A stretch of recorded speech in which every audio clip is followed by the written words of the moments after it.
This is my year one Nintendo Switch. And my hands. I figured that with the excitement of the Switch 2 coming out soon, I would make a kind of archival video going through my entire Switch library, or most of it, the stuff that I care about pretty much, that I've had since May 2017, which is insane to say now. And I was originally going to do it in the order that I played stuff in, but that is impossible to keep track of for me outside of physical games. And if I didn't get it perfect, I would hit myself and this video. So instead, I'm going to go through them alphabetically and just talk about them that way. I might not stick to that strictly. There's some games that I feel like it would make sense to talk about in sequence, like games that have sequels and stuff, but we'll see. This video is very obviously unscripted and unformatted outside of the fact that it's me talking about video games. And for some of these games, I might not have a very large amount of things to say. So if I don't talk about Super Mario Bros. 35, and that's your favorite game ever, my bad. But with that out of the way, let's get into our first game, because Nintendo Switch has a lot of those. Now, the first official game on the list, in terms of alphabetically at least, is A Hat in Time, which is kind of weird. I think the weirdest thing is that I own this game physically. I actually, it feels like a game that I would have digitally.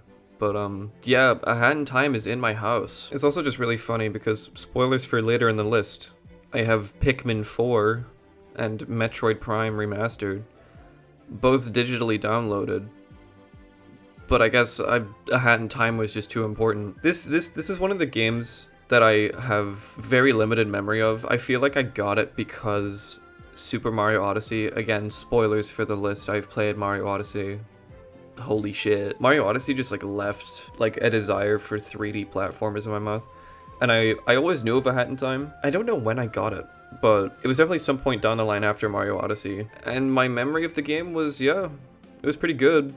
I feel like I remember the Switch version not looking the greatest, but it's like an indie game, so I didn't really care. And I guess this is before, because one thing I'll talk about with other games later is that the Switch was kind of my first introduction to indie games, I guess, because the consoles I had before, Wii U, I would only play first party games, because those were the only things that I knew. But this is the console generation where Nintendo really started to push indie games as yeah, AAA and indie games, they can coexist. It's not one's worse than the other. So I got introduced to a lot more stuff, I guess this being one of them. I feel like I probably saw A Hat in Time on YouTube and stuff, because I feel like A Hat in Time did have a pretty big presence on the internet at some point. So I probably saw that and was like, yeah, I should play the game. It's the Mario game. She even has the hat. Isn't that funny? But yeah, game was fun. I remember the voice acting being quite fun. I can't really talk specifics because I don't think I've played this game since whenever I got it. But yeah, it was good. That's kind of all I have to say about it. It was fun. I should probably replay it at some point. I feel like I will probably replay most games here that I care about, even in the slightest, before the Switch 2 comes out, or else I'll just play them on my Switch 2. But yeah, it was pretty fun. The next game is definitely one that I imagine I will have a lot more to say about. Animal Crossing New Horizons. This is one of the games that I have that I could probably talk about. If I sat down and thought about it, I could probably talk about this game for hours. With this, I guess this and Tears of the Kingdom are the two big ones where I'll always have something to say. Again, spoiling my own list. I've played Tears of the Kingdom. What? But yeah, New Horizons, the absolute story behind this game. This is another one that is digitally downloaded, actually. I remember I did have an order, a pre-order for physical, but I don't think it was going to come on the day it came out. And there are some games that I have been genuinely excited about, and this is fucking one of them. I think Animal Crossing it's definitely up there as one of my most anticipated games ever, which makes what I'm about to say for the rest of this review a little bit depressing. But yeah, obviously the release conditions of this game were unprecedented. Pandemic literally just started. I think it was when I was going to school at the time, I think our classes ended a week before this game came out, so it was literally insane. But yeah, leading up to this game, I was very excited for it because I had I played Wild World, City Folk, and New Leaf. But I played all of those when I was way younger, so I had no knowledge of how Animal Crossing actually worked. Because I was oh, I'm here to play a video game, and my video game knowledge was Super Mario and Sonic the Hedgehog. So you hand like a fucking idiot child a life simulator. What am I supposed to make of that? But I grew a brainstem eventually, and New Horizons came out at a time where I was like, yeah, I'd probably get it now. And I was like, yeah, this is gonna be my first real chance to like do my own thing and like play Animal Crossing and see what the hype's about. And like I always had fond memories of Animal Crossing, so I was very excited for it. And every trailer, the game looked amazing. I do still think, on like the more positive side, Animal Crossing New Horizons, one of the best looking Switch games. That is my honest to God belief. I think the game just looks incredible, and I think it's like the perfect evolution of like the like Animal Crossing art style. But yeah, the game came out, and I feel like a lot of New Horizons players will say the same thing. But those like first like 2 weeks were fucking heavenly. It was pretty much everything I wanted. I was like, yeah, this is gonna be like the perfect game. It's March, but this is already my game of the year. And then those 2 weeks were up. That's New Horizons. Yeah, after that it kind of just flatlined. I still have like hundreds of hours in this game, because like after you get past like there is like a progression system, and once you get to like you unlock like terraforming, and that's like quote the end of the game. And after that it's just like, yeah, go, you have your own devices, just go dick around and like have fun, because it's like a sandbox. And I did do that. I feel like I probably played New Horizons every day for like maybe like a month, maybe 2. But then it was like the problems kind of started to rear through. Like the villager dialogue just wasn't fun. I feel like villagers have always had like personalities, but I feel like they are so abundantly clear in this game, because the dialogue is very just arbitrary, especially like because it's a game that you're supposed to play every day. So if you're seeing the same lines of dialogue in the same day and like the same week, eventually you're not gonna fucking talk to your villagers anymore, and that's a pretty big part of the game. But yeah, it kind of just gets repetitive after a while, which is really unfortunate. I feel like New Horizons, out of like, again, I'm going off of memory from like Wild World and City Folk, I feel like those games felt so much more human. They were way more limited than New Horizons was. That's one thing I completely glossed over, actually. Furniture outside. It took 5 fucking games, but here we are. They like dabbled in it in New Horizons, where you could like fund like shit and be like, we're gonna build like a fountain or something with our mayor money. Which was like, yeah, that's cool. But just being able to flat out play stuff outside, that was a big step up. I actually don't know how they went so long without it. But yeah, it was like, even though those previous games were more limited, I would argue they just had so much more charm and like personality.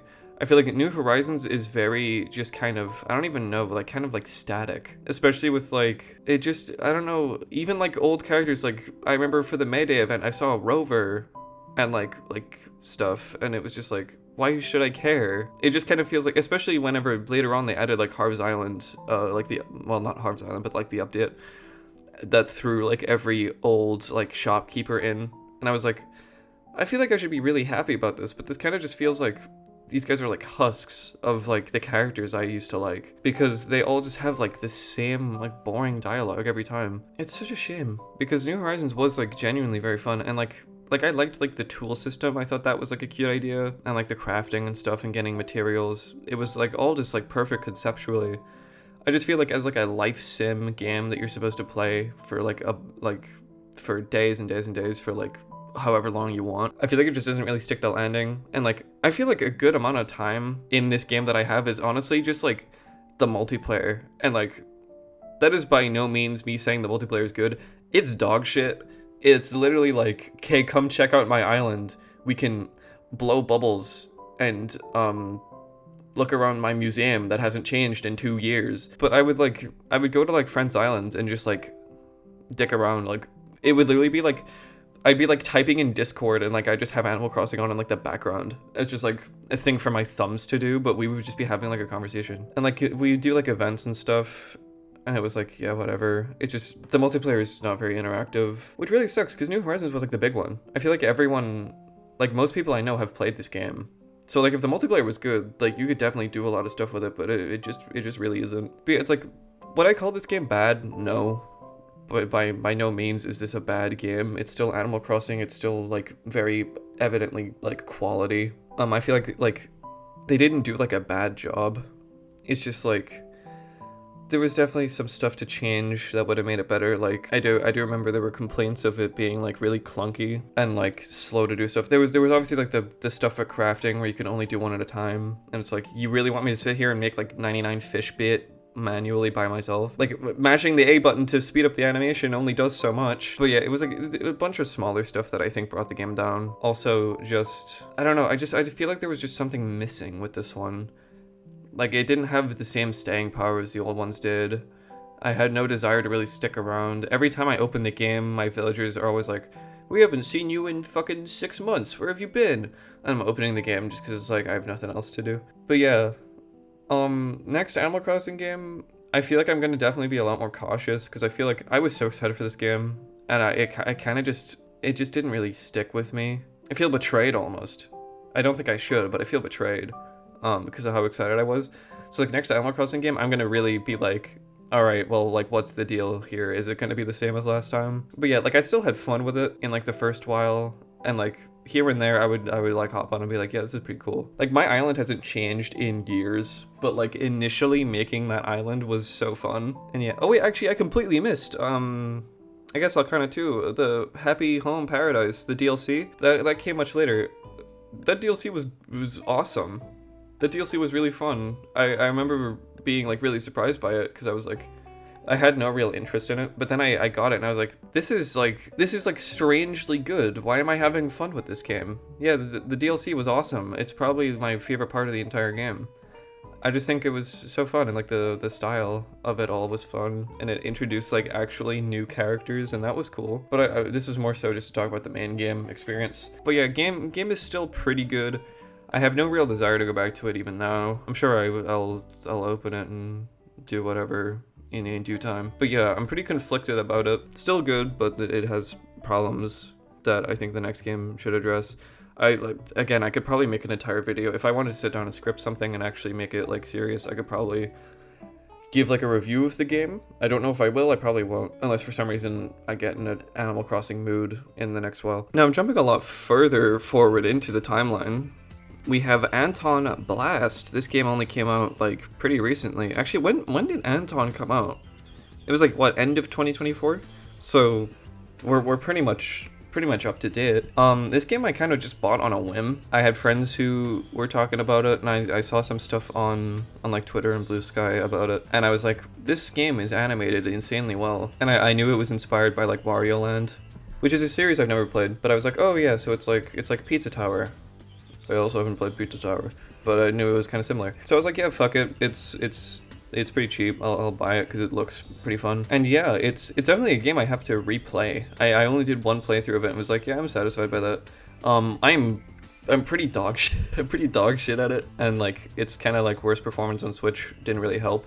Yeah, I feel like I don't have a lot to say about this one, strangely enough, because it literally was exactly what I was expecting. It was just a very good game. The core gameplay and like momentum-based gameplay of it is just really fun. The characters are cool, the voice acting is funny, the story is funny. And yeah, I was pretty compelled. They have a bunch of different and like weird levels and like level themes that are really cool. I remember specifically I think it's like a bathroom, not a bathroom, but like maybe like a locker room or like changing room kind of setting, where it's introduced as like a normal level, but it's like a little eerie, and then it starts like warping and changing around you. I remember that level was pretty cool. To anyone who has played ANTONBLAST, they might know what one I mean, maybe. But yeah, this game was fun. Yeah, I don't really have much more to say about it. It was a pretty good time. Actually, there is one more thing before I continue to the next game. I didn't know Gianni voiced Satan until I got to the end credits of the game, and I saw that. That's fucking funny. Now, going backwards, almost to the very beginning of the Switch's life, is ARMS. I'm one of the heathens that owns this game. I think it was my second Switch game. My first one we'll talk about a little bit later once we get into the M's. That's your little hint. But yeah, ARMS, introduced as like a new IP for the Switch, came out in what, July 2017? I think, maybe June. It was one of the summery. I think it must have been June because Splatoon 2 would have been July, and I don't imagine they would have launched in the same time frame. I remember playing the demo and being like, yeah, this is pretty fun, but I don't know if it has a lot of staying power. And then I proceeded to buy the full game for some reason, even though I was like, oh, I don't know if I'll like this. Admittedly, I did play the base game for a little bit there. I mean, it's not a fair comparison at all, but like it's kind of like 1-2 Switch, where it's like very much a showcase for like the Joy-Cons. Because it's like Wii boxing, where it's like, oh, you use the motion controls to punch. But it really showed like the versatility of the Joy-Con controllers at the time. It was definitely a very good game to release in the first year of the Switch, because I mean, like, that's also kind of why it struggled at the same time, because 2017 was very notoriously a fucking banger year for Nintendo. Good games almost like every month. Also, as I alluded to before, if this game did come out in June, I actually don't know what the release date was, but I do know it was pretty much back-to-back with Splatoon 2, which definitely did not do it any favors, because Splatoon was an established IP that, like, I know people compared ARMS and Splatoon a lot in terms of gameplay, because they were like the wacky new IPs, but Splatoon was already like solidified as like a Nintendo thing. And I think it was like definitely after Splatoon 2, I feel like ARMS really just fell off. I'm sure there are still people who like fuck with ARMS to this day. But yeah, I didn't play it much after that first while, and then I think I remember there was like a trial period where you could play ARMS for free or something, and I played that with like friends at the time. Whenever that was, it was a good while later after launch. But yeah, that would have been the last time I played it. It's really a shame too, because like the world that ARMS builds and the characters and like designs and stuff, it is very fun. It's just I don't really care, gameplay wise. Like the like level designs and like the character designs and the world and the music. God, the fucking music too. It's all very hype, and like stylistically I think the game's incredible. It's just that like if I went back to ARMS, like I'd be using like a pro controller, and I'd probably play for like 5 seconds, and then I'd be like, yeah, that's just like the good old days, and then I would like go fuck off and do something else. I don't even know how to give like I'm just on the fence with it. It was good. It's just I kind of don't care, which sounds pretty mean, but like genuinely, it's like if ARMS 2 came out, I think that would be like, it would be something in a direct I would look at and be like, yeah, that's pretty cool. And then I wouldn't buy it, which is a shame, because I think the ARMS universe could use another shot, because outside of Min Min and Smash, ARMS didn't really get a lot. It was kind of just like, yeah, it's a thing that happened. I don't know if it would have been considered a failure in their books. I feel like the game probably did okay, but I feel like it's probably just a one and done. If they revisit it, I will be happy that like the series gets recognition and maybe like new titles and stuff. But for now, it's kind of just like, yeah, it's kind of just a benchmark like first year of Switch game that like I'll always remember for that reason. Now moving on into the only B game that I have on my Switch, Bomb Rush Cyberfunk. This is a pretty big one. For context, along the line, it was kind of just like a matter of time. One of my first games was Sonic Rush on the Nintendo DS. So I was introduced to Hideki's like music work pretty early on.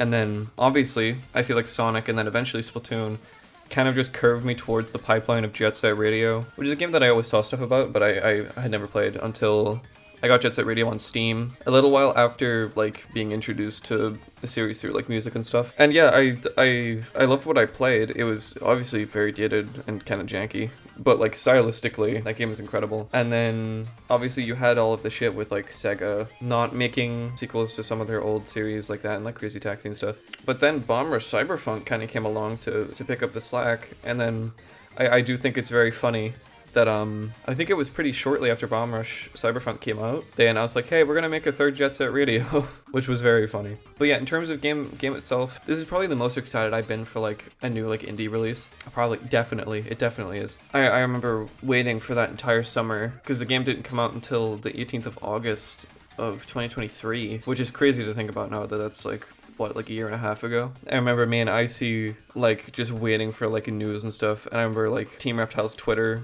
would like sometimes post like little snippets and we talk about it. And then there was randomly, like, I don't even remember the specific context, but the indie direct that happened before the game. In Japan, they had like a full trailer, but for some reason in like the English direct, it was like 5 seconds. That was a very funny day. But yeah, on the game itself, obviously, I feel like the game could have spent a little bit more time in the kitchen, but also at the same time, it's like so fucking good. The music, the style, like they emulate the style like so perfectly while also making it like their own thing, where they have like the skateboard and like the BMX stuff along with like the classic rollerblades. But yeah, it's like the perfect evolution of like the Jet Set formula, where it retains so much of that style but then also does its own thing. And it tells like a strangely like meaty story too, because I feel like with the Jet Set radio games it was like, the Goji Rokaku's up to no good.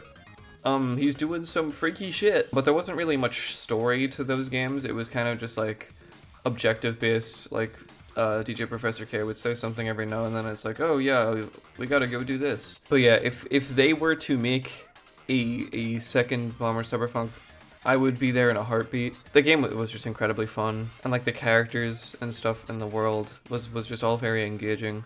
And like the different areas and stuff were really cool. The progression was just very fun in that game. In terms of just like games that I could probably boot up, like I feel like Bomber Cyberfunk's up there, because like even though like I've beat the game and like I could replay it, but even like without objectives, I feel like I could just open that game for like 30 minutes and just like move around, just like play the game and do tricks and stuff, because it's just very satisfying. This, strangely enough, I feel like I don't have a lot to say actually about this one, because I kind of just did everything I wanted. It was everything I expected it to be. And like just getting like new music from Hideki Naganuma was fucking awesome. Again, even without knowing it, like I mentioned with the Sonic Rush thing, like that's just always been like in my childhood, so I didn't even realize how like nostalgic I was for that kind of style of music. So just hearing like new stuff from him was so cool. And hopefully we'll hear more from him with Jet Set Radio 3, however that's gonna work. At the time of recording this, we know like nothing about it, except for like the short teaser they showed, which is a conversation to be had for sure. But yeah, Bomber Cyberfunk, good fucking game. Now moving on to the only C game I own is Cuphead. I always see this game on my Switch and I'm like, I genuinely forget that I had it. Cuphead came out, what, in like 2017? I feel like in my head I mesh it with like that and like Bendy and the Ink Machine were two that came out around like the same time. And like I was obsessed with both of those when I was growing up, like in terms of like the classic like cartoon like Rubber Hose style. But yeah, I ate that shit up. It was like another like internet thing that I had, where it was like I just like watch people play the game, and like I loved the characters and the design and stuff, and I was always like, oh, I wanna like there's probably so many like pictures that I have that I've drawn at that time when I was younger of just like Cuphead and Mugman, even though I didn't really like know what Cuphead was like about. I just kind of like liked the characters. But yeah, eventually I did play it like a good bit down the line. It was a very good game. Unfortunately, I do not remember a lot about it, because I don't even know when the Switch version came out, but I probably bought it in and around that time, and I finished it very quickly. I played that game for like 2 or 3 days and I was done. And I was like, I never played like the DLC or anything, because I was just like, yeah, I'm satisfied with what I played. Definitely, obviously, it is an incredible piece of art. I remember being like pretty invested in like the story behind that game, where it took like almost like a decade just to make it or some shit, because they were doing, the animation was like actually hand drawn, and it was like taking forever for that reason.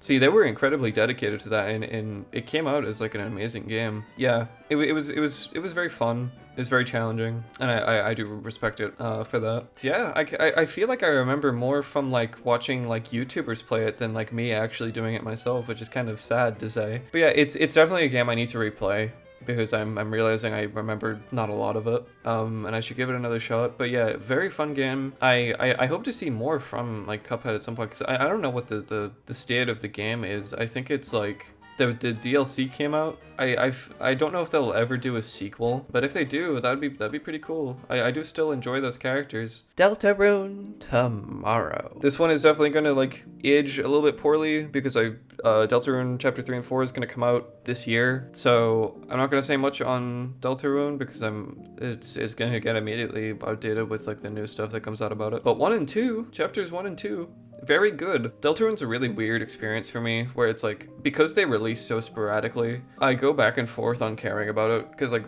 right now, like, I like Deltarune, but like, I probably wouldn't play it right now. But as soon as 3 and 4 comes out, I'm gonna be a fiend for that shit. I remember when Chapter 2 came out, that was just my personality for like that month. Because yeah, it's just insane quality. It's the perfect step up from Undertale. And I think like the story behind that game, and then obviously just everything behind it is very interesting. As a game, it's obviously, it's very fun. It is a Toby Fox game, and like, I liked Undertale. Another spoiler, I guess, Undertale is on here too, but it's a U game, so it's way down there. Undertale, I feel like, is a game that I kind of can't return to in like a gameplay sense, because I feel like Deltarune just does so much that I prefer, and I prefer the style of Deltarune so much more to Undertale, because Undertale is obviously very purposefully like, kind of like an archaic looking game, like it's not supposed to look insane.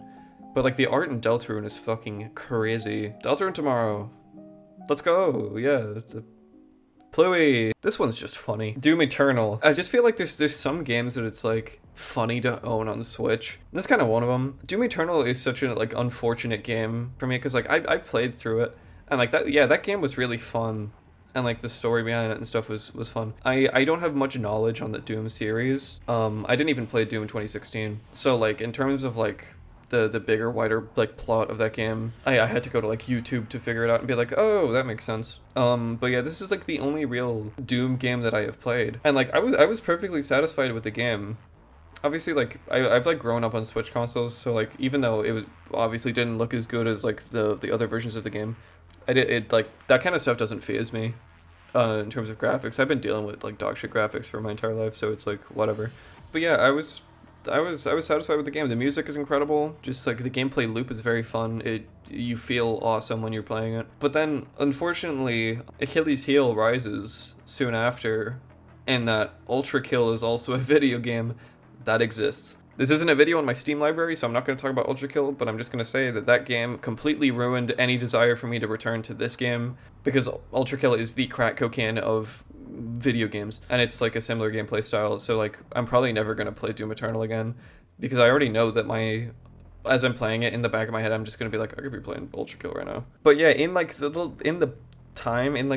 that I played it in, yeah, it was pretty fun. I feel like it's going to be like too much of this review. There's so many games to go, but I already know I'm just going to say like, that was pretty good for like so many of these games. Whoops. Now next up is a game that I hold very close to my heart, as to this day one of my favorite games of all time, Enter the Gungeon. This game, I think, represents a pretty big shift in like what I played in terms of video games. I think this is the first indie game that I was like, yeah, I'm gonna go out of my way to buy that and like check it out. I think I remember specifically the reason I got it was fucking way out there, but Space Hamster made a video talking about, I think it was like 3 indie games, and this was in it. And I remember I saw like the intro and like the title screen, like little animation when you open the game, and I saw that and was like, yeah, that's cool, I want that. And yeah, it was perfect. Enter the Gungeon, I think, if you're into like challenging like roguelike experiences, it's just so good. It's everything. I mean, it's like, I feel like every review of Enter the Gungeon's like, it's literally all guns. But yeah, it's fun. It's a very funny idea, and on top of that, it is just a very fun game. I think I own this game technically 3 times. The Switch version's the first one I played, and then I got it on Epic Games launcher for free. And then I bit the bullet and bought it on Steam when it went on sale, because I don't want to use Epic Games Launcher. So in terms of the Switch version, I don't think I'll ever play it again because I have it on PC now. But it was such a game. I remember that back whenever I actually could play in handheld, because like my Joy-Cons are fucking deteriorated now because it's a year 1 Switch. Even holding it in handheld is kind of risky because like the Joy-Con rails don't even work. So this was back when I could actually play handheld. I remember there would just be card trips where I'd just be playing Enter the Gungeon. And I remember there were a few times where like I would beat like Dragon, which is, spoilers, the boss of Chamber 5, which is like quote unquote the end of the game. I remember beating that when I was like somewhere where I couldn't pop off, so I had to be like really silent. Yeah, I have like stupid memories like that with this game. It as I said, it's one of my favorite games ever. And like It's so weird because I feel like I never see anything about it like online, which is really weird. I feel like there's very rarely people who make like Enter the Gungeon stuff, because I mean, like, I don't even know what that would look like. But yeah, incredible fucking game. I would absolutely recommend it. This is one of the weirder ones. F-Zero 99. This one's just gonna be like 60 seconds. I have very little experience with the F-Zero series. I played the original on like SNES online and was like, yeah, this is pretty cool, but it's like not something I majorly care about. I probably played F-Zero 99 for like 2 hours total. It was mainly off the fact that I really enjoyed Super Mario Bros. 35, and you can't play that game anymore. Spoilers, I'll probably talk about that later. I don't even know if I have it installed actually, but yeah. It was very fun. I do like how they essentially just made F-Zero like a battle royale experience, because the core gameplay was quite fun, but it's like, it's not something that I would play like every day. It was like a fun little bit, like trying it out. But yeah, it's kind of just like a fun little like free thing to dick around with. Fall Guys is a game I have on my Nintendo Switch. That's about what I have to say about that. This was at the time where Fall Guys went like free to play. I think once Epic Games acquired it. And this isn't even about the game. I feel bad for Fall Guys. I genuinely just feel bad for it, because it came out, was it 2020? It came out like August 2020, and then immediately got eclipsed by Among Us, and then that just like never fucked off. So Fall Guys was just kind of like dead, even though like there was like that good month where everyone was playing Fall Guys and that was just gone, which is so sad. And then it became free to play, and even then people still don't care. I think I got it when it was free to play just to like try it out. I feel like it'd be fun if you had like friends to dick around with. I just played it by myself for a little bit and was like, yeah, that kind of checks out. And then I never played it again. So that's Fall Guys. Hades was actually a weird one in that I didn't own it originally. It was my sister who did, and I would play it on her Switch, like after watching her play it. And for some reason, I think I remember them, Hades being like a shadow drop whenever it came out, which is probably why I never heard of it, because I swear it just kind of spawned in at some point and people were playing it. I knew like next to nothing about like Greek mythology before playing it, but I was like, yo, this style is like fucking incredible. And yeah, I was pretty addicted to just Hades for a while, and then eventually I bought it on my own Switch so I could play it. And yeah, it is just a banger of a video game. This is around like the time period where it's like, yeah, I'm like fucking with indies like fully like integrated, where I'll care about indie releases and stuff. And Hades is one of like the most exceptionally like quality games that I've played, just generally.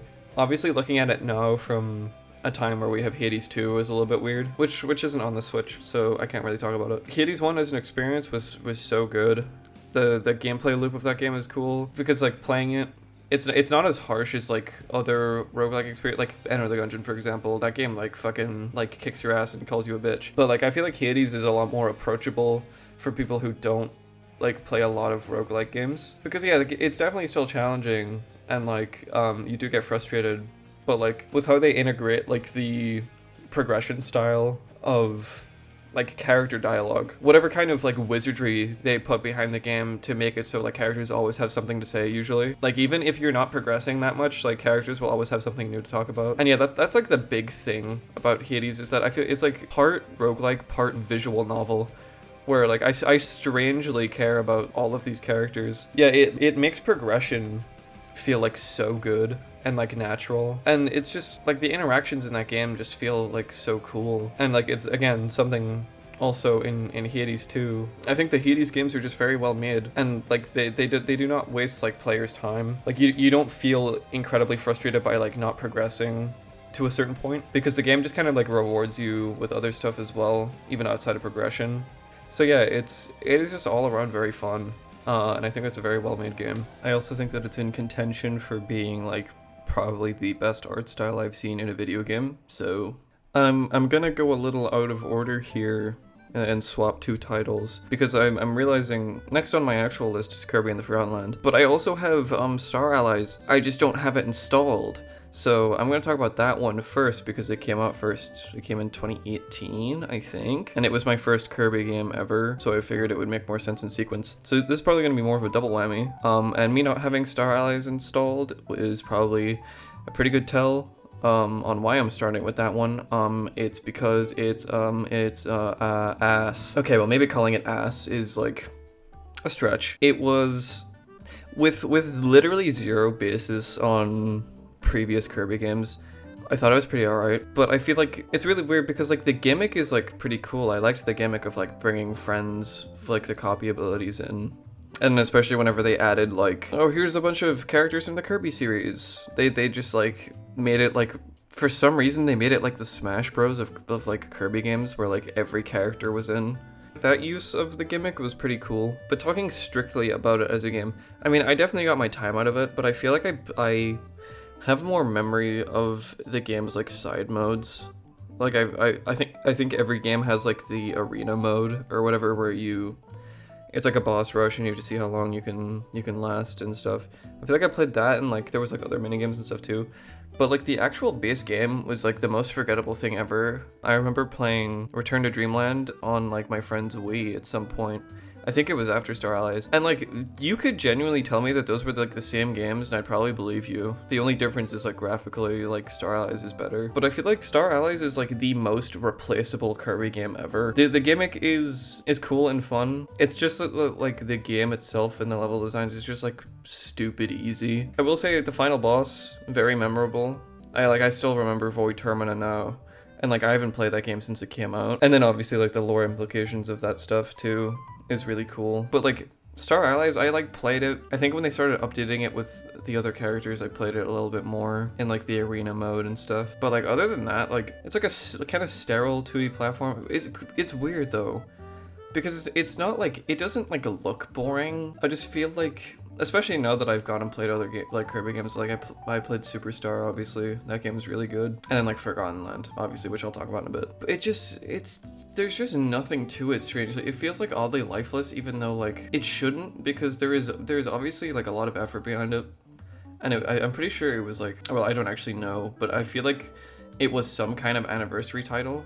Because it felt like very monumental. Like as my first Kirby game, as like my entryway, it was like okay. And I guess I kind of do have to thank it for getting me into the series, because I played Forgotten Land, which I guess I'll talk about now because I think I'm done with Star Allies. There isn't really much to say besides the fact that I thought it was just like fine. But on the complete other side of the spectrum, Forgotten Land is like one of the craziest games I played. In terms of just like from start to end, it is just straight quality. I don't think it literally ever loses its like pace at all. Like I don't think any game is perfect, but like there is no criticism I have of Forgotten Land, like at all. There's not a single thing I would say that could like definitively make that game better, unless they just made more of it. Because like the plot's interesting. It's the first 3D Kirby game. Not counting the N64 one, which I never played. But yeah, it's the first like actual real 3D Kirby game, which is insane that it took until the Nintendo Switch to get Kirby in 3D. But like they were cooking. So it's like I'm not even complaining, even if I was a longtime fan. This being their first attempt, like their first actual attempt at 3D Kirby, is fucking wild. It is an insane first attempt. I feel like I do need to play more of the Kirby series, but I feel like even if I did, Forgotten Land would definitely be definitively like my favorite, because it is genuinely so good. Like the characters are fun, the world is fun, the gameplay is very fun, and just having like, even just having that like 3D open world opens up the gameplay so much. There's so many like memorable areas of even just like the first world. I always remember like the mall. And like that level being just really sick. There's obviously a lot more to the game than that. But yeah, it's something I bring up a lot. Like whenever, if we're ever talking about Forgotten Land for whatever reason, it's happened a few times. It's always just so funny to think about how that, I think it came out in, I believe it was March 2022. But that game like literally just dropped fucking just like rock solid. And then no one talked about it. Because there was nothing to say. It was just an awesome game. Actually, that's also a thing. Completely disregarding the game itself. Star Allies did it too, because I think that was Morpho Knight's first appearance, but Morpho Knight? I love that guy. I just wanted to say that because he's in both of those games. And also to like expand on just the copy abilities, the mouthful mode was just like awesome. Obviously, it was like the big meme thing of like the unveiling. It was like, oh, Kirby's a fucking car. That's funny. But like, it's obviously like a weird concept, but like there are so many different like mouthful abilities that it's like even just in like the first area, I feel like you already get like 3 like off the bat. You have like the vending machine, you have like the glider thing, which I think you get pretty early, And then like they introduce a bunch of stuff, and they all fit very naturally into the gameplay.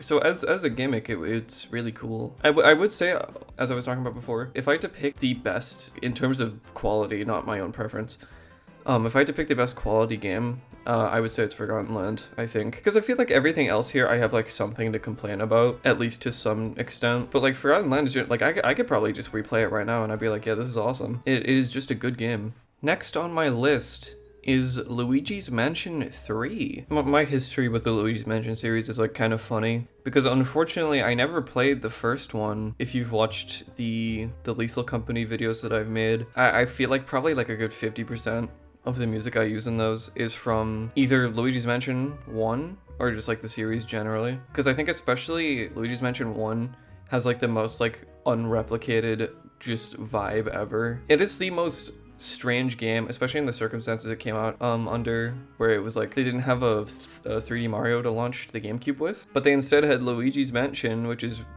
just so funny. It is just such an experience. I've never played it, as I said, but I've obviously watched people play it a lot because my experience with Luigi's Mansion was the second game, or Dark Moon, whichever title you use, and I played it when I was a lot younger. I feel like if the game I was playing wasn't like just like Super Mario or something, I'd just be like, I fucking hate it. It had to be like normal Mario or like Mario Kart. I had no concept of like puzzles, which is really strange because growing up I really liked Zelda. I had such a big Zelda phase. I feel like I probably didn't get very far in those games either, but like Luigi's Mansion 2, I was like, that game's probably like dead easy. I've never replayed it, but that game is probably like so straightforward, but I was like, I don't get it, so I didn't play much of it. And I think even then I always knew that it like was kind of a strange sequel where like they changed a lot of stuff, and then the 3 followed that, but I never played the first game. So I think this also joins Animal Crossing as like one of the like most like strangely good looking Switch games. This game came out in 2019. I'm trying to remember these release dates.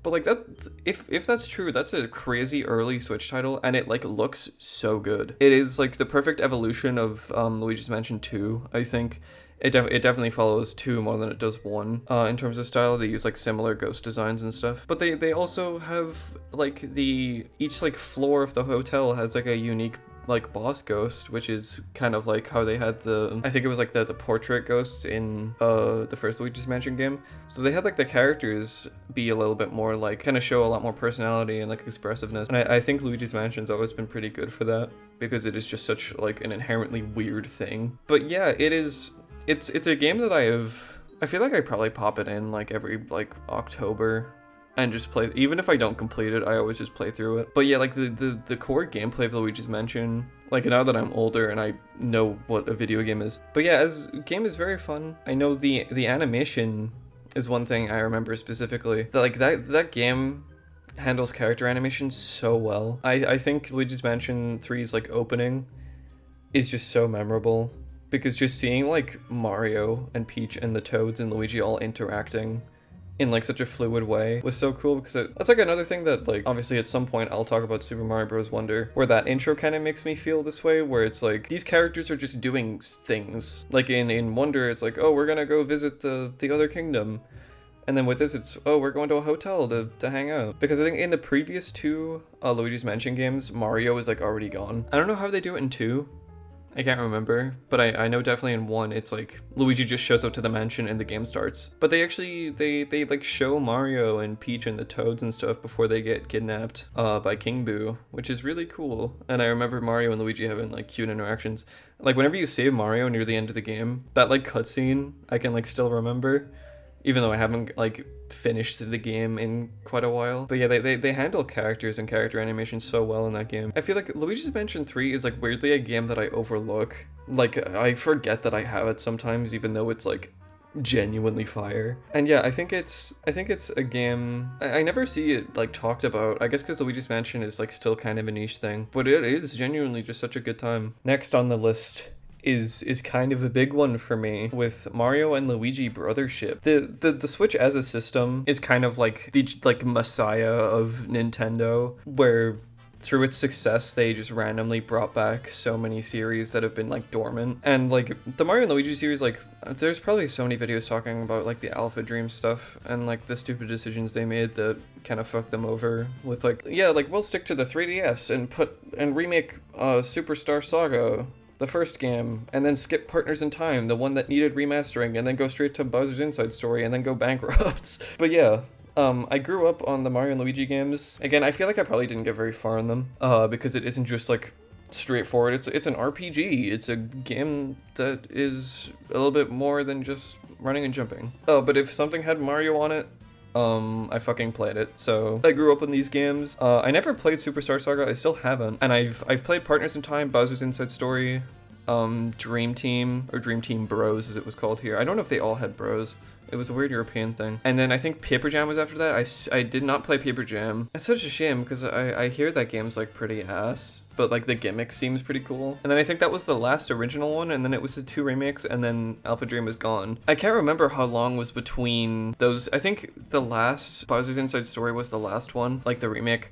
I think that came out in like 2018, 2019, and then it was just dead. And like Paper Jam was probably like 2016, 2017 or something, because I feel like it probably coincided a little bit with Sticker Star. So yeah, the series was gone for a bit, but I always had a fondness for it. I always go back and replay, like specifically Bowser's Inside Story. I always go back and replay that game like from time to time because it's just fire. With the Switch being as good as it was for like certain series, I feel like obviously in terms of revivals, I feel like none of them really like super like overly affected me. Like none of them got me like super excited. But Brothership, I remember that like that reveal trailer.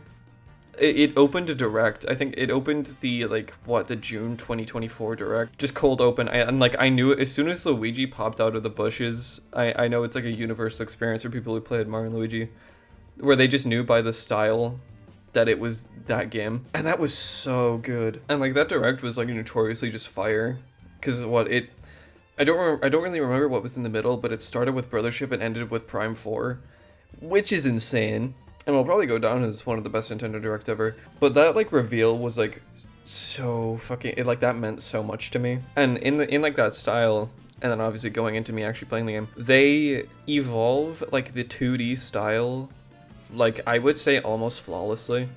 I think in terms of like art style and like the look of the game, it's so good. And I don't think they could have got much more perfect with emulating the old Mario and Luigi art style. And like you could see it through like the animations of like the attacks and stuff, and like the backgrounds and everything. They replicate that style so perfectly. And like even in the game, they make small little references to the old games. Like Starlo shows up like probably like 15 fucking hours into the game, because why not? It's not even a big deal. She's just kind of there. Like going into it and like playing it, it was so clear that they obviously like they respected the series so much, while also like, you know, obviously building on it. It's definitely a Mario and Luigi game, and I think those games notoriously suffer from like being way too long. And I think Brothership is kind of the same, where like I wasn't really complaining because I was having fun with the game, but I feel like that game wanted to end like 4 times before it eventually did. I feel like there's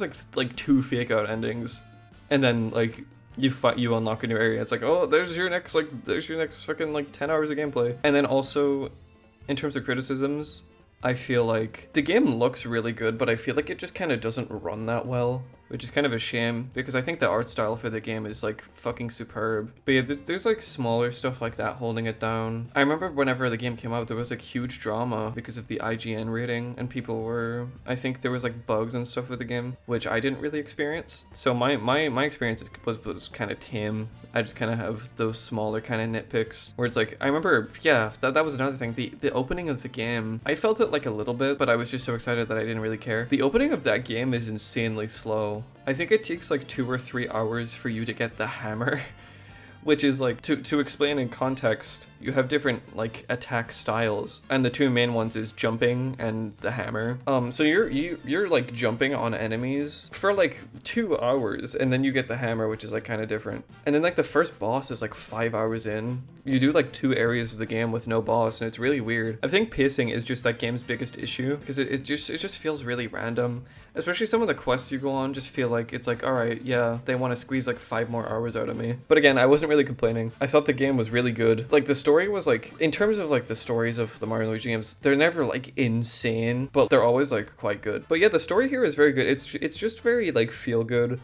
It's kind of basic where it's like, it's the power of bonds. But even though that's kind of like a basic idea, I think they implement it really well. How everyone's like character arc in that game is about connection, and it all kind of comes around to Mario and Luigi's brothership, which is a really cool idea, because the original point of the Mario and Luigi series was that it's always Mario and Luigi working together, and like it's always been about like, oh yeah, they help each other in their attacks and stuff with like bros moves and everything. So I think making just a full game about that like relationship that they have is so good. It's like how I was talking about with Luigi's Mansion 3. Their interactions in this game are just so good, and I'm glad it's a thing that like we're kind of remembering more in like modern Mario games, because I feel like at some points it was always like the joke is like, oh, Luigi's always number 2, but like in terms of games now, I feel like we're acknowledging it's like, no, they love each other. Mario isn't actually the evil red bastard that people think at times, and their relationship is depicted so well here. I remember oddly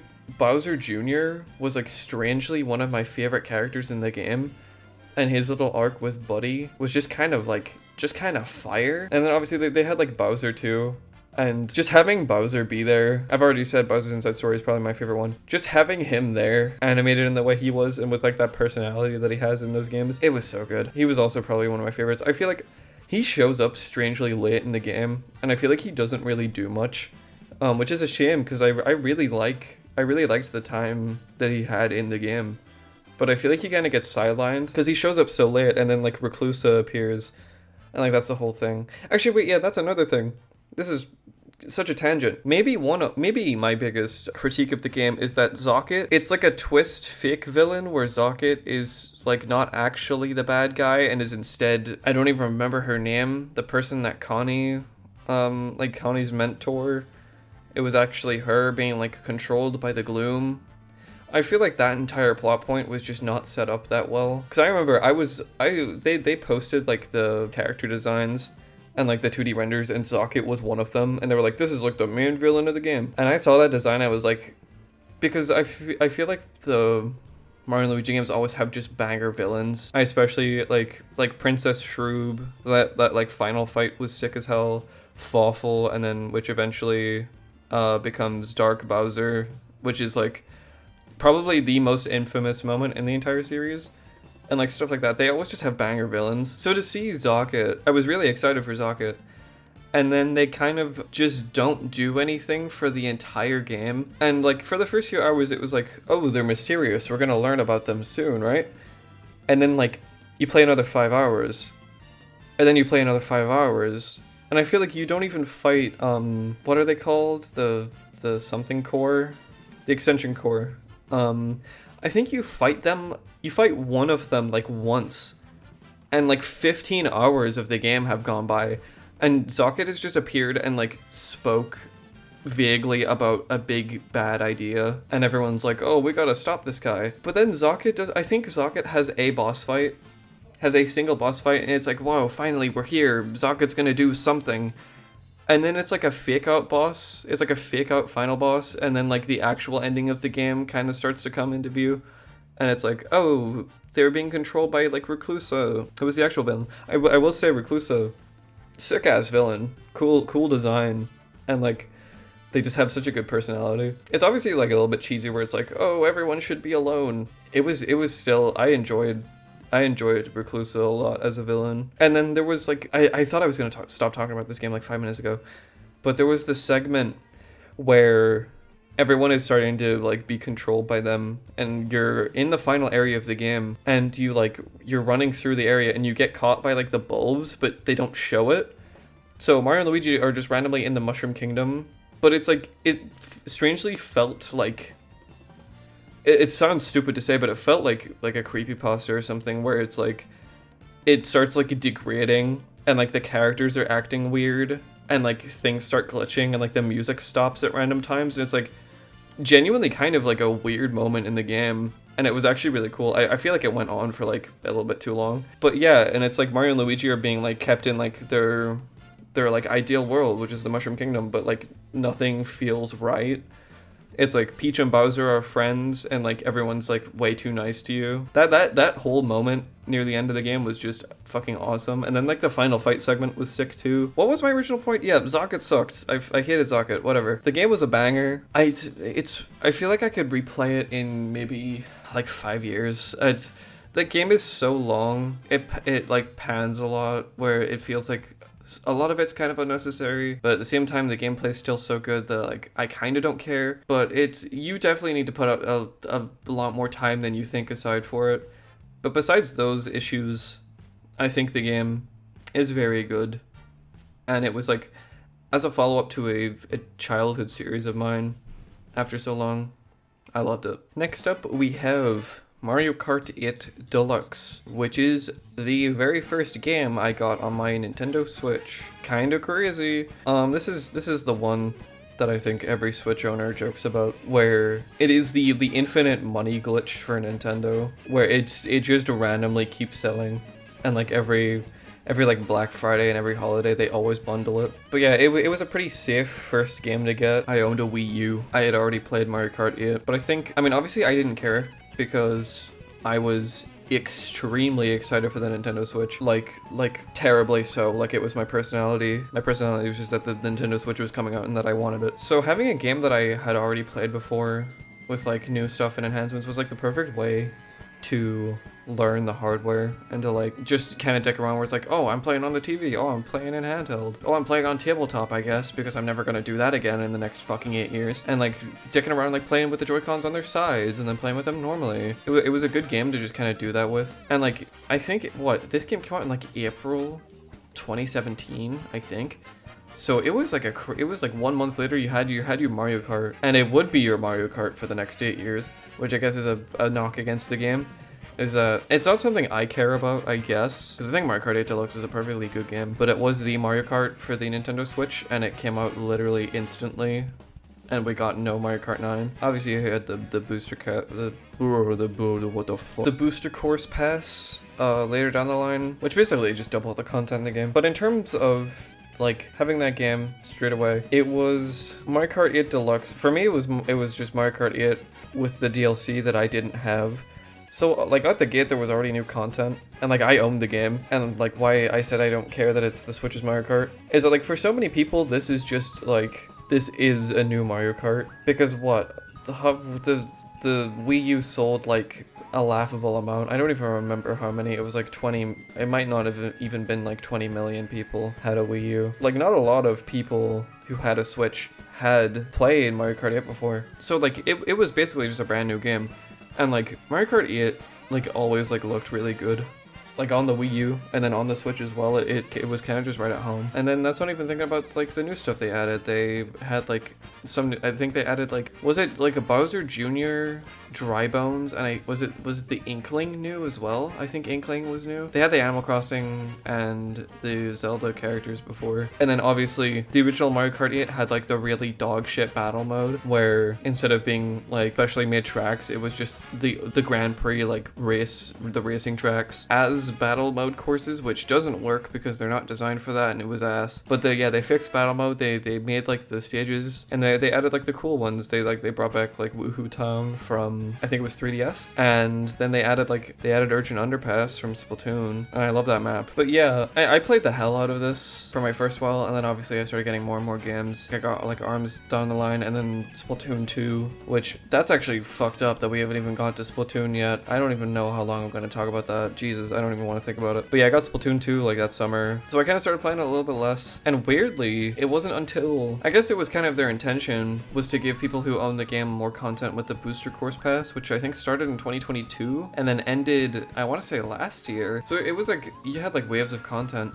and then by the end I didn't get the booster course until it all came out, and I was like, yeah, fuck it, this is exciting. Honestly, mainly just so I could play DK Summit and Wii Rainbow Road. There's obviously like the quality issues with the booster course, where especially in the earlier ones the tracks just don't look good. Like, haha, funny Toad Circuit, but like, it's true. That track looks like shit. And it's like, yeah, I could talk about that, but at the same time, I'd rather just have the content in the game. If I went through the booster course stages individually, I could probably rip into them.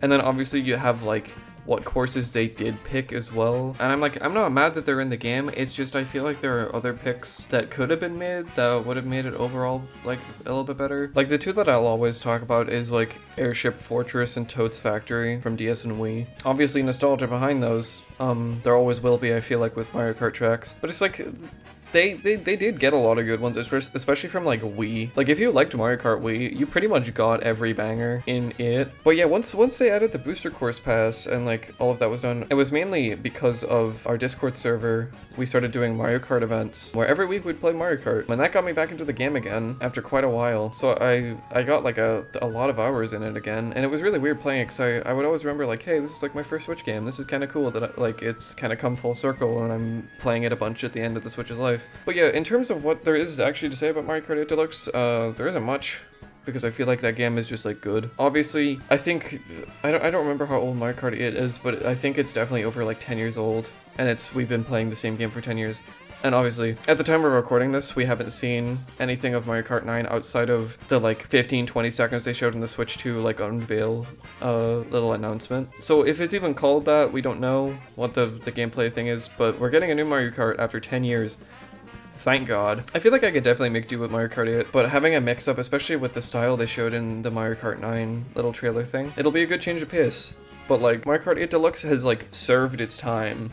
It's the Switch's Mario Kart, and I'm not upset about it because I think the game is very good. Obviously, there's a lot of people who would disagree with that, but I don't really care. I just kind of enjoy Mario Kart 8. I think it's always going to be a very fun game. Next up is kind of an oddball, Mario Party Superstars. I guess maybe it would make more sense to go out of sequence and talk about Super Mario Party first, but I guess I'll just do them in the order they're in. This game is like so weird because it just kind of came out. I feel like it got announced randomly and then like came out really quick after, and like that was it. I think it was after they added the online to Super, and then they immediately turned around and was like, yeah, here's Superstars as well. Or maybe they added it after Superstars came out, I don't remember. But I played Superstars a decent bit.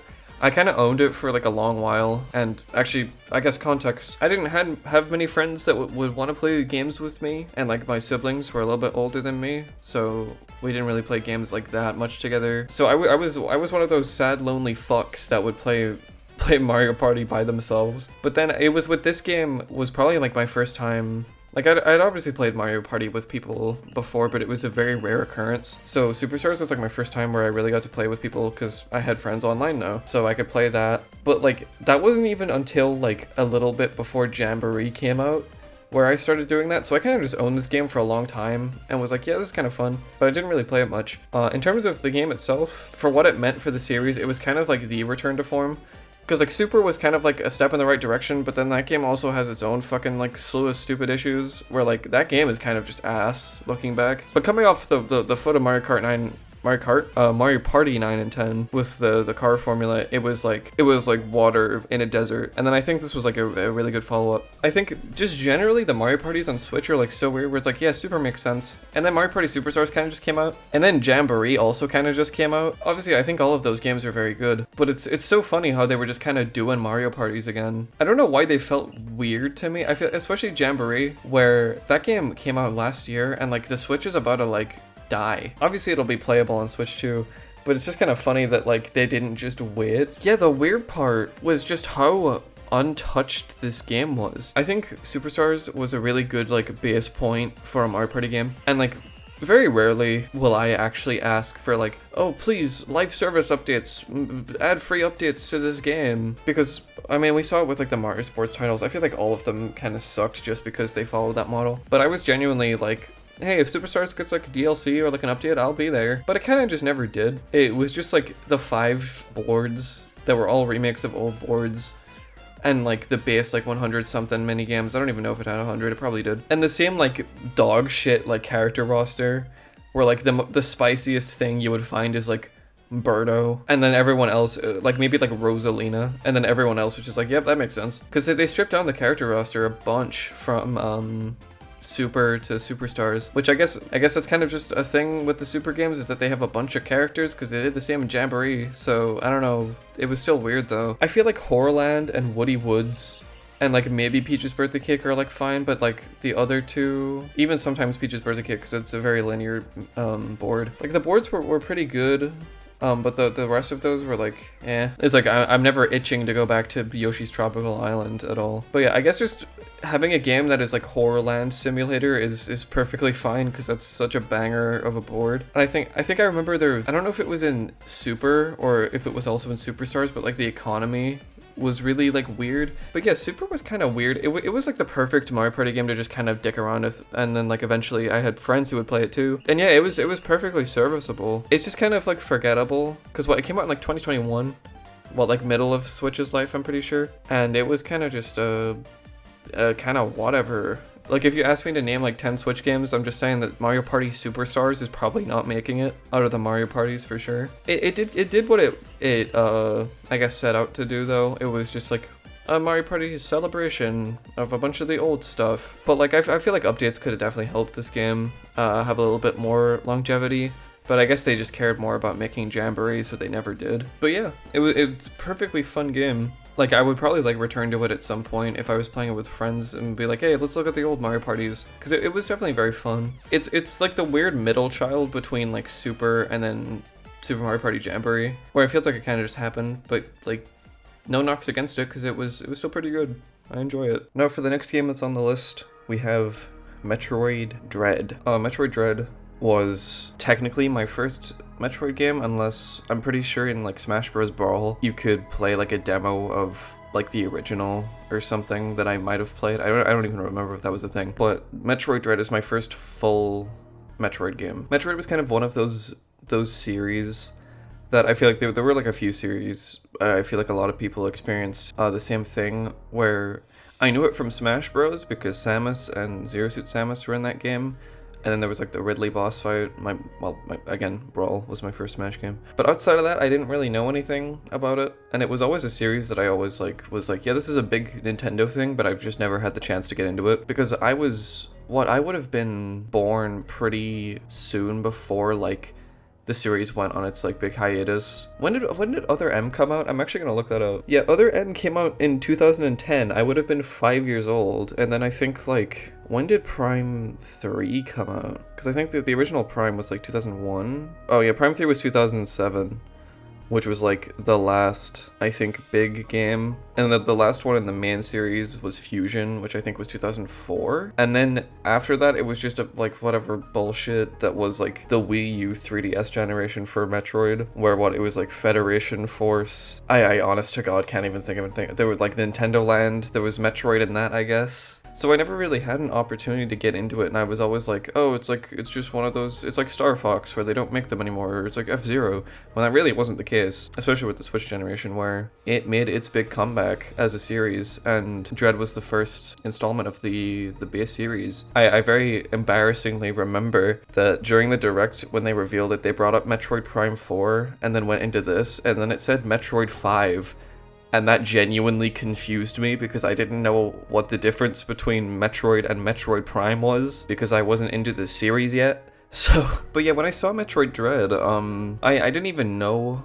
like I knew what a Metroidvania was because like at this time, like Hollow Knight was a thing that existed. So I was like, yeah, this looks pretty cool. Like stylistically, even just from the trailers, with like the Emmy hunting Samus, I was like, yeah, that's a cool like premise. And I was like, yeah, you know what, fuck it.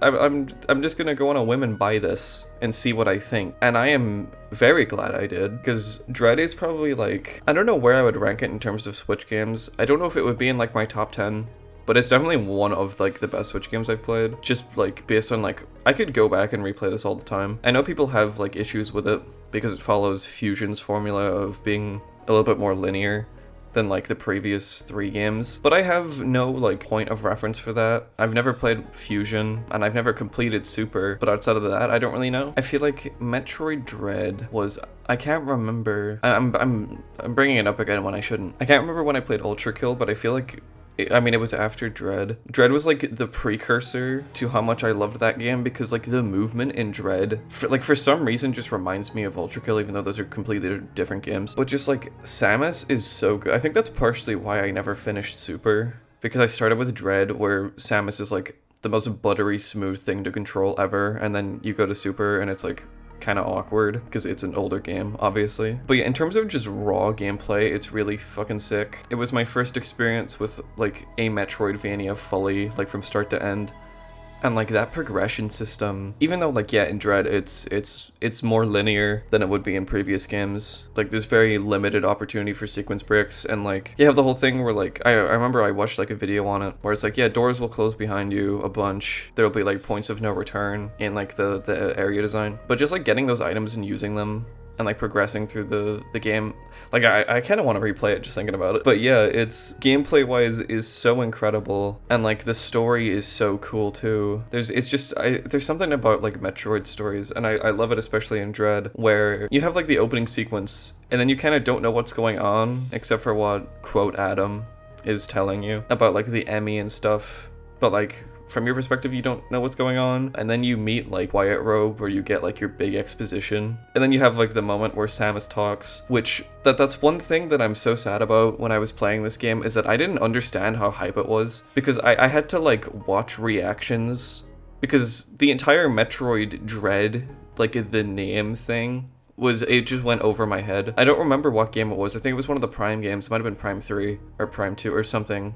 Or maybe it was Hunters, where they referred to Project Dread being near completion, which was in like probably like early to mid 2000s. So like Dread existed. I think it was supposed to be on the DS originally, but they just couldn't make it for that hardware, which is why it kind of went into limbo. And one of my favorite things when I'm going back and looking at old Nintendo stuff is seeing people's reaction to the title drop, especially like Arlo's Metroid Dread reaction is probably one of like the best reactions to anything I have ever seen, because he's already popping off and then he fucking roars at the name because of what it means in the series, and it's like stuff like that. And then like as I was saying, with Samus speaking Chozo, the meaning behind that was sick, because I mean like even then I knew it was like, oh, Samus doesn't speak, she hasn't spoken this entire game, this is kind of a big moment, like this is new. Like I'm like my eyebrow raised when that happened. It was still really cool. But like coming off of like Other M, or I guess not coming off of Other M, it was way after it, where like, oh, she was speaking all the time and they completely like butchered her character, having her have like the vocal role here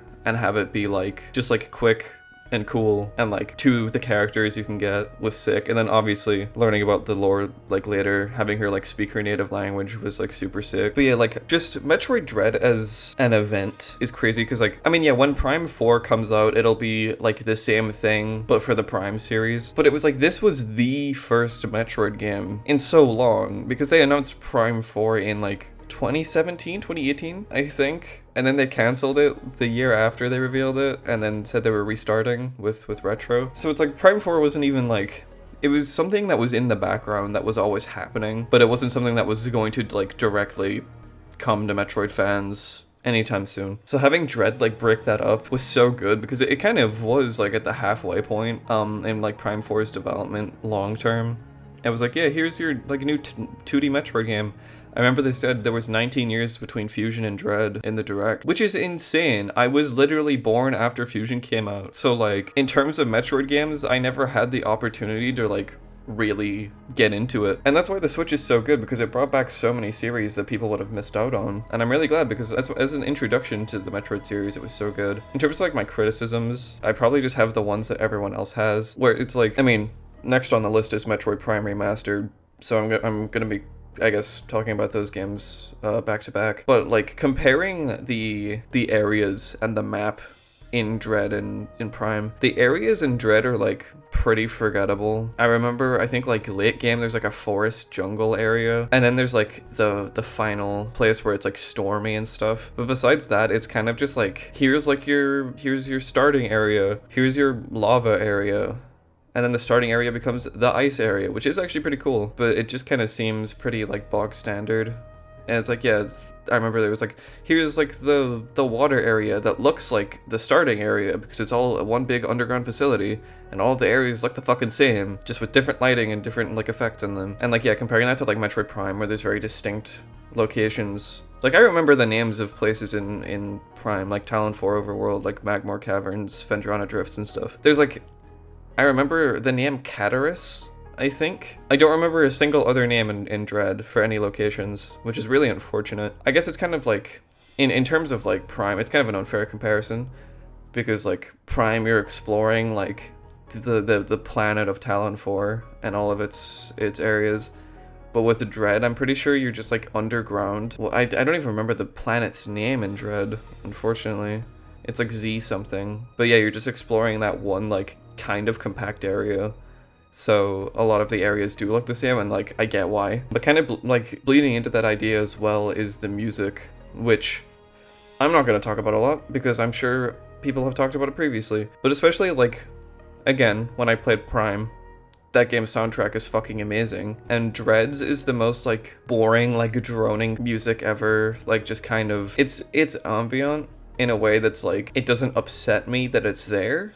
It's like, it's effective at what it does, and it's not like bad music by any means, but it's like, it leaves no impact at all. The only song I remember, well, I guess it's two. There's the Ravenbeak theme, like when you're fighting him, you know, the final boss. And then there's the one that's in like the reveal trailer, but I only remember it because it was in the reveal trailer. But like besides that, it just doesn't hit. And then like since then I've like gone back and listened to old soundtracks, like especially Super Metroid. That game's soundtrack for when that came out is genuinely absurd. Dread being like the 5th game and being like the only like modern 2D Metroid game and having a soundtrack that's not that great is a little bit sad. But like overall, the game is just raw as fuck. Actually, yeah, that is another thing before I finish. The animations and like the cutscenes are fucking dope. I think they handle Samus so well in terms of like her movements, because obviously a big part of Samus's characterization is like, it's the fact that she doesn't talk because she doesn't need to, because she's always alone in the games. So in like the cutscenes, you have to show her like thought process and like her emotional state and stuff through her movements. I remember there's so many moments in the game that I can remember, like after the Kraid fight when he tries to like shoot one last thing at her and she fucking sidesteps, and it's the rawest thing ever animated in video game history. And then obviously when she is becoming a Metroid, when she's fighting Ravenbeak, that entire sequence is fucking sick. And like just how she kind of like relaxes with Quiet Robe and stuff like that is also cool. But yeah, I would say it's probably like the perfect introduction, because I think it's a really good entry into the series, and it does that perfectly for me because I was curious to check out the rest of the series. I still haven't played all of the games. I'm probably not going to play the first 2 ever unless I play like Samus Returns on 3DS. I hope they remake Super Metroid soon. I think that would be really sick if they remade like such a monumental game. I'm sure eventually I will like play that game in its entirety, but I think it's just like with its age, Dread is like the perfect entry point, amazing experience. Following up Dread, we have Prime Remastered, which has a little bit of a different story behind it. This was another game that I kind of just randomly got when they announced it, because I was like, yeah, I liked Dread, let's see what Prime's about. And admittedly, coming off of Dread going into Prime was not a great thing, because those games are very different. I knew Prime was different in some ways, and I was excited to try it out, but I just didn't get it at first. I think like I made it into somewhere in like the Chozo Ruins. Maybe I made it to Fendra or like Magmore or Fendrana, whichever one of those comes first. And then I just stopped playing the game. Not even because I disliked it, it was just like, oh, this isn't what I was expecting. So for the longest time, I just had Prime Remastered, and it was just on my Switch, and I didn't play it, and I kind of just didn't enjoy it. Which is so weird, because then I remember randomly one day, I was looking through my Switch games, and I saw Prime Remastered, and was like, this game was pretty hyped up, I should give it another chance. And then for some reason, that time, I don't know if it was just the time where I played it. I feel like I played it during a particular time, I can't remember, where it was probably just perfect. But it just kind of clicked, probably because I wasn't expecting it to be Dread at all.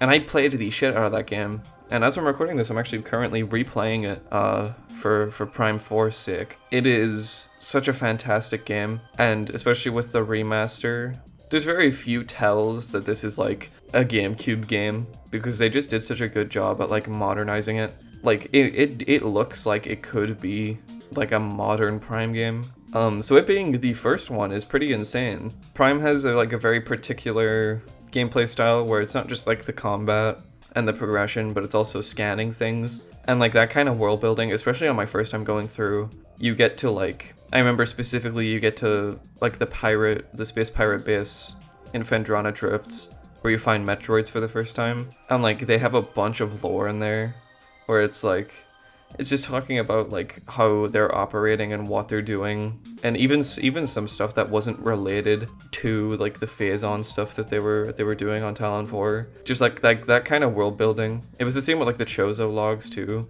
where it was such a different game. Like I've never seen a game do world building in like such a cool and interactive way, where it also felt like natural. Like it didn't feel like exposition really. I guess the Chozo lore is by definition exposition, but like it's the fact that it gets you directly involved in the game, because with Prime you could go from start to finish and like know nothing about what the actual story is and just play through the game without reading anything. It would be an absolute husk of a game, but you could do that. And I feel like that's probably what I was doing my first time going through. It's probably why I didn't enjoy it. But then when I actually learned what the purpose of the scanner was, it wasn't just for like scanning enemies and stuff, I started to enjoy the game a lot more. And it is the Metroid progression that I loved from Dread. And it was in 3D, and the world was just so much better. And like the soundtrack as well, as I previously mentioned. I feel like every single song, I think I could confidently say like most songs, except for the Space Pirate Battle song that fucking I hear in my sleep. Every single song in that game otherwise is just such a banger. Every area theme is so good. I remember when I was playing through it, I mentioned Arlo before with Metroid Dread, but I was like playing through the game and it's like, oh, I've heard these songs from his videos before, and I was like, yeah, that makes a lot more sense actually. The soundtrack is so good, and they characterize the different areas so well. And with Prime, it's like once I realized that it was like a slower, more kind of drawn out experience, I started to enjoy it so much more. It's with obviously because it's in first person and it's 3D. In terms of like immersion, being on Talon 4 is like so sick. And unfortunately, I've never played Prime 2 and 3. I was hoping they would port those or like remaster those as well, but it seems like they're not. And if they are, they're like strangely holding them back until like Prime 4 comes out or something, and that's like this year, so they kind of gotta hurry if they want to do that, because those are also two full games that I'm sure a lot of Metroid fans like today haven't played because they were on the Wii. But yeah, if they're anything like Prime 1, I know that there is like a lot of differences, especially I think in Prime 3 goes a very different direction where you explore like multiple planets and there's like actual people, there's like Federation people that you can talk to and stuff. And I know in like Prime 4 there's like the Luminoth where they do like directly appear as like, I don't know if they're like spirits or holograms or whatever. And then Prime 4 is doing the same with the species name that I have already forgotten. But yeah, Prime 1, even without the other games, in its own bubble, as a standalone experience that I played on my Switch, it's so good. I do think it's probably like an acquired taste. I feel like not everyone would love the Prime gameplay, but I guess that's why it's a spin-off. But yeah, it was so good. And like if Prime 4 is anything like it, and it's looking like it's gonna be exactly what we wanted, Prime 4 is probably gonna be one of my favorite games like ever, if that's the case. Strangely enough, whenever I sat down to make this, I completely forgot that I owned Minecraft on my Switch. Twice. So I'm gonna do like a quick fire round because like I don't really have a lot to say. So I'm gonna talk about both. First I'm gonna do the Legacy Edition because I have more to say about that. Not even really about the game because it's fucking Minecraft. But just like seeing that old icon makes me remember like Legacy Edition a lot. Again, since I was a weird fucking kid, technically my introduction to Minecraft outside of like my sister's shitty laptop when I was like really young was the Wii U. And like I probably put like hundreds of hours into my Wii U just playing Minecraft Console Edition, and then obviously it transferred over to Switch, and I played on my Switch too, and it was like, in terms of like the Switch at the time, because like with my Wii U, I would always love just having the gamepad, and like if someone else was using the TV, I'd love using the gamepad. I remember specifically I would do it with Wind Waker, where I would try to sit as far away from like the console as I can without losing connection, and just like play the game on my gamepad and thinking that was like the coolest thing ever. It was the same thing with Minecraft. I would always play it on my gamepad. So having like the better handheld, be able to like run that anywhere I wanted was super sick. And like there's probably a bunch of videos that would like repeat any point I say about like Minecraft console, like Legacy Edition, where it's like, yeah, obviously like I wouldn't play those now because I play Java, but like for what it was, Console Edition was like so good and like nostalgic as compared to Bedrock, which I guess I'll talk about next. I played both Legacy and Bedrock Edition with my friend Icy. So we both jumped ship whenever they started doing the Bedrock thing. And Bedrock is notoriously very ass. I don't even have it installed on my Switch here. I just know it would be in this area too, so I'm talking about it. Just like buggy, just not really like that fun. I feel like with Legacy, there's just kind of a vibe with that. It's probably nostalgia, to be honest. Like, I'm probably really biased, but Bedrock still just isn't very good. But yeah, those are both games that I did play on my Nintendo Switch.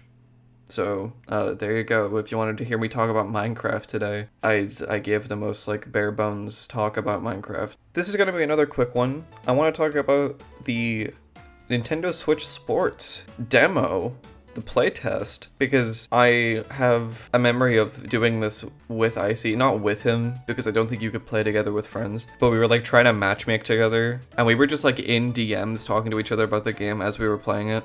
I think you can only play for, like, an hour. Did I enjoy the game? No, I just remember that. I don't even own the actual Switch Sports, but like, I think it's like stylistically, it's like the biggest throw ever. It's like that and like Mario Strikers. I don't own Mario Strikers, so I could talk about that too. Where it's like the most like stale kind of like walking corpse reanimated of a series. Where like Mario Strikers is just so like sanitized. And it's the same with Switch Sports, where it's like, the entire point of Wii Sports were the Mii characters. And then they introduced like the sports mitts in this, which isn't like a super big deal. It's just the fact that the Miis get sidelined entirely is just so weird.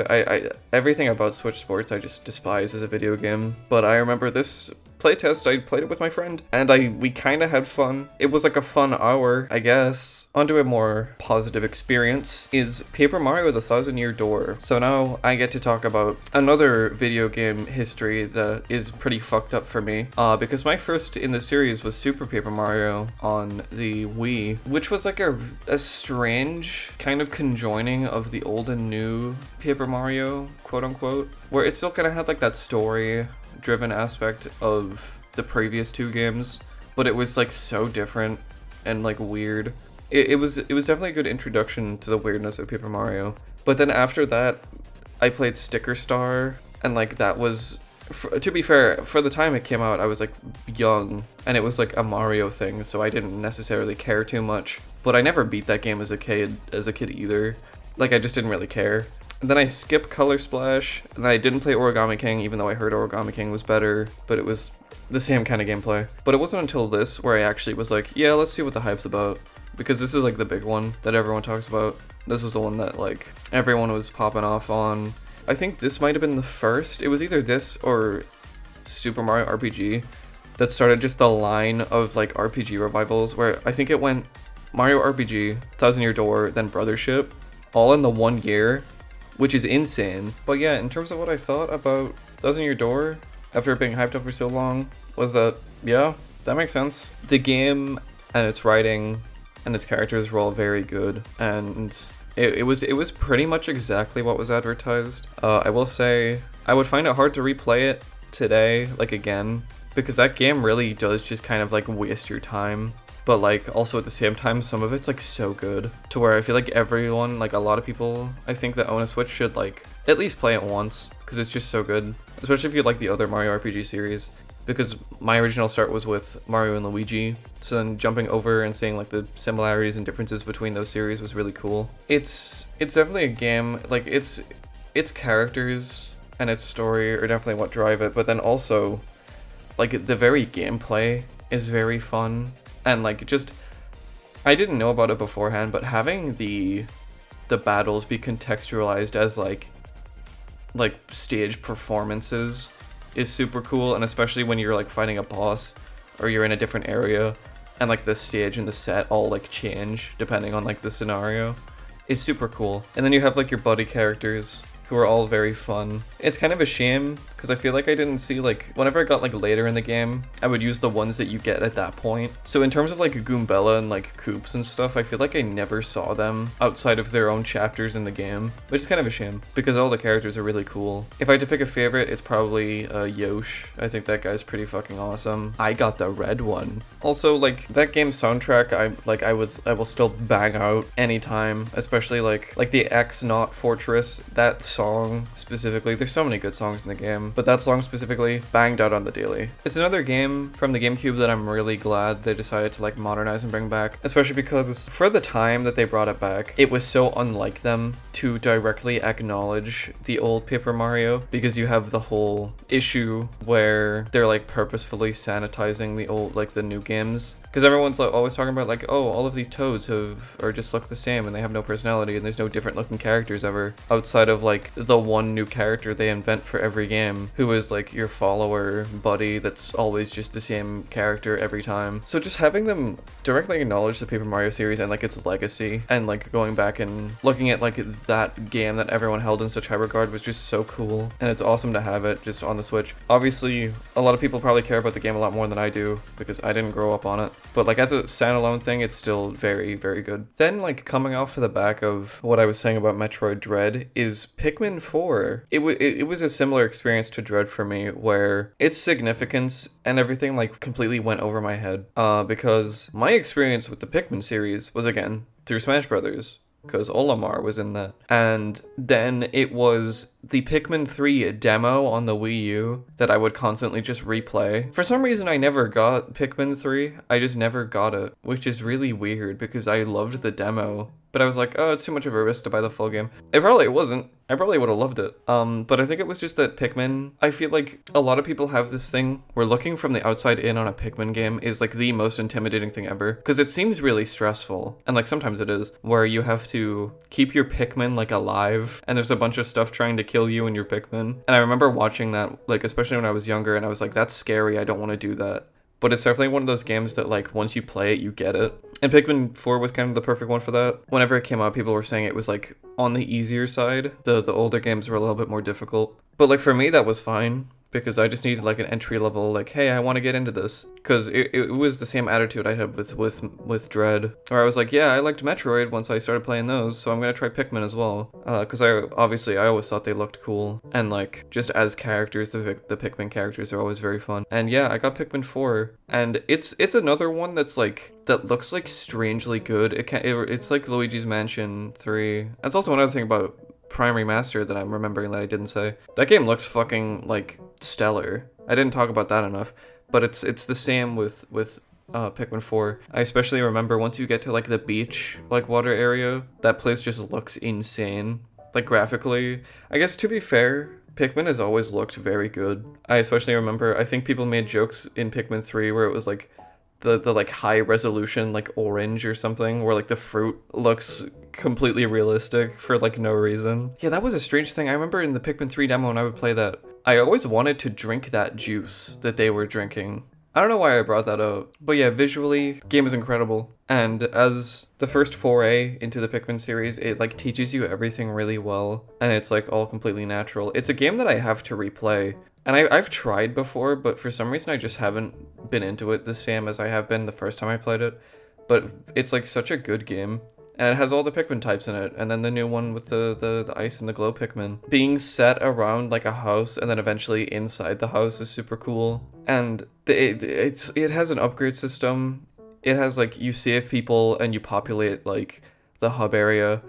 Anytime a game does that, I'm like in. Like those two things is just how you instantly do that. I feel like it's like the Hades effect. I was talking about Hades before. It's like, oh, you progress and you get people who help you out or just talk about stuff. And instead of being like, oh, you're just like Olimar or just Olimar and Louie, you're like a whole like crew, and you have to like save your crew and then save a bunch of other people. And then they have like the Leaflings plotline with Olimar, which then leads into like the Pikmin 1 bad ending, where I think Pikmin 4 on the timeline is like, instead of being the fourth in the timeline, it's like Pikmin 1 branches off into two paths, one of them being Pikmin 2 and 3, and then the other one being Pikmin 4, depending on what ending happens. Which is really cool, because I think I remember seeing the Pikmin 1 bad ending just in a vacuum and being like, that's actually really fucked up. So to have that be directly acknowledged in like modern day is kind of fucking crazy. Because that's like, having like a bad ending is kind of ballsy, and I feel like Nintendo games don't really do that anymore. It's like the same with like the Luigi's Mansion, where I remember seeing that and that like scared me. Whatever it was about the vibes of that bad ending was so nuts. But yeah, it was the same with Pikmin, the Pikmin bad ending, where it ended with like Olimar getting planted in the ground after dying when his rocket didn't take off, and like becoming like a Pikmin. And it's right off of that where you find him and he's not himself. And it's really cool. And then you have like the Dandori battle system, which especially as the game goes on, those are just so fun. They perfect just like the gameplay of Pikmin. I'm still yet to play 1, 2, and 3. And it's kind of a shame because they're all on Switch now. So I definitely have to at some point. I feel like it's especially be kind of euphoric to play 3 after enjoying that demo for so long. I'm sure I'll get to it eventually. Especially if like the Switch 2 has like Switch 2 versions, having those games run on like better hardware too could be kind of insane. But I guess we'll see. Yeah, Pikmin 4 is, I think it's kind of up there with Kirby and the Forgotten Land, where I kind of don't really have any complaints besides the fact that there isn't more of it. I don't know what I would really critique because I haven't played the game in a while, so I don't really remember what problems I had with it. I guess maybe if it was a little bit more difficult, if there was, I don't even think there's a New Game Plus or anything. If they had it be difficult the second time around, that would be cool, and a cool way to replay it. But yeah, it's probably one of the more perfect games. It's like the most near perfect game I can think of besides Kirby and the Forgotten Land. Next up, for a game that I honestly kind of forgot about, PIKUNIKU. I do not remember when I got this. It was probably a few years into Switch's life. I think I got it because I remember, I don't even know if it's true, but I think my sister had it or something, or I feel like it had something to do with her. Maybe I was watching her watch someone play it or whatever. But yeah, PIKUNIKU, I have very little to say about it because I don't remember a lot. But I remember it was actually like a very decent little game, and the song that plays in like the first area of the game, I think it's like the town or whatever, I still like hear that in my head sometimes, and I'm always like, oh yeah, that's a game I played. But like the funny art style is cool. I remember the characters being quite funny. I don't even remember what the plot was. I think you're like a weird cave-dwelling beast who can stretch their legs, and everyone's like, who the fuck is this guy? But yeah, it was cool. That's probably all I have to say about it. It's just I saw it, and it's a game that I still have downloaded, so I get to talk about it too. Another one that I do not have much to say about is PlateUp. It is a game that I bought to play with Rhett. We played it twice. Alright, now that we're in with the P games, with PIKUNIKU and PlateUp, we have the Pokemon Rapid Fire Round. Because I have most of the Pokemon games on Switch except for Brilliant Diamond and Shining Pearl, because I guess that's where I drew the line. But I own Let's Go Pikachu and like Violet, sure. Alright, so starting off the Pokemon line strong with Pokemon Home. Pokemon Legends Arceus is probably the best of the bunch here in terms of my experiences with it. This was the first big like switch up for Pokemon in like a minute. Legends Arceus. This game was like very exciting because it was just a Pokemon game that did something different, and that was enough. Because, like, if we're talking critically, I probably couldn't replay Legends Arceus because I think that game's, like, kind of boring in terms of... Because it is an open world game. Because every big game has to have an open world entry after Breath of the Wild. Because that game was so successful and good. I'm not saying open world is necessarily a bad thing. Open world games could be quite fun. But because of the setting of Legends Arceus being a prequel to... like literally pretty much everything. It was before Pokemon and people came together. So the Sinnoh region, or the Hisui region, has nothing in it, which makes sense narratively. The only things that exist are like the Jubilife village, which isn't like the city, it's the village. And then there's like some structures in some places. There's like the temple in Mount Coronet. And besides like little small houses, that's like the only structure in the game. And then everything else is just open environment, which can be okay if there are things to do there and things to collect. But like the only collectible were like the little spirit things, which I don't even know what they did if you got them all, so I just didn't. It was just Korok seeds too, basically. And that's kind of it, other than like catching Pokemon, which is where Obviously, we know about Legends ZA. That game, I think, is definitely going to be more up my alley, where there's a lot more to do than just like the Legends gameplay. But that is the thing. Even though I think the open world is a little bit boring in this game, the actual gameplay changes in catching Pokemon and fighting were like so refreshing. Especially because I grew up with Pokemon. A lot of people did. My first one was Diamond, I'm pretty sure. It was either Diamond or Black. It might have been like both at the same time in some kind of crazy mix-up because they were both on the DS. So I've been basically playing since then. I didn't skip a generation after that, I do not believe. Although I have like no memory of Gen 6 and not much of Gen 7 either.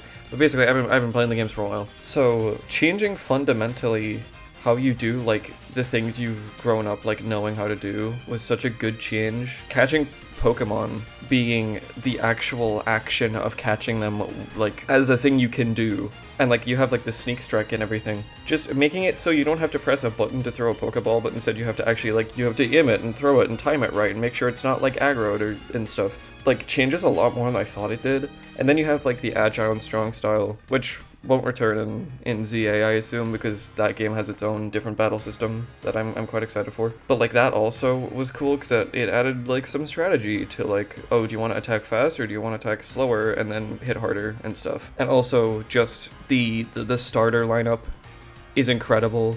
That's one thing that ZA hasn't done. Stars in that game aren't great. It's not a very diverse lineup, but the one in Arceus very much was. I picked Rowlet, by the way. All of like the evolutions and like every like Hisui regional difference is like sick.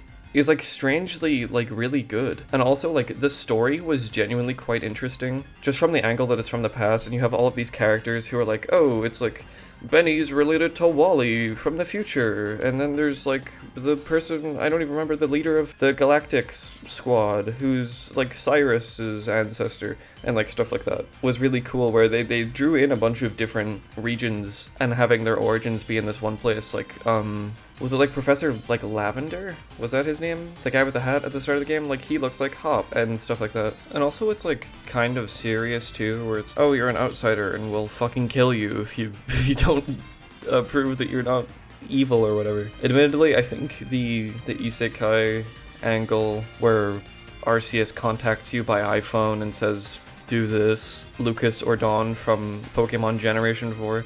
I think that's stupid. I don't know why that's the angle they chose to do. I don't know why they couldn't just do a story from the past and just have you play as someone from the past. Instead, they had to like tie in the actual like characters, which is weird, especially because that story I don't think has a resolution.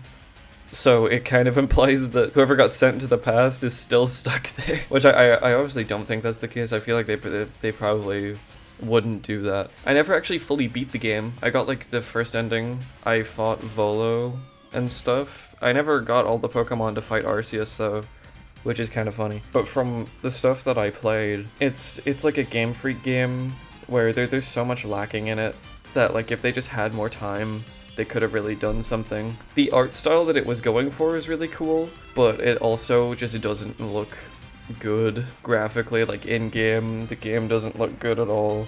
Somehow I would say it's still probably not the worst offender on the Switch, but it doesn't look good. But I don't really care about graphics majorly in games unless they're like abysmal. Again, I played Pokemon Violet for what it was, especially because like how quickly it came out, because it came out in the same year as Gen 9. But yeah, it was very good. I don't think I could replay it because I think I'd just get bored, unfortunately. Which is why I'm excited for ZA to come out, because I think that game's going to be a lot more fun because it has way more structure. Arceus was very cool with the things it introduced, like the alpha Pokemon being like the boss fights and stuff, and like doing the research on the Pokemon was cool in some areas, but I probably wouldn't play it again.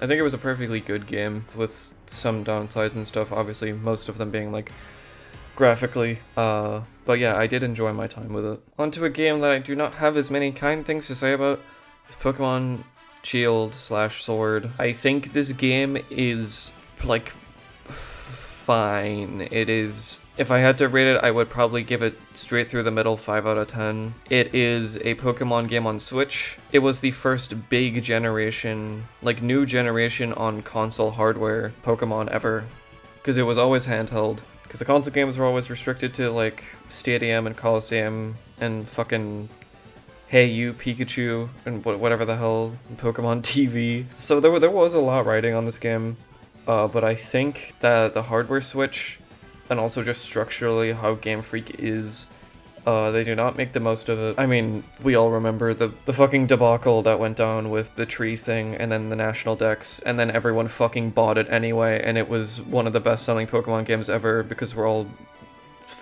stupid, I guess. But yeah, it was perfectly serviceable. The characters were fine. For some reason, I like barely remember them. Leon was kind of annoying. Hop was strangely, I think, like the prelude to Nimona, you know, in like some ways. But I liked the idea behind Hop where he realizes like, wait, why am I not? I'm the brother of the champion. Why am I not better than this guy? And then he gets like depressed and like changes his team and stuff and still loses. That as an idea to explore in a Pokemon game is cool. But Hop kind of just pissed me off. And then there was like Marnie, who is like not really that memorable outside of her character design. And then the gay one, Bed, I want to say that was his name. To be fair, his arc was pretty funny. I just don't remember him very well.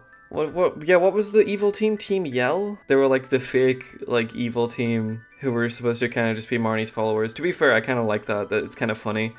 It kind of just felt too much like Team Skull, just without the aura. So I wasn't super invested. And then there's the switch up with Rose and whatever the team was. And then the yada yada interrupting the champion battle with the Darkest Day. That stupid fucking plot point, whatever they were trying to do with that. And like the legendary that I don't even remember the name of, and the dog showing up. And then the ending of the game. It's kind of just a mess. There was some good stuff. There was like the wild area where it was like, this is like the first entirely 3D section of a Pokemon game for one area only.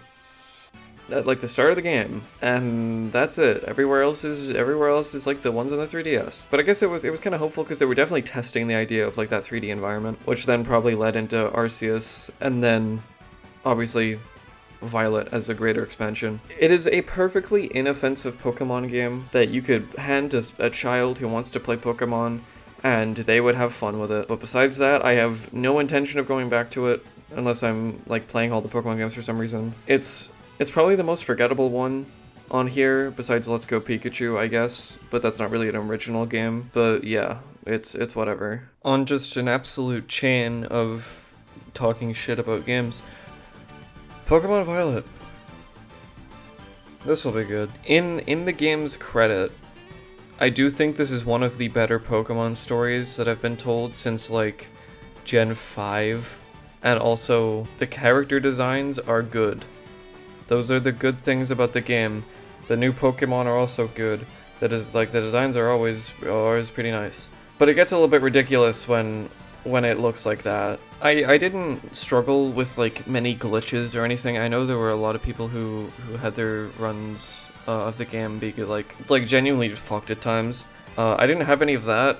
It was just more so having to look at the game was pretty bad in and of itself. But much like any Pokemon game, I can shit in the games all I want, but I give Game Freak my money, so does it really matter? No, not really. Because I mean, like, Legends EA looks better, but like not by that much. But it's kind of worrying that they can just keep putting out games of kind of just fucking like Dreamcast N64 graphic quality, and get away with it because it's Pokemon, and people will always buy Pokemon because it has Pokemon on it, and they have a legendary in the box art, so it has to be good. I think that angle of it is really depressing. Gen 10 as well. I guess for context, there is a split in this video between a lot of the recording before, I guess, like the Pokemon section is me not knowing what the Switch 2 is capable of, and after I know what the Switch 2 is capable of because the Direct happened in the time I recorded this video.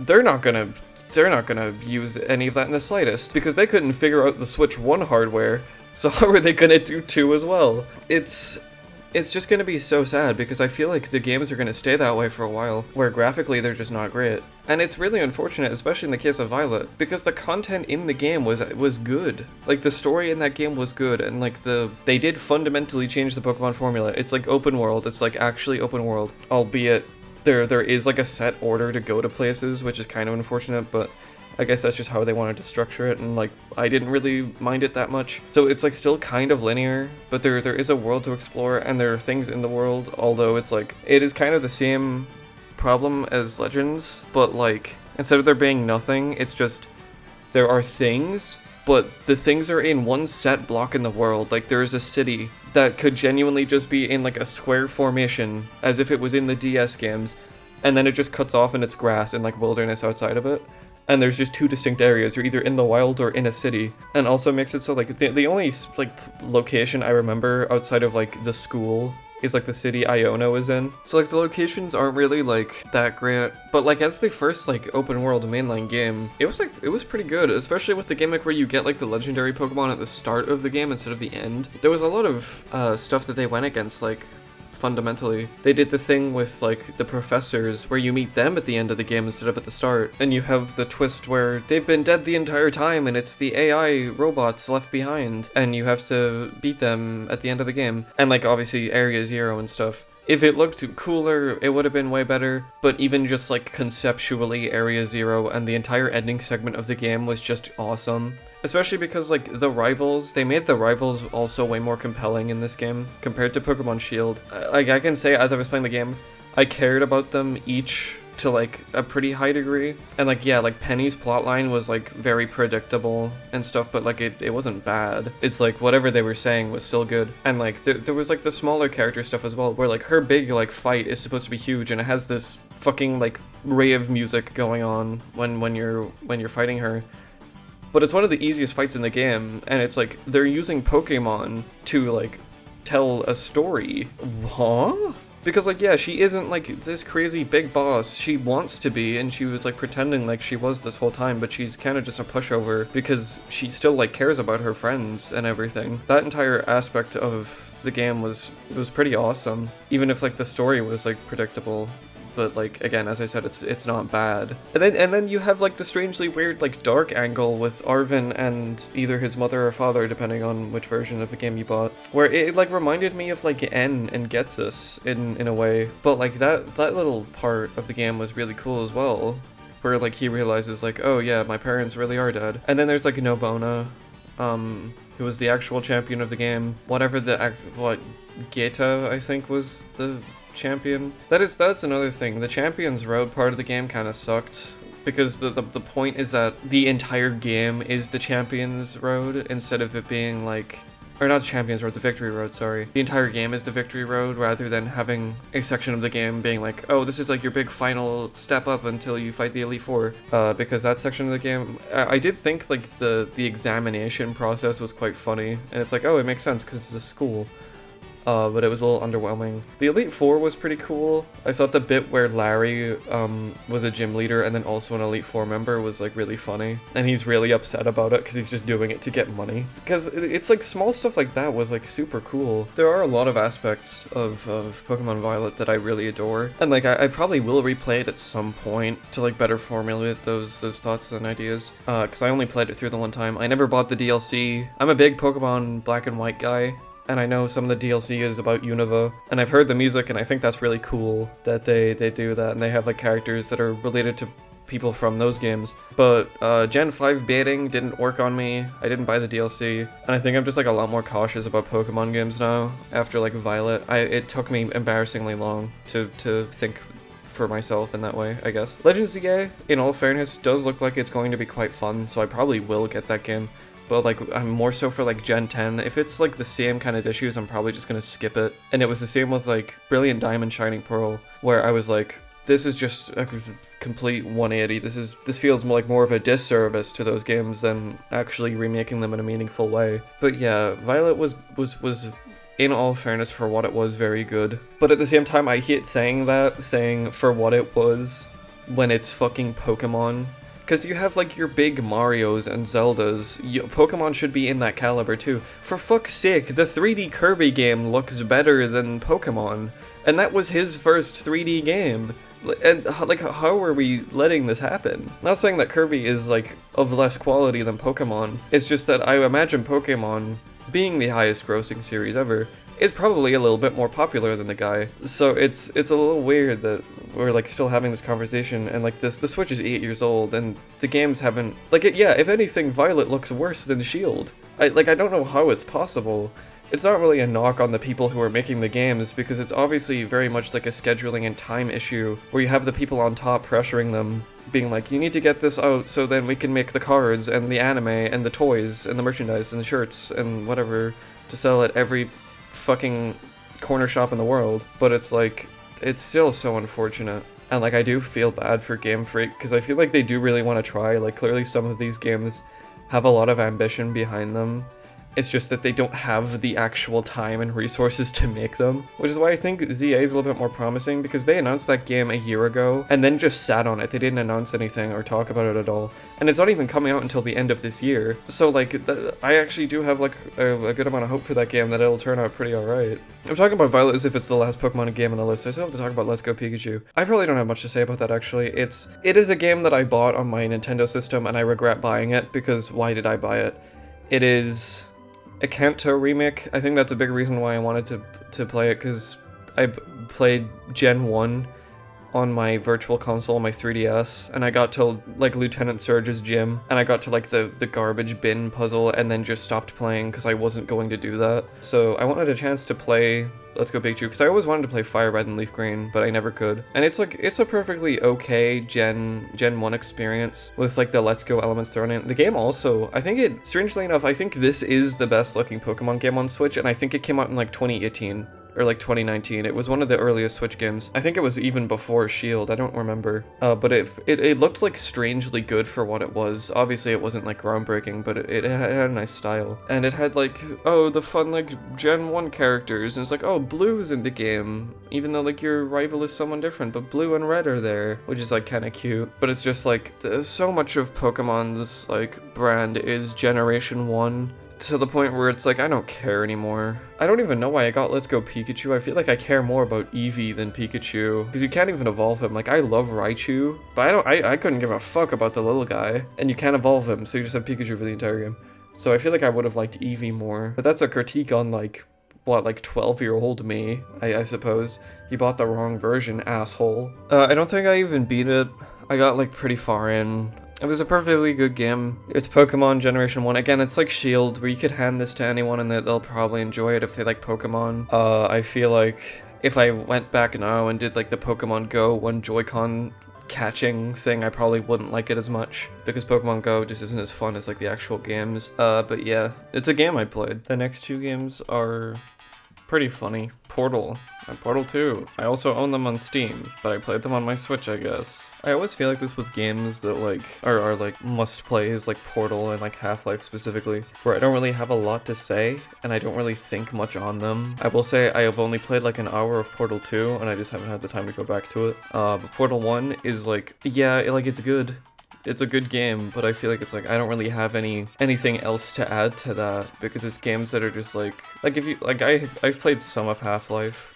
If you asked me to be like, oh, what did you think? I'd just be like, yeah, it makes sense why people like it. So like, I don't really have much to add to that conversation. Portal 1 was definitely quite good. It did feel weird, because I feel like a lot of games have their own version of the portal gun gimmick in some way. So like, going back and playing like the original thing is like, oh, this is how they wanted, like, intended it to be.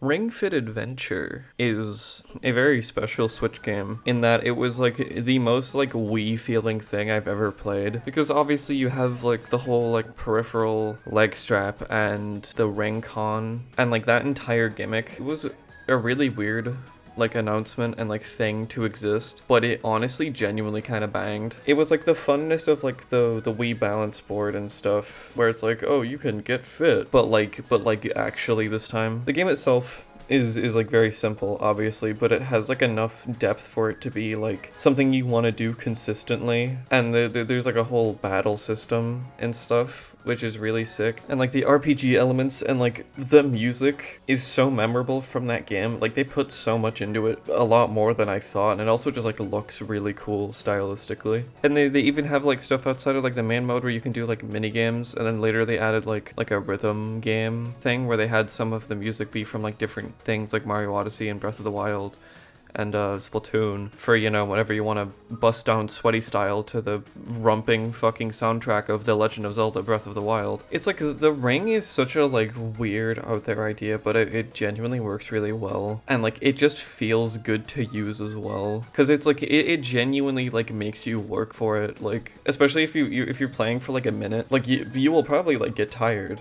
And like that's the thing, if you want to get fit, honestly this game is a pretty good way to do it. It's like strangely effective. Obviously like the game is very simple and a lot of the fun comes from like the control scheme and stuff. But for like what it wants to do, it's like really sick. Risk of Rain 2, I think is more of a PC thing than it would be consoles. But I guess it was like around this time last year, a little bit more than a year ago, is when I got it, and like some of my friends got it on Switch and we played together. At least for the time, like obviously my opinion of the game has kind of changed, especially with how it's handled nowadays. But when I played it, there are a few games that I would call an equivalent to drugs, but like this is probably one of them. The Switch version is nothing to write home about. In fact, it actually like runs quite bad at times. Obviously there's the gimmick in the game. It's a roguelike and you have one set run from start to end, but you can also loop and do previous levels again to get more items and get stronger and to make the game harder because it scales with time. If you want to loop once, if you want to do one run and then skip the final boss and then just loop again,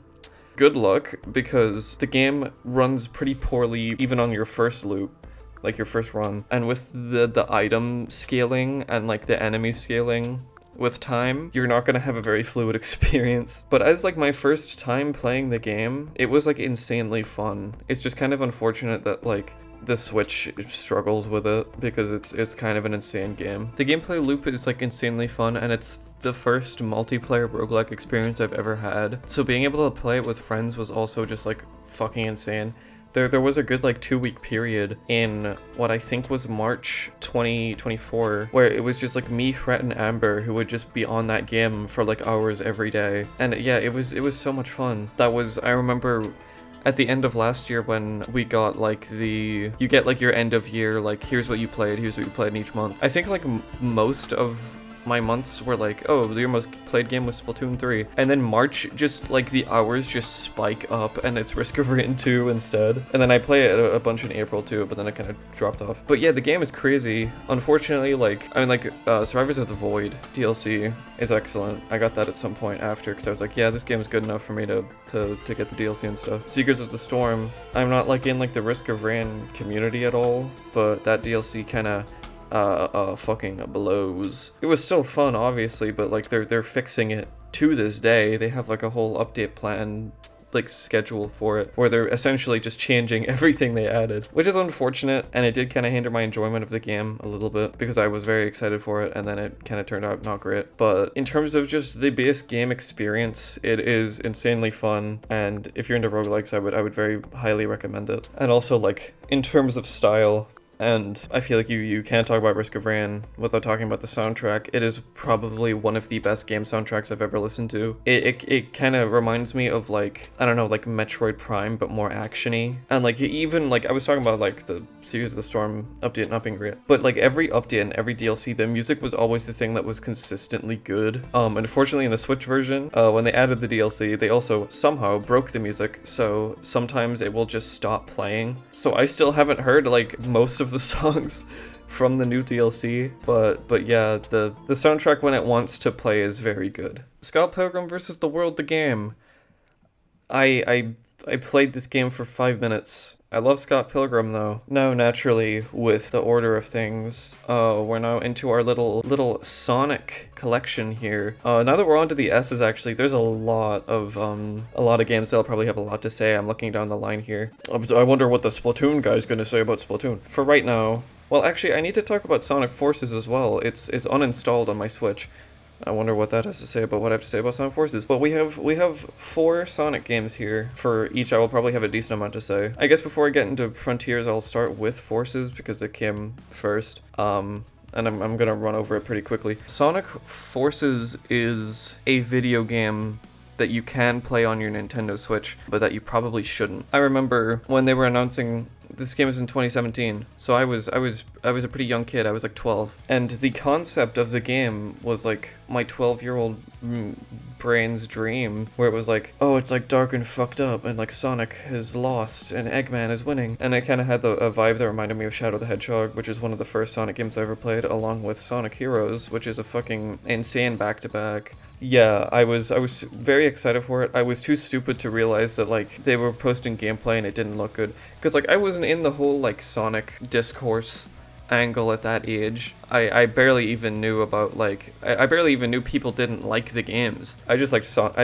the Hedgehog. So I was excited for Forces, and they were showing all of these old villains, and I was like, this is gonna be really cool. It wasn't. The gameplay was, like, just very okay. The level designs were very just nothing. It was kind of just start to end. And then you have the whole forced classic Sonic angle because of Sonic Mania, which, and like the plot of this game doesn't make much sense. Like, it doesn't know what it's doing. Classic Sonic's kind of just there. Because I think Forces was like an anniversary title, so they kind of just threw him in, and it kind of felt like, especially in that original trailer looking back, they introduced the game as from the creators of like Sonic Generations and Sonic Colors, I'm pretty sure were the two that were there. It kind of just feels like they're waving familiar things in your face and being like, hey, this game's gonna be good, you guys liked Sonic Generations, right? Without realizing what made Sonic Generations good was that classic Sonic being there made sense for that game's story, and also the levels were just good. Sonic Forces very clearly like grapples with a bunch of ideas and concepts that it doesn't really know how to use. They make an entirely new villain for the game, Infinite, who uses the Phantom Ruby, which is something that was set up in Sonic Mania and then was proposed to be a bigger thing in this game. And like the Phantom Ruby conceptually is actually very cool, where it's like the illusionary world and like what people perceive becomes reality, and you can control people's perception, which is really sick, but it's only really used like in that way in like one level that I can remember, where I just remember a bunch of like long-necked infinites. The design of the level changes like a little bit, you flip upside down. The level still isn't fun, but like that was kind of cool. Oh, and like Infinite is a character in Sonic for sure. I don't know what they were thinking with him. I don't, like, not even from the angle that like, oh, he has the funny interaction with Shadow where he gets his ass kicked and then he cries like a baby. It's just like they set him up as like the Phantom Ruby holder. They also, I think there's like something with the translation where I think in like the English version they say like he was built by Eggman, even though that's not true. He is a jackal. He is just a character that uses the Phantom Ruby, and then he randomly just dies off screen unceremoniously, never to return again, because they just didn't know what to do with him or how to conclude his story in a meaningful way. Especially because of the era of Sonic. It was a very transitionary period after Sonic Generations where games changed. Like, what I think we came off of, what, like Lost World? I don't even remember what games came out before Forces other than Mania, which wasn't even made by Sonic Team. So it was already not great. Oh, Sonic Boom was before Forces, wasn't it? Jesus Christ. God, this kind of stunk, didn't it? But yeah, Forces to me kind of just feels like a bunch of missed potential. It's kind of a point of no return, because I remember specifically, I feel like, well, I'll talk about Sonic Frontiers next, but everything after Forces, after that point, kind of just felt like an apology for whatever that was.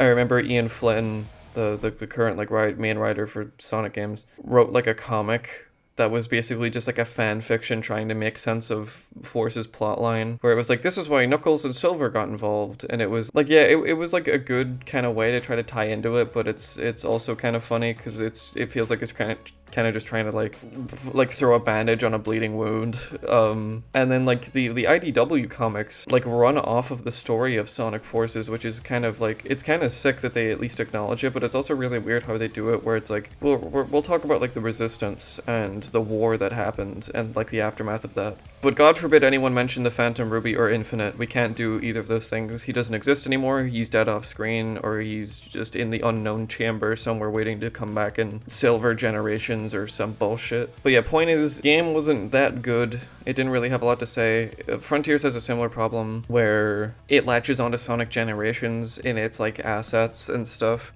Forces is obviously the bigger offender. Frontiers is mainly just, it reuses a bunch of assets from like Green Hill and like Chemical Plant from that game. Forces does the same, but it also just rips the classic Sonic thing. And like those levels were already the worst part of Sonic Generations. Not that they were like bad, they just weren't as fun as the modern stages. And yeah, they also just suck in Forces because they have, it's like a B plot where classic Sonic is with Tails and they're just kind of doing whatever. So like classic Sonic's levels don't even really matter outside of the time that he like fights Eggman once, and that's kind of the only thing that matters. Even then it doesn't, but like whatever. But yeah, it's a game that I think had some potential, and that if they like thought about that kind of story, they could have made it something special, but they kind of didn't. The only thing that was like kind of okay was the character creator. Like, in all fairness, that was pretty fun, but even then, the Wisp-on gameplay was like kind of just okay. But yeah, Forces was a game I played. Moving on then to Sonic Frontiers, a very different game to talk about than Forces, because it's not all strictly ass. This was the next big like 3D Sonic game after Forces. It came out in 2022, I believe, so there was a big amount of time. There was a 5-year gap between Forces and Frontiers, and I think this was the first project that Ian Flynn was brought on for the writing, so the story was a big aspect of this one, and also they were playing around with the open world idea, so there was a lot going into this one, and there was a lot of expectations, because I remember for the first while there was a lot of mystery around Frontiers, and at this point I wasn't really into Sonic, because I'm kind of on and off the series. Obviously as a kid I really loved it, and then you kind of get like after Sonic Forces, I think even I was just like, yeah, that's enough, so I kind of laid off the guy for a while. And then I would argue I didn't even really get into Sonic again until Shadow Generations, which I'll talk about later. But I heard the coverage of this game and I saw the stuff about it, and I was like, oh, they're trying something different, you know what, fuck it, I'll pick it up. So I played the game. It's something I'm pretty conflicted on, because I mean, like, overall I liked the game. I thought the game was pretty good. There is a lot about fundamentally how it's designed that I think is quite good, but also kind of unfortunate. They go for the angle of open world, but I feel like it also meshes with the design of Sonic in some ways, in ways that work, and then ways that are also pop-in rails in the sky that look kind of weird. Obviously the graphics for this game, they had to I think they downscaled every version so they could have it on Switch, which is kind of unfortunate. And also the Switch version is the one I played, so it wasn't a great looker, but like I didn't necessarily mind. They had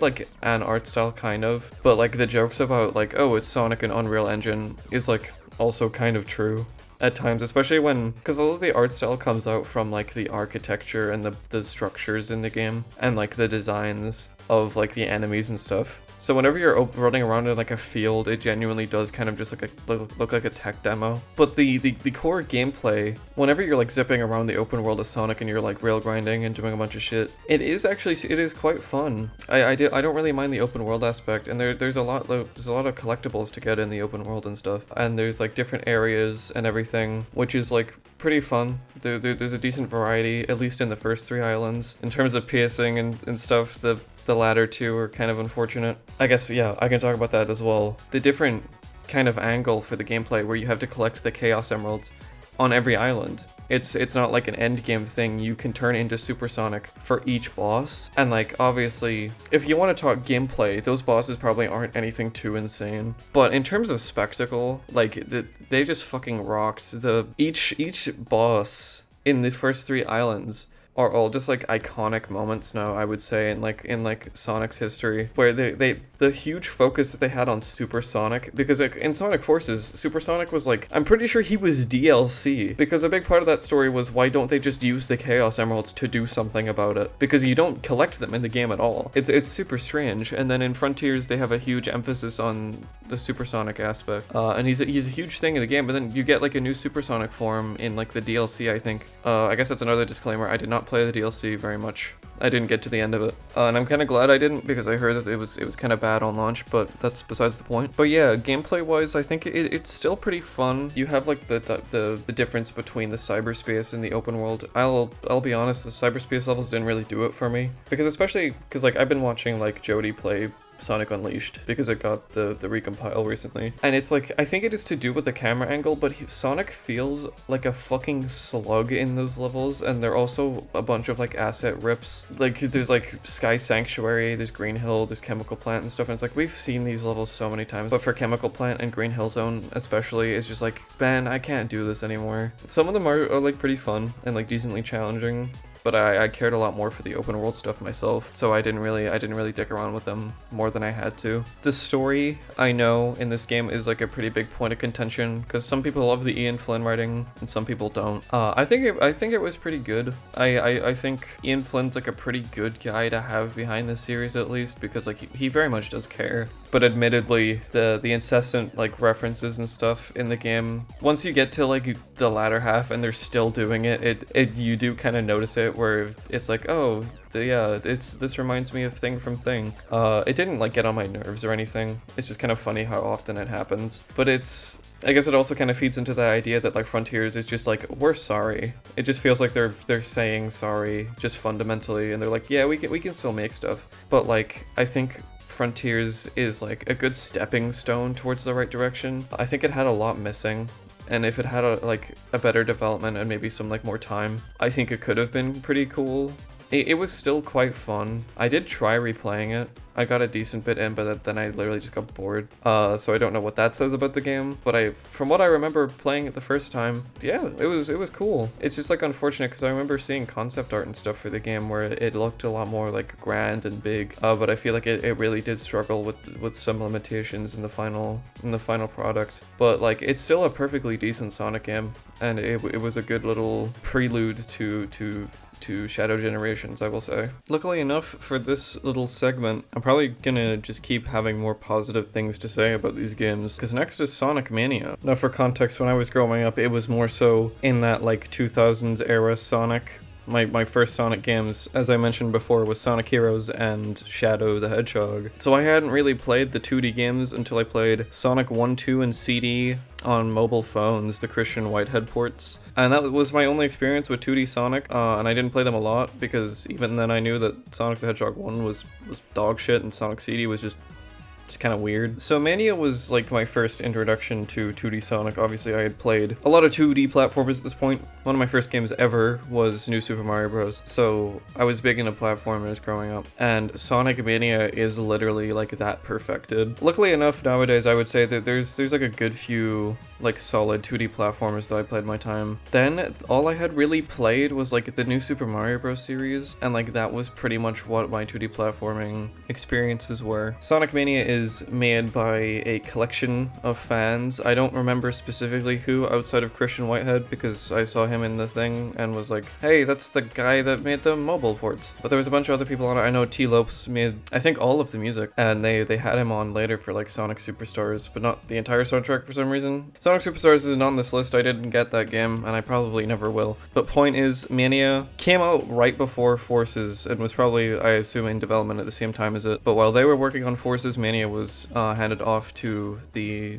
other guys. One of the very few negatives of Sonic Mania is that there are very few original levels in the game, and it's not something I have crazy concern for, but like, especially when like Sonic Superstars was all original and like stuff like that, and then seeing like fan games and things kind of make me wish that they just give this team like another shot to just make a fully original Sonic game, because at that point we already had like Sonic Generations, and then Forces later. I mean, this kind of, to be fair, made Forces Repetition worse, because it had like the Green Hill chemical plant thing, where those were in the game again, even though Generations' first two levels were those as well. But honestly, with how they handle the old levels, especially mentioning Chemical Plant brings it to mind with how the Act 1 is the more standard expected formula with obviously some differences, and then Act 2 is like your big switch up. I remember with Chemical Plant you have like the syringes that go into like the jelly substance that let you bounce up and down and stuff. It is just like peak game design, because they throw a lot at you,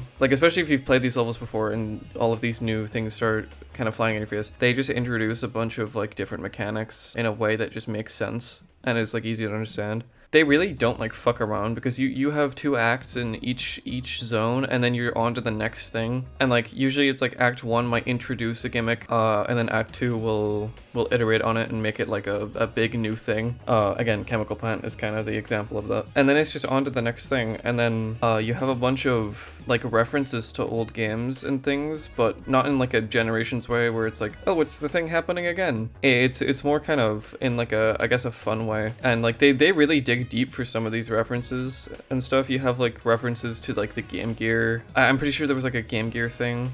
During the Metal Sonic fight, you have these little like other tiny Sonics that appear during the fight. I think they're from that. And then this was like the return of 2D Sonic, because Sonic 4 came before this for mobile phones. I think it was on like Xbox or something. It was the return of 2D Sonic, because Sonic 4 was ass. And like looking at that game now, it just looks so unappealing. But Mania's like art style and everything just like really evokes the classic games, but in a way that's obviously very new and refreshing.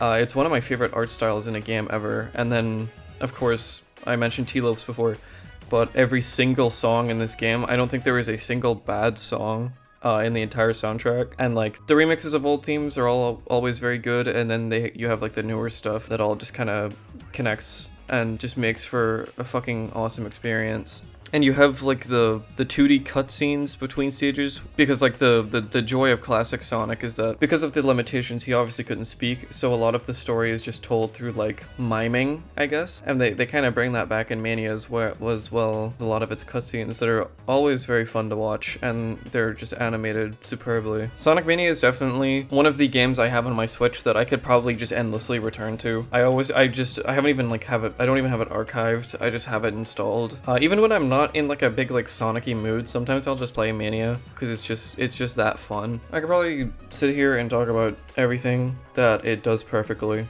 but this is kind of just more of an overview thing, so I'll move on from Sonic Mania now.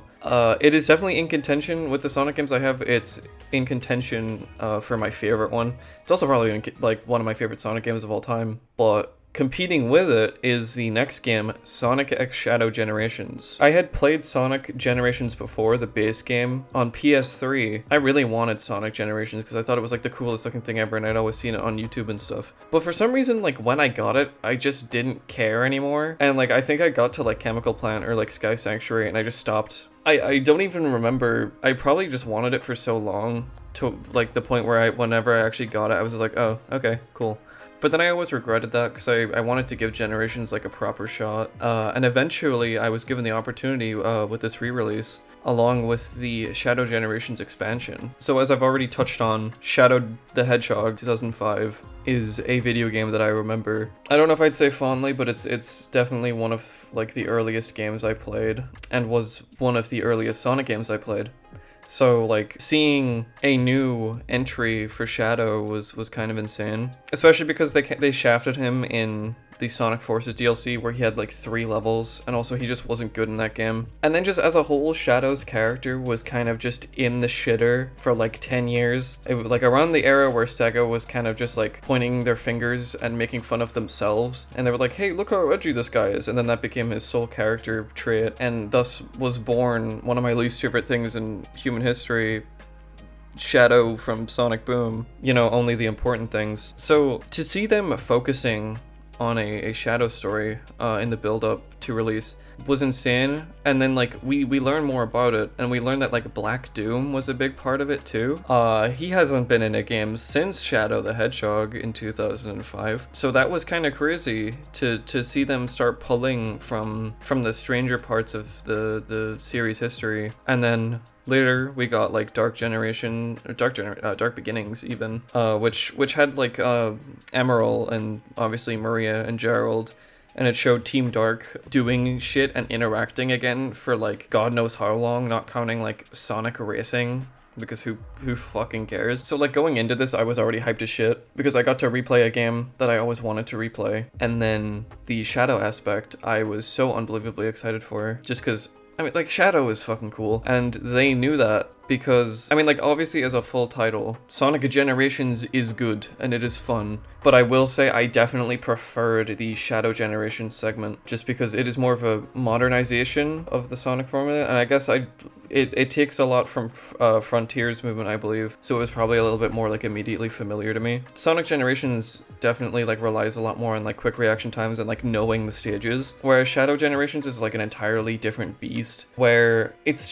so evident that they did, in fact, learn from Sonic Frontiers, because it's kind of like if Sonic Generations and Sonic Frontiers was one game, where you have all of these old levels, and like it's more classic, like start to end levels, but they're a lot more open, and like Shadow is just like so good to control, and he has like a bunch of different abilities like how Sonic had in Frontiers, where you have like your Chaos Spear and stuff to start with, and then you get the Doom powers, which kind of like up the different kind of things you can do in levels. Like you have like Doom Surf, which is pretty simple, but it lets you do like water segments, and then eventually you obviously get the Doom Wings, which kind of act as like the supersonic gimmick, where you get 50 rings and you get like the ability to just like fly around areas, which is really sick. I didn't play around with it too much because you get it at the end of the game, but the different like gameplay styles and like different ways you can traverse levels was just so good, and it was honestly awesome to just have that, because like Frontiers was good, but it was kind of its own thing, and I was like, all right, time to see what's next for like, you know, classic kind of formula,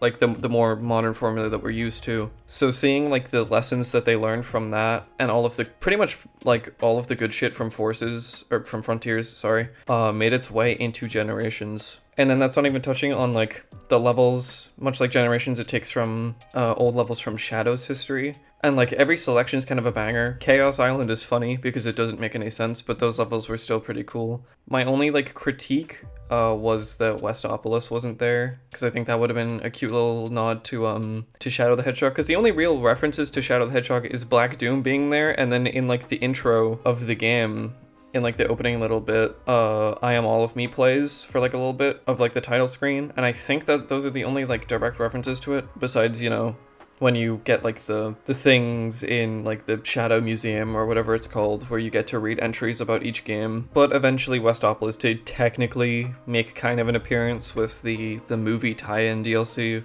where the music that plays during that stage is a remix of Westopolis, and it's fucking fire. And then that's all not even mentioning the story, which was like a big concern because obviously Shadow's been done dirty before, and Frontiers was kind of divisive with this plot, where I feel like it was like perfectly okay, but it wasn't groundbreaking. And then you have Shadow Generations, which is like the perfect love letter to the character and everything surrounding it, and finally gives closure on like the Gerald like Shadow Maria dynamic, where it finally feels like he can move on effectively as a character, which opens the gate to like whatever the hell he could do next, and it's really exciting. Obviously, narratively, all of like the bosses tying into Shadow and his identity. Like you have like Metal Madness, you have like Mephiles, you have the Bio Lizard, although technically not a boss, you have Sonic himself, and then like Devil Doom. Like all of the bosses reflecting Shadow and like his journey and identity and stuff was just so good. The story was incredible, and then you had obviously Dark Beginnings, as I mentioned, and then Gerald's Journal that you can get with the game or also just unlock through it, where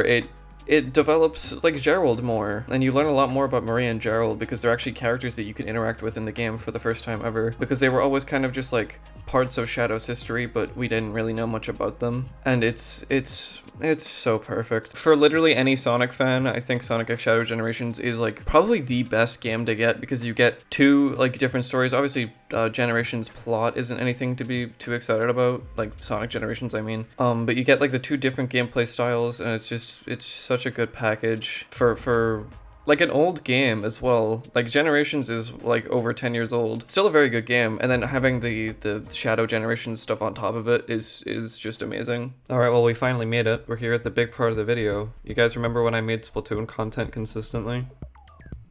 Me too. Starting off with Splatoon 2, I'm also gonna do stuff about the test fires, I guess, because I'll probably have like maybe like 30 seconds to a minute to say about both of those. But the Splatoon 2 test fire, I didn't even get to play because I don't even know what the problem was. It just like, I had internet, but it wouldn't let me connect to the online. So I spent that entire test fire just in the lobby walking around. For context, I think Splatoon 2 is probably the most excited I've been for a game. And looking back at that now, that's really funny. When I think of like my excitement for games, it's like Splatoon 2, New Horizons, Splatoon 3 eventually were kind of like the biggest ones. So like I was restricted to just like free roaming Angopolis Square, and it was really sad, but I kind of just had fun doing that. So that was my experience with the Splatfest test fire that happened for 2. Exhilarating, I know. Splatoon 2 is a very weird game. Being the middle child of the series, it's kind of just like, it's simultaneously like, it does a lot of good, but I think it's probably the most like forgotten of all of them in terms of like, if you're having a conversation about Splatoon,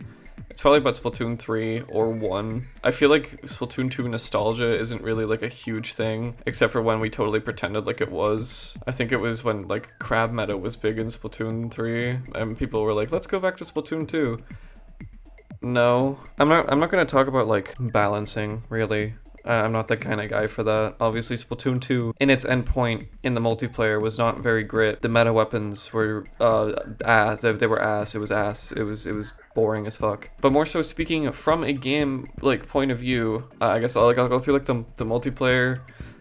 Salmon run single player and stuff. For multiplayer, it's definitely like it is Splatoon 2. I don't even know how to talk about this. This is really weird. I thought like Splatoon would be easy to talk about, but it's strangely not. Splatoon 2 stylistically is a good step away from 1, where Splatoon 1 was definitely like the most, it's like the pure chaos and like just it was such a new thing. Obviously Splatoon 1 was like horribly like I guess like unfinished and unpolished in a lot of ways, but that kind of brings its personality out a lot. Splatoon 2 was also quite rushed, but I feel like its style was kind of, it was more like chill and laid back, because like Splatoon games kind of have like an overall theme that you can hear in like the main band and stuff. And the main band for 2 was Wet Floor, where their music was definitely a lot more like chill and laid back compared to Squid Squad from Splatoon 1. And that was kind of felt overall in just like the style and the visual presentation, where I think it was definitely more like Splatoon 1 was just complete chaos. Splatoon 2 kind of tried to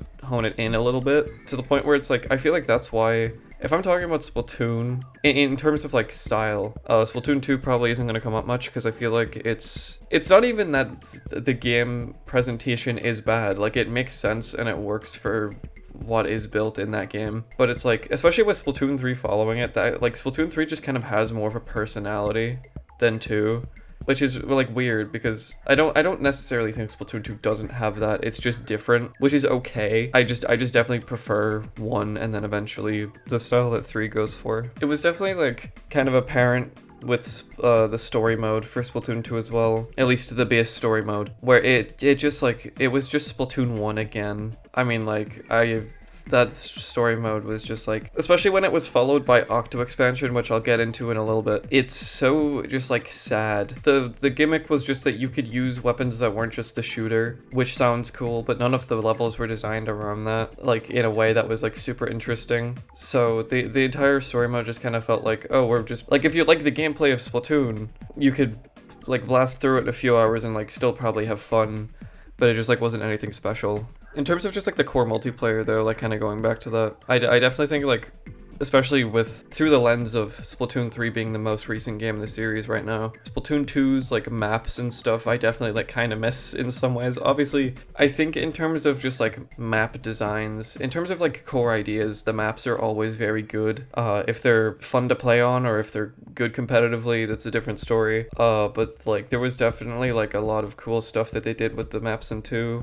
Like Schellendorf Institute and New Albacore Hotel are the 2 that come to my mind right now. Where it's like, were those maps like necessarily great? Like, no, not really. In terms of like competitive, I guess. But in terms of like ideas and like core concepts, it was definitely cool. And there was like a big evolution of the world of Splatoon, which is a thing that all 3 games just gets right. I feel Splatoon 3 debatably kind of makes it a little bit strange with how its map designs are all the exact same, but with world building and stuff, be it like through the maps and through the music and the different bands. And I mean, yeah, I guess like that's another thing. Like Splatoon 2's music was definitely different and its presentation was different, but like the music is still always good. And like with the map designs, like I was talking about, and then that it's a good like little extension of Splatoon 1's world, and it was the first kind of showcase of like how time works in Splatoon, where it is mirroring our world. Where it was like, oh yeah, 2 years have passed in universe because there was 2 years between Splatoon 1 and 2, like in real life. And it's like, yeah, we have like the new idols now, and like Callie and Marie are kind of like, no one really knows what's going on with them and stuff like that. And it's, especially as like the updates came out and there was a bunch of different maps. Yeah, I guess there's another one I could have mentioned, Skipper Pavilion. But like as updates came out and stuff, the world just kept like building, and it was really cool. It's like, it's one thing that I do really appreciate about Splatoon. I didn't play Splatoon 2 as much as 3, so it was definitely something I noticed in 3 a lot more, where obviously you have your own like story mode, but they're also telling a story like as updates come out. In 3, I remember obviously through like Splatfest dialogue and like events and stuff. And like every time there'd be like a song, like especially when like Liquid Sunshine and Suffer No Fools came out in 3, they would have like little stories behind those. I know I'm talking about Splatoon 2 right now, but like Splatoon 2 also started doing that kind of thing too, where it was like the developing relationship between Pearl and Marina, which then led into Octo Expansion, which is something that I'm sure every Splatoon like YouTuber has talked about at some point, where it's literally like the holy grail of Nintendo DLCs, and that it's the best thing and it is yet to be topped. And like I fully agree, because that experience was just fucking incredible, especially because like I was saying, the Splatoon 2 style is kind of just like boring to me in some ways, and Octo Expansion goes for like the 80s aesthetic, and like it really goes for it, because especially with the story mode literally having no personality at all in 2, having something really just went in on its vibe and design, and like everything around it and everything in the world that DLC presented was like through that lens, and it was sick. I know I'm kind of like jumping around the place with this because there is no structure. I'm just kind of talking about Splatoon 2 as I remember it. But yeah, and then like Octo Expansion kind of introduced that gameplay style, that like different gameplay style where it was like, oh, like pick one of 3 weapons and the level is designed around all of those weapons, and it's like easy, medium, hard. And then it was like the test system where there was like, instead of it just being point A to point B all the time, there was like objectives to do that were always different. And then that kind of just, whenever that really banged, it did unfortunately, the monkey's paw did unfortunately curl, which I'll talk about with Splatoon 3 story mode. But for what it was, especially with like, because Pearl and Marina weren't in the story mode for Splatoon 2, so people were like, oh, what are they gonna be up to? So giving them that like story, and then also Agent 8 as a character is like the first actual protagonist we have ever had. But like Agent 8's story was just like, it was all right there. Obviously it wasn't like presented directly to you. A lot of it's like speculation and stuff, because you get like the Memcake poems, and it's like, oh well, those are up to interpretation. They have like an arc, and it's the first time there's like a main character in a Splatoon story, and they just handled the story aspect of Octo Expansion really well, especially compared to, again, I keep saying that the story mode of Splatoon 2 sucked. Did you guys know? But one other aspect that I actually forgot about in terms of the multiplayer was Salmon Run. With hindsight, with the privilege of hindsight now, with Splatoon 3's Salmon Run, it honestly feels like it's like a tech demo. Like it feels like a demonstration of the idea rather than a full exploration. But at the time, having such a big shift in like the multiplayer thing, because obviously a lot of people don't like the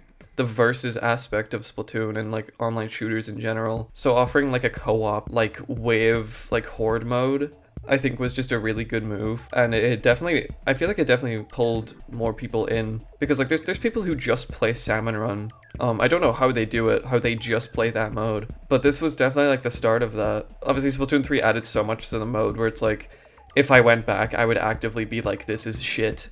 But like for the time, it was really cool. It was like, it was kind of the big pull of Splatoon 2, because every time there's a Splatoon sequel, you have people be like, okay, but why does this exist? And Splatoon 2, I feel like, had a kind of easier time justifying itself because of Salmon Run. And then Splatoon 3, I feel there was a lot of conversation when that game was coming out about why it exists, which is never a good conversation to have, but I feel like Splatoon 3 obviously proved itself in time. But yeah, sorry that I keep going back and forth between 2 and 3. I guess they are kind of part of the same conversation. But Splatoon 2, for what it was like, for 12-year-old me, I kind of just got everything I wanted, because I loved Splatoon 1 on the Wii U. And just having that like gameplay on like my Switch was obviously great. It was the way I met a lot of my friends. I say a lot, that's actually a lie. I met more of my friends through Splatoon 3. But technically how I met Icy was through this game, so that's a big thing. And it was definitely like the start of me being like, you know, I do really like this Splatoon thing, because I feel like I've never felt, because like obviously I love like Mario, like because like, you know, I feel like anyone who likes Nintendo likes Super Mario. But Splatoon was like the first series where I was like, yeah, I'm like so attached to this, it's not even funny. And it is my favorite series, like game series of all time. And it definitely started with this, because like Splatoon is just so unique. And I know I was kind of dogging on Splatoon 2's style and presentation, and it being a little bit more boring than Splatoon 1 and 3's. But it was like, it was still just so expressive and colorful. I mean, like, it's how my sister got into the series as well, because she watched me playing Splatoon 2, and then eventually got the game herself. It's also how I met Amber. I completely forgot that it was in 2, because it was in that weird period where Splatoon 2 updates had ended, and Splatoon 3 was coming out, like, soon, but we were still playing 2. God, that was a weird time. But yeah, to avoid rambling incessantly about Splatoon 2, because we have another Splatoon game to get to. Obviously, it's a very flawed game. I feel like it's the one in the series that you could probably rip apart the most. Debatably, I feel like Splatoon 3 has a lot of that as well. But for when I played it, it was really fun. And like during COVID, whenever that started, and like I kind of came back to playing Splatoon 2 again, because there was a period of time there where like I had my fun with the game and then I was just kind of done. I was playing other stuff, but then I came back and was like, whoa, this is like kind of insane. And then like it really started my kind of delve into the series just like as a whole. Like I own the art book for Splatoon 2. Like I don't do that for like other series. But yeah, point is, Splatoon 2, although I look back at it with like not as rose-tinted glasses, I feel like I look at it a little bit more critically now. It's like undeniably the game that kind of started everything, and like for that I'm very thankful for it. And like obviously like I don't regret playing it at all, because it was just like the start of like kind of everything. I guess in a more deeper sense, this YouTube channel as well, because obviously like I wouldn't be making Splatoon 3 videos had I not played Splatoon 2, like probably. And I always wanted to like make content and stuff. And it was like this period of time where I'd watch Splatoon content creators and be like, that's like a lot of fun and I want to do stuff like that. So yeah, this was Splatoon 2. I was playing Splatoon 2 before I was even like doing this, I guess. Like I haven't been doing YouTube stuff especially long. But yeah, this was also technically kind of the lead into that as well, which I guess I can talk about a little bit more with the next game, Splatoon 3. The Splatoon 3 test fire was like the most like euphoric thing ever, because it actually worked this time. And I also like I played it with my sister and with Icy for a bit, and that was like the single longest period of time I've played Splatoon 4, because I played the entire 12 hours where my only breaks were to like go to the bathroom and like eat food. But other than that, I was playing the game. The lead up to Splatoon 3 was obviously something that was nuts, because there was a lot of talk about that game, because it was kind of unprecedented, because it was another Splatoon game on the Switch, which people were like freaking out about. I feel like people got insanely like way out of pocket about it, being like, why would you put two on the same system? It's like Call of Duty, even though there were 5 years between both of those games. So yeah, you had that whole debate going on where people didn't know why there was a sequel. And I mean, like, I remember even watching that direct. Someone mentioned Splatoon 3 to me beforehand, and I was like, no, that just wouldn't make sense. Obviously now it's like, yeah, I feel like Splatoon 3 deserves to exist, and it definitely went and proved itself in that time. But like being excited through that was like kind of crazy. And then like I remember waiting months for like trailers and stuff, and like analyzing every detail. Like I remember like when the Return of the Mammalians trailer dropped, everyone was freaking out about that. It was like, did you hear the Grizzco laugh at the end? And stuff like that. And I still remember where I was when the release date trailer dropped, because I like sent it to Icy as it happened. But yeah, that was awesome. And then eventually getting the test fire after the direct was so cool. I hold very fond memories of that. My first Splatoon 3 game was on Museum d'Alfonsino, technically, with the slosher. And I still remember playing that, and then like hearing the new music and stuff, and trying out Wiper for the first time. It was all so cool, and like the new Splatfest stuff was obviously incredible. Splatoon 3 was another game that I was very excited for, obviously a lot less than I was for 2, because like I was a lot younger when Splatoon 2 was coming out, so a lot of that was just like blind, like childish excitement, whereas Splatoon 3 had a little bit less of that, but I was still very excited for it, because its core premise was that it was a lot more like Splatoon 1, and as I bitched about for the last however long the Splatoon 2 segment was, I thought the style and like the identity of that game just wasn't as interesting as Splatoon 1's. So having something that more resembled more resembled the first game in the 3 was something I was very excited about. I probably don't have as much to say about multiplayer, because again, it's Splatoon gameplay, like it's always fun, and like anything I would say has been talked about so many times before and won't even matter in this video, where it's like, yeah, I think the maps are a little bit shit. I think that like the way the game's updates were handled was pretty flawed, and that like conceptually it was quite good, but it just wasn't enough content for the kind of model that it was, and there was clearly a lot of aspects of the game that were rushed. It's kind of amazing how the game ended up in the way it is now, with how like rushed things were. And then there was like the whole thing with like side order, and like the theory where it was like, oh, they were like split down the middle because they had people working on side order, people working on the multiplayer at the same time, and it was just like too much, to where the game kind of suffered overall, especially in the latter part of the update cycle, where seasons just kept getting less and less like content, and we got like a map a season instead of 2, which did suck. But anything to do with like the multiplayer and stuff, obviously that is a problem, and that has affected how I see Splatoon 3. But it's just something I'm not really like super interested in talking about in this kind of view of the game, because I want to talk about it more broadly and generally. But like, yeah, like Splatoon 3, even ignoring that kind of stuff, is like the Smash Ultimate of the Splatoon series, where it's just like so many things from the different games. Obviously Splatoon 1 is represented a lot more than Splatoon 2. I feel like the most notable Splatoon 2 reference is the splashdown returning, because that was like the core special from that game, and they made it good. And that was a cool thing about Splatoon 3, where like its updates kind of felt like events, especially with stuff like that, when it was like when the Kraken came back, like that was so huge, because like that was like a notoriously broken special in Splatoon 1. So to see them like try to revisit it was really sick, and then the splashdown reveal as well was really awesome. Splatoon 3 is like the culmination of the entire series, and obviously it played into that with the DLC offering the lobbies from Splatoon 1 and 2, and you have like all of the returning characters and stuff, which is great. And like honestly, I'll talk about it a little bit more with like the story mode, but initially I was a little bit mad that they were relying so much on like old characters and nostalgia, but it honestly just makes me more hopeful for Splatoon 4 that they are doing that, because especially with like the Grand Festival, it was the big event. It was every idol group and every era of Splatoon in one event, in one final big event. So it kind of leaves the path completely cleared for Splatoon 4 to just do whatever the fuck it wants. And it's like, this isn't a video about what I want about in Splatoon 4, but like there's so many ways they could go with it now, because now that like the first little part of the trilogy is done, and Splatoon 3 was like the big event game, and like the scope of the third game was so big, where obviously they were trying to make it its own thing while also making it have all of these elements that evoked the old games too, which again I think is probably why in terms of multiplayer and content and stuff it was a little troubled,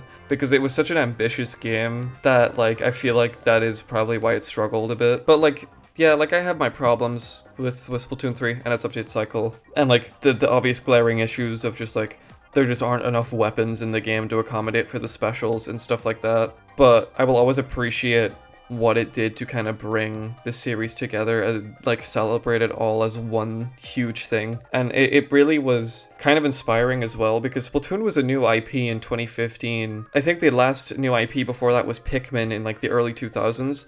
So people were looking at Splatoon like, what the hell is this? They're just doing this? And then almost 10 years later, it's become this huge thing. Like, it's in the same conversation as like Mario, Zelda, Animal Crossing, like Pikmin. It's with all of those. And it's like advertised as like one of the big 5 for Splatoon, or for Nintendo even. Which is just so cool to see with like how the series has grown. And I think Splatoon 3 shows its growth especially well. Obviously, like I said, it tries to inherit the style of like the first game, which I think it does pretty well, and it makes kind of fun references to like old special concepts from Splatoon 1 and brings them back and makes them new, like from Bubbler to Big Bubbler, from Inkzuka to Trizuka and stuff like that. And like that idea is very fun. Obviously, I feel like with its core ideas, it definitely could have leaned a lot more into that kind of like grungy style that Splatoon 1 had, where it was just like so unrestricted. But because like Splatoon 3 I think at times can kind of feel more like Splatoon 2 than Splatoon 1, where it does have that chaotic style, and that like it clearly is designed around that, but it's also like a little bit like pulled back. I feel like they could have went a lot further with it, because that's like another thing. I know people say that the music that plays in the multiplayer matches like all sound way too similar, which I kind of like agree with in some cases, because they all try to go for like a heavier kind of like rock thing, especially with like Seaside, but then you kind of have like the same like ideas through a lot of the other tracks, even though the bands are all very different, sometimes their music can kind of sound similar. I mean, with any Splatoon game you're obviously going to tune out the music eventually because you get so used to it, but I feel like that especially with 3 sometimes. And like I didn't even really like the music in Splatoon 2 in some cases, but with Splatoon 3, like I do kind of feel that. But speaking more so on the other parts, I guess I'll talk about Salmon Run, because I already have with 2. Yeah, this was like the game that really made Salmon Run like a big thing, because I feel like they were like, yeah, people like this enough, let's just fucking cook. And again, Splatoon 3 is riddled with like insane design decisions, and there's a lot of little small stuff about the multiplayer generally that like makes me upset. But just with the concepts that are introduced in 3 to Salmon Run, they made the maps like good, good. The only like bad map I would say in Splatoon 3 for Salmon Run is Marooner's Bay, and the rest of them are like from like, oh, the Splatoon 2 ones are like, yeah, this is fine, and then the Splatoon 3 ones are like, this is the best shit I've ever played. They just didn't miss with the new Salmon Run maps. And then like they added new bosses. The egg throw is like the single biggest design change they could have made that just made Salmon Run so much more fun. And then you have the boss salmonid system, or the king salmonid system, which was like, so even when it was just Koizuna, that was still really cool. And then they added the 2 others, and that's just, it's just so sick. It's just such a cool idea that you have like a surprise wave 4 thing. So obviously it's not just playing rounds of Salmon Run, that can also happen as well. And then that introduced like the scale system and stuff. Yeah, Salmon Run was kind of just completed. Like they just added more of everything. And it felt like they really refined the experience to make it like on par with the normal multiplayer. And they just like the presentation and everything about it was just, they just made it so much better. That was definitely a point of contention against Splatoon 3 though, where when they revealed that Salmon Run was like returning, everyone was like, oh, so like what's the point then? Because Splatoon 3 did not introduce a single unique mode unless you count challenges, which weren't even part of the plan anyway, because it was supposed to be League Battle. As late as August of 2022, it was supposed to be like League Battle, because they said it in the direct. And then I guess they just changed their mind. Like, the development of this game is something that I would kill to know more about, because I want to know how decisions like that happened. To talk more about the single player experiences of Splatoon 3, there is Return of the Mammalians, which is like the big huge like final story for the trilogy, and then there's Side Order, which came what, like a year later, like more than a year later, like almost a year and a half later. I'll talk about Return of the Mammalians first. One big thing about Splatoon 3 is that it has a lot of missed potential, because it has so many good ideas that just don't get explored well enough. That's kind of Return of the Mammalians. The opening to that story mode was so cool, where they bait and switch you into thinking it's like the first 2 games, and then you fall into alternate, and it's like, no, this is different. And like the entire point of that opening was like, this is not like a story mode you've experienced before. And then they beat for beat copy Octo Expansion, beat for beat, just in a different setting and infinitely less interesting, and it's so annoying. Because Splatoon stories have always had the problem of like the lore is good, and like the Alterna logs and the Sunken Scrolls, like those are always good. The Alterna logs were fire, but the story that was being told didn't exist, really, because Splatoon stories always have a start, nothing in the middle, and then they have an ending. And I was really excited because especially when you clear like the first area in Alterna and like Deep Cut shows up at the end, I was like, oh, they're gonna do that like so there's gonna be stuff happening every area. But the first area is the only time that happens, and then you get to the end and they start having cutscenes again. So that sucked. Again, like, the gameplay is the same as Octo Expansion, which isn't necessarily a bad thing, because it's good. It's just kind of like, it was okay to do that, I think, because the system was fine. If it isn't broken, don't fix it. But it was also the fact that the story, like the core beats of the story, that you have to find these like objects to assemble a thing and then go to the end of the game where you have an escape phase and then you face the final boss. It's the fact that it was literally, they saw that people liked Octo Expansion and then learned every wrong lesson for it, like from it, where they were just like, yes, do it again. Like, that is what's infuriating. Because you had these new characters in Deep Cut, but the story surrounds the same characters that we've been following for the last 2 games. And this was at the point where I was like, yeah, the Squid Sisters can well and truly fuck off. And I do still stand by that. With Splatoon 4, even like Perla Marina, like, I don't think they should be in the game again as like a major role, because I mean, not Octo Expansion, Side Order was Perla Marina's thing, where like I think that was handled a lot better. This was just like, there was such a heavy reliance on nostalgia, and that was like, because they had the captain appear as like a character, and it's like, oh, it's the person you played as in the first game.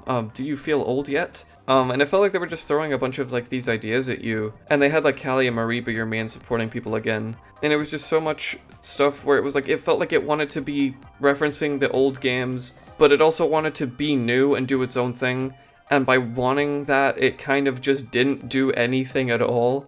Like, I could probably talk about Return of the Mammalians and just how unfortunate it is for like a long time, and it's something I've thought about making a video about before, because there's so much in that story mode that like just makes me upset, because like the gameplay is good, it's just the fact that it's so derivative, while like trying to be like poking fun at the first two story modes being like, hey, this tutorial is kind of boring, right? It really reminds you of those old games. And then tries to hit you with a bait and switch. But the switch is that it's just copying the previous DLC instead of the stuff that came before it. It could have been so cool. And like how it was advertised and stuff, it looked like this big, huge celebration, but it kind of just wasn't much of anything. And then there's the whole, that's not even me talking about the Mr. Grizz bullshit. That's a whole conversation in and of itself, but I'm going to talk about Side Order now. Side Order is also like pretty debated in that like that DLC and its presentation, especially early on when we got like the concept trailer for it, was a lot darker, and it was the most interesting thing I think we've seen since Octo Expansion.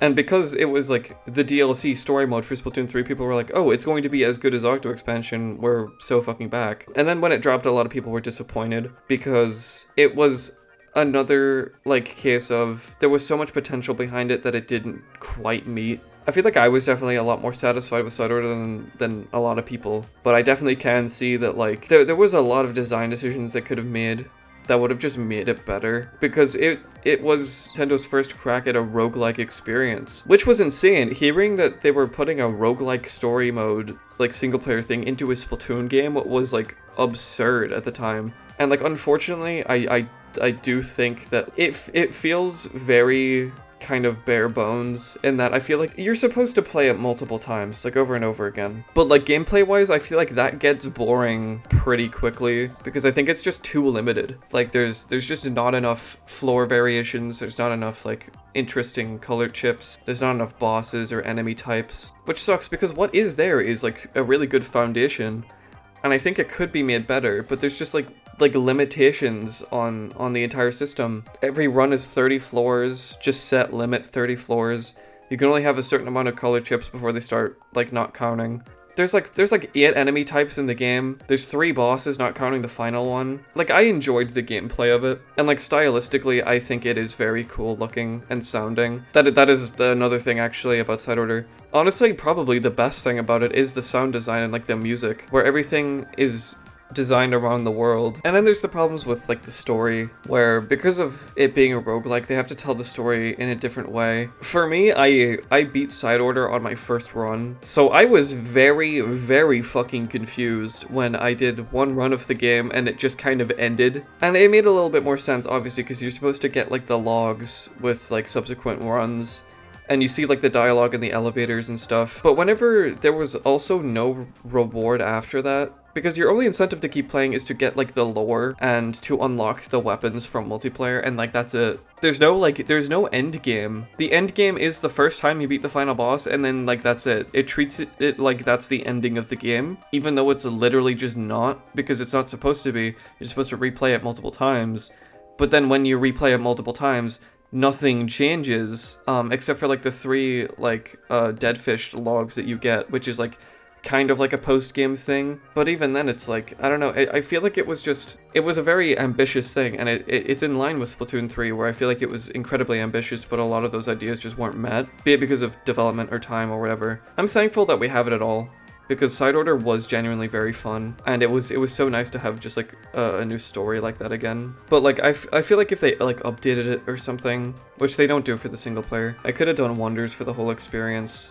I feel like if they just let it cook for longer, they just added more stuff to it, it could have been really special.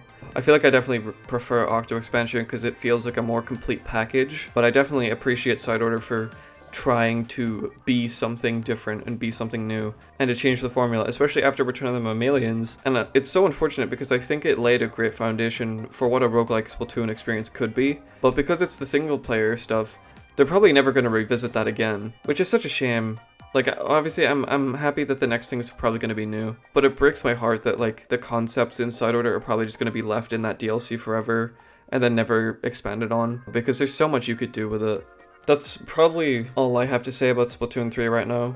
I'm sure at some point down the line I could make like my own dedicated video for Splatoon 3, like maybe when Splatoon 4 is going to come out or something. But as the current game in the series, like, a lot of people talk about this game, so I feel like anything I do say it's probably not like super unique, so I'm gonna stop there. But I love this game so much because, like I said previously, it's how I met a lot of my friends, and it's the game that I played for the majority of my YouTube channel. Obviously, Splatoon content's a little bit, I don't really care for it much right now, but it's not like I'm stopping. Like, I still care about Splatoon, obviously. And it's a very special game, and I've met so many people through it, and I've put literally thousands of hours into it. So it's kind of hard to say I dislike it.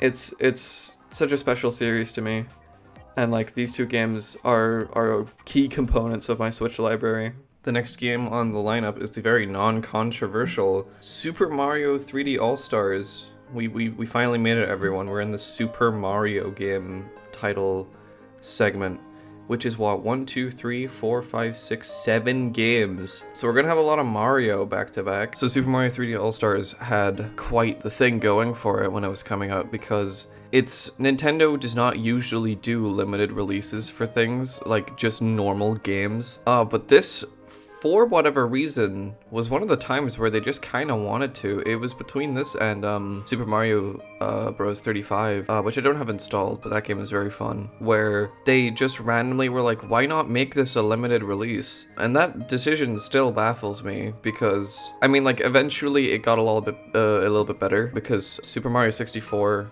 came to the N64 Switch Online Classics thing, as did Super Mario Sunshine with the GameCube lineup when the Switch 2 comes out. Again, this video is going to be a little bit aged weirdly because time has passed and I know these things now. Like, Mario Galaxy is still missing, and like, I don't know if they ever will do Wii games, but if they do, I guess this would kind of lose its value anyway, outside of the unique features that the 3D All-Stars release has. But the decision to re-release 3 old Mario games. Keep in mind, the game was full price for the 3 old games, which, I mean, like value-wise, I guess is fine, because it's like 20 bones for each game, which is like kind of fair enough, debatably. But yeah, making it a full price release and then also making it a limited one. It was only for a few months you could buy this thing, and then it was gone. I think, funny enough, you can still probably find physical copies of this game. I feel like the limited thing just didn't work for the physical aspect of things, but like, that decision is baffling, and it's the main reason why the collection is even remembered in the first place. As a game itself, I am quite happy that I own it. In terms of each individual game, whenever I play Mario 64, it's always the same. I play until I get to the second floor of Peach's Castle, and then that's when I tap out, because that's when the game just gets bad, in my opinion. Or just not really bad, just not fun. Mario Sunshine I never completed. I probably played it for like, I probably got like 10 shine sprites and was like, I fucking hate this game, so I stopped playing it. I have been meaning to go back and actually give it a shot and just go from start to finish, because it was kind of the reason I got this collection, because Mario 64, I played Mario 64 DS as a kid, and I also played Mario Galaxy and Galaxy 2, so like I had played those games, but Mario Sunshine was always this one like elusive thing, where I heard everyone like talking about this 3D Mario game that I'd never played on the GameCube, a console that I never owned, and it was like, everyone was like, oh, it's so hard, and like, it's so weird and wacky, and I was like, yeah, I'll get the collection just to play it. I was very disappointed because I was like, yeah, damn, they're not lying. This game's kind of janky as shit sometimes. So I wasn't interested in playing it. I did fully complete Mario Galaxy again, though. I'm just so happy that I have the first Galaxy game on Switch. 3D All-Stars might as well just be my Galaxy machine, because it's always the one I'll go back to. And like, they have like the soundtrack features, which is cool. Will I ever use them? Probably not ever. I never really have, outside of like dicking around for 5 minutes on the menu. Especially because like we have like Nintendo Switch, like the music app now, or Nintendo Music. I don't think any of these games are on that yet, actually. I imagine Sunshine, the soundtrack, will drop when the GameCube expansion happens for Switch Online. Yeah, it's a weird one. It's a perfectly tame release outside of the reputation that it has. Mario's 35th anniversary was a really fucking weird one. I'm glad this got made at all, but it's just kind of weird. I know people were like upset Galaxy 2 wasn't in, and I do think that's kind of unfortunate, because Galaxy 2 in a lot of aspects is just Mario Galaxy 1 but more. So it's not even like a crazy sequel. Like, it's not crazy different at all. I feel like you could have those both in the same package, but I guess they just wanted to have 3 games. Yeah, because like Galaxy 2, that's probably never going to get re-released. I know another one people talk about is like 3D Land. Even if that got ported to Switch, like I probably wouldn't even play it, because I would just get 3D World instead, which is a game I also haven't played. And it's a game that's not on this list, which is kind of sad, because I've always wanted to play that game, but I never did. But yeah, basically, back to 3D All-Stars. I think this release is like perfectly fine. Obviously, you have the issues where they like they patched Mario 64 so you can't do you can't backwards long jump and stuff, which is something that I never really dicked around with anyway, because I've never played the original Mario 64. I've only played the DS version, so like that wasn't necessarily something I was super worried about. But like for me, playing original Mario 64 and Sunshine for the first time, I thought it was perfectly tame, and I am glad that I have it. Now, on to probably another one of my highest regarded games on the Nintendo Switch. A very late hitter in the library is Super Mario Bros. Wonder. This game's title is very funny to people who know my channel. And I do think it was so funny because there's like a little story behind that, where I had already decided that Wonder's name would be Wonder, referring to like my Splatoon OC, I suppose. I had already decided that I wanted his name to be Wonder. I think it was literally like 2 weeks after, maybe it was a week after I decided that, the direct that this game was in happened. And the title dropped and I was like, oh shit. So those two things were like strangely interconnected.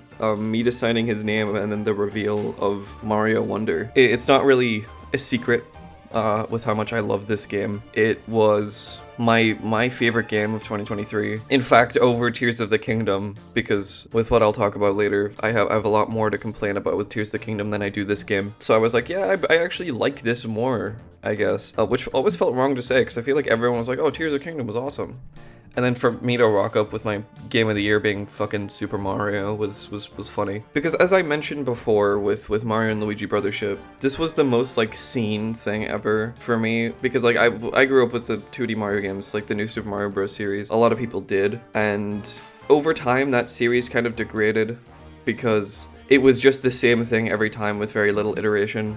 Like with DS and Wii, those two were excusable because DS was the first one and it was actually creative in ways. And then Wii was introducing the co-op mode, the simultaneous 4-player multiplayer, which I think in and of itself, obviously for me it didn't matter because I didn't have people to fucking play with, but that innovation I think just made that entire game's personality. And then after that you have New Super Mario Bros. 2, which is like, the gimmick is money and coins. With at least like with the Wii U, they used some of the gamepad things, and then later down the line they made Luigi U, which was actually a cool game. But like New Super Mario Bros. U and Mario Bros. 2 are the two most like unnecessary games ever. And it was at that point where people were like, yeah, this is getting old. And then outside of them releasing U Deluxe, there was no 2D Mario. Other than like Mario Maker, which wasn't a traditional game. So there was no 2D Mario for a long time. And then they showed this. And I remember when they did that trailer in the Nintendo Direct, it was the final thing they showed. I saw it and was like, oh shit, they're making a 2D Mario, why would I care about this? Because, you know, I still had like the new soup DNA in me, where I was like, oh, I see 2D Mario, I'm programmed to not give a fuck about this. But then the trailer was, I was just watching the trailer and I realized, wait, why does this look cool? And then there was no time between that reveal and the game's release. And I got it when it came out. Funny enough, my pre-order for the game came a day early. So I just had this game a day early, which is the only time I think that's ever happened in my life. I just had this game before I was supposed to, and I was like, yeah, this is awesome. But yeah, 2D Mario game with the style and substance that it feels like the new Super Mario games were always missing, especially when you get to like the Wii U generation. That's kind of when Nintendo became a whole lot more sanitized, especially with Mario. Because I mean, people will always talk about like the Mario sports titles that happened at the time, where they were the most just like company churned out thing ever, where it's literally just Mario and friends play a sport, instead of having anything around that. And the Switch was whenever we were kind of coming back to making Mario fucking weird again. With like the pioneer of that being Mario Odyssey, which was like the first big 3D Mario game in so long, that also had a bunch of different characters and gimmicks and stuff. So to have that treatment kind of be done to 2D Mario as well was just insane. It was beautiful. Like, I have my problems with the game, but I feel like it's probably one of my more replayed games. I've probably beat this game like 4, maybe 5 times, and it's just so good. It's a game that I've played by myself and with friends online, and it's literally just everything that I think those old games could have been missing, where they make individual levels far more interesting by having the wonder gimmick. Obviously, The gimmick of this game is that it's weird, and you have these events, one event per level, so every level is at least a little bit different. Where you have the base level, and then you get the Wonder Flower, and then everything goes insane. And they have so many different variants of those, like, wonder events, where you're, like, turning into different enemies, or your, like, body changes, or, like, the stage changes and stuff. And makes this game so, like, fun to play through, especially for the first time, because you're going to each level, like, literally wondering what the hell is gonna happen next. And then, like, that's, like, not even talking about, like, the basic stuff, like the art style reflecting the original 2D drawn style of Mario. And it's something we're seeing again with Mario Kart World, where we're harkening back to the original 2D style. In this game, it's 2D, in that game it's 3D. It's such a good art style, too, like, just by itself. And, like, the worlds and the backgrounds. Because, obviously, in a 2D platformer, I think having a background that's interesting is quite important. And, like, the worlds in Mario Wonder are so good. And, like, even just in, like, the world maps, they look so much more, like, fun and lively. And it's so good. I'm literally just gonna keep saying that for everything about this game. Obviously, there is stuff, like, everyone talks about the bosses in the game. I do agree that the bosses are dog shit, and the way they handle it's really weird. And, like, the airship levels ending in, like, a really just, like, unceremonious way. It feels so weird that the only actual boss in the game, it feels like, is the final boss. Which even then wasn't anything super crazy. I don't know, it's such a weird thing, and it was because, like, I feel like the negation of the Koopa kids, or the Koopalings, I feel like that was a very purposeful decision, because those games were so, like, synonymous with the new Super Mario Bros. Games. They were in all of those games, or, like, they weren't in DS, but from Wii onwards, they were in those. And everyone would always complain, like, oh, the Koopa kids, we don't like these guys. But I honestly kind of just missed the variety going into this game. It's such a shame, because I feel like this is the game where it would have made the most sense to have them too.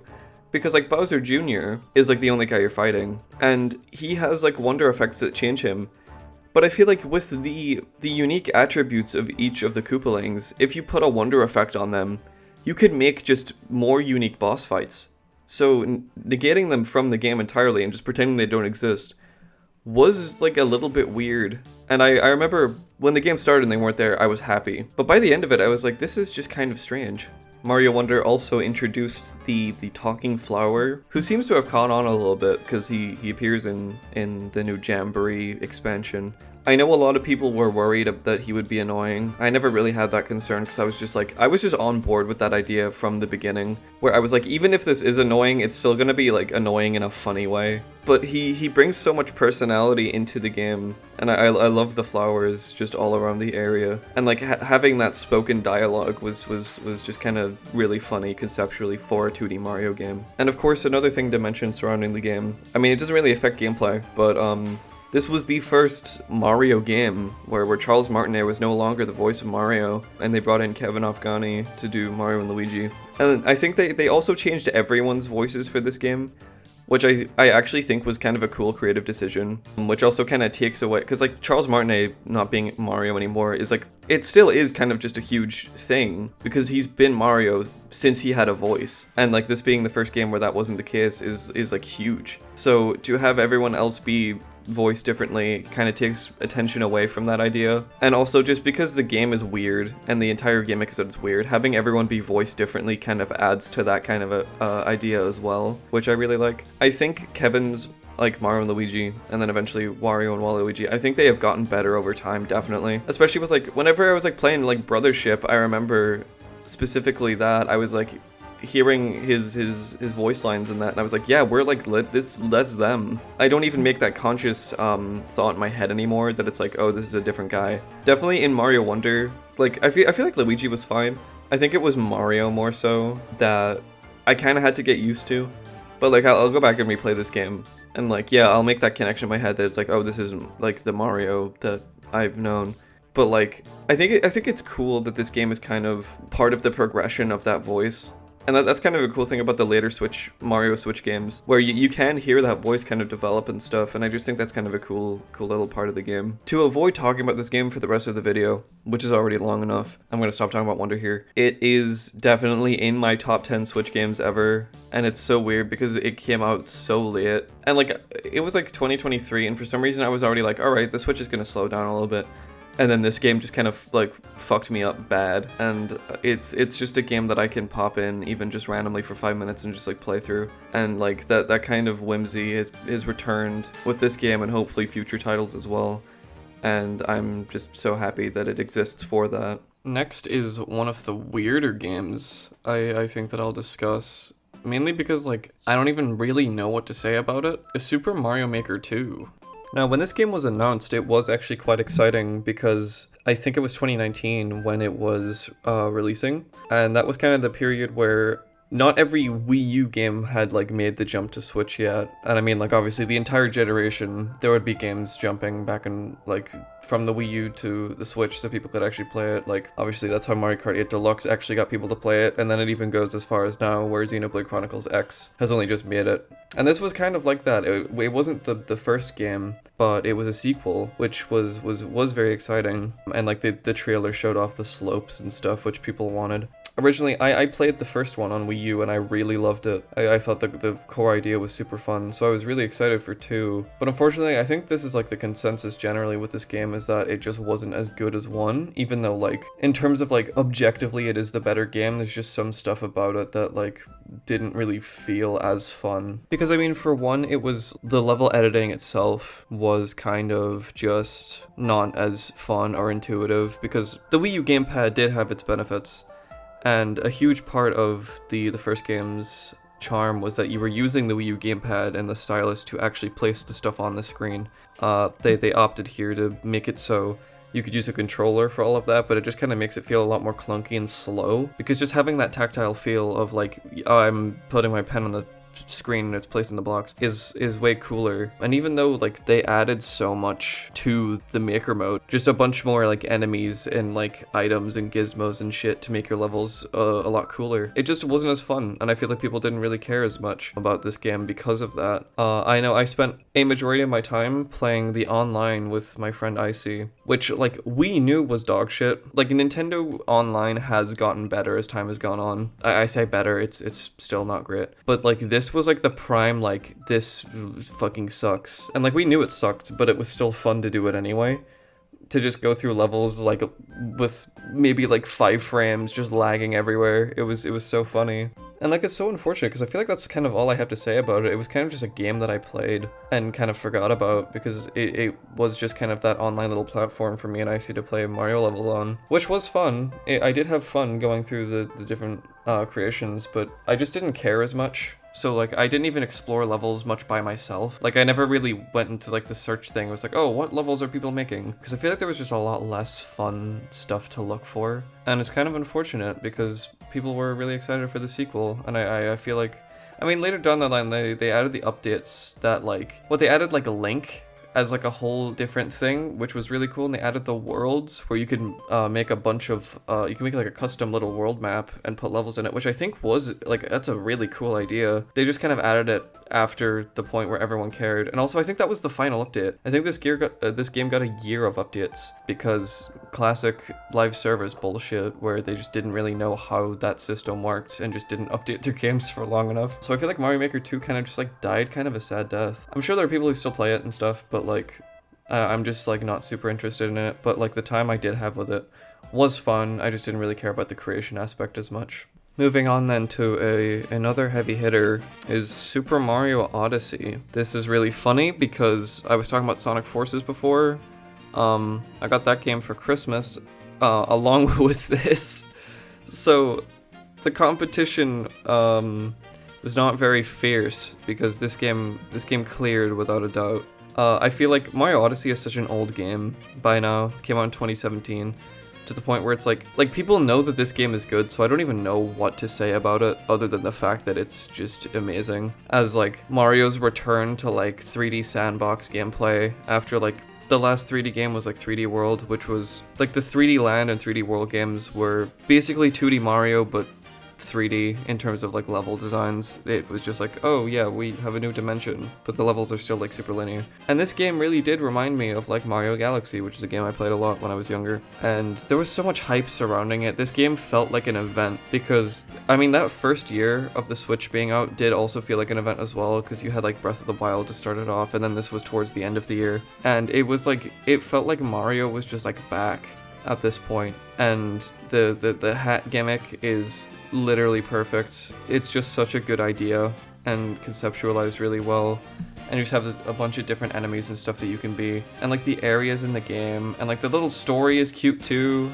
and the characters are super fun. And they introduced a bunch of new things like the Brutals, which for some reason haven't returned. I feel like they could come back to some extent, but they were kind of just exclusive to this game. And it was like the game where like Pauline came back. She's kind of just like in everything now. Like they added her in Mario Kart 8 Deluxe, and she's in World as well. I feel like it was kind of like her reintroduction to being like a character, because she was kind of just like in the original Donkey Kong, and then she was in the Mario vs. Donkey Kong series, and then that was kind of just it for her. But this was kind of the thing that brought her back, and then I guess recharacterized her, because she sings and everything now, I guess. But yeah, it was cool. And then you had like a bunch of these big different worlds with a bunch of collectibles, and like Mario controls super well, and it was just really sick. I probably won't talk any more about it because, again, it's gonna be like with Breath of the Wild, where it's like discussion about this game has been around for almost a decade, so I don't even feel like I have to say much. Yes, this game was very good. I liked it a lot. I like Mario. Returning to the Mario Party line, we have both of the Super Mario Parties back to back here. Starting with the first one. This one was like so cool because I didn't mind Mario Party 9 when I played it. I skipped 10 because it just looked like Mario Party 9, but again, which it was. So this was like the first new Mario Party that came out in like a while for me, because like obviously I didn't play the 3DS games either, but I really liked 8 and 9. So this came out and people were talking about how it's like, oh, it's like the return to form, they got rid of the car. So the game was pretty exciting coming out, and it was utilizing the single Joy-Con as like its main gimmick, which at the time was pretty cool because I was in love with the idea of the Joy-Con. So I thought it was super cool. Obviously, with today's perspective, I think the single Joy-Con thing was stupid, that it was limited to just that for this game, but it was like, it's not the most offensive thing in the world. I feel like it's probably a thing that everyone says about it. But getting into the actual game itself, it is perfectly okay. It is an experience that I had that I probably will not have again, namely because it's actually just kind of boring as shit. I feel like I remember its minigames being good and its character selection was good, but the boards were like, I feel like they were all just squares. I remember the Thwomp one, like the first one, was just so boring. And I remember, it wasn't anything I noticed when I was playing it, but apparently they made like changes to the economy. So like the stars were like 10 coins, and you had like the ally system, which was like super broken and just kind of weird, and the balancing was off. Yeah, it's really weird because obviously I remember Mario Party Jamboree a lot more because it is more recent. So for this game, I kind of only remember just like it being like kind of, it was like a step in the right direction, but we also had like a ways to go to have Mario Party back. I honestly, weirdly enough, like I feel like I played that game pretty decently, but I have like no memories of it,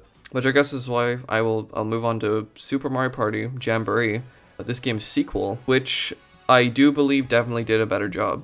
It did still kind of have that annoying restriction where you had the single Joy-Con thing, but at least they differentiated motion gameplay, or like motion minigames, and then just normal ones. So you can use a Pro Controller, it just means you can't play the motion minigames while you're playing with that controller setup. And it kind of did go out to do what like Super did, but just more, where it was like, this is like the biggest Mario Party, yeah, and that was the huge thing behind it. It was just supposed to be the biggest Mario Party, and it has like a bunch of characters and a bunch of modes, and I do think, definitely, my main criticism of Super was that the boards sucked. They are a lot better in Jamboree.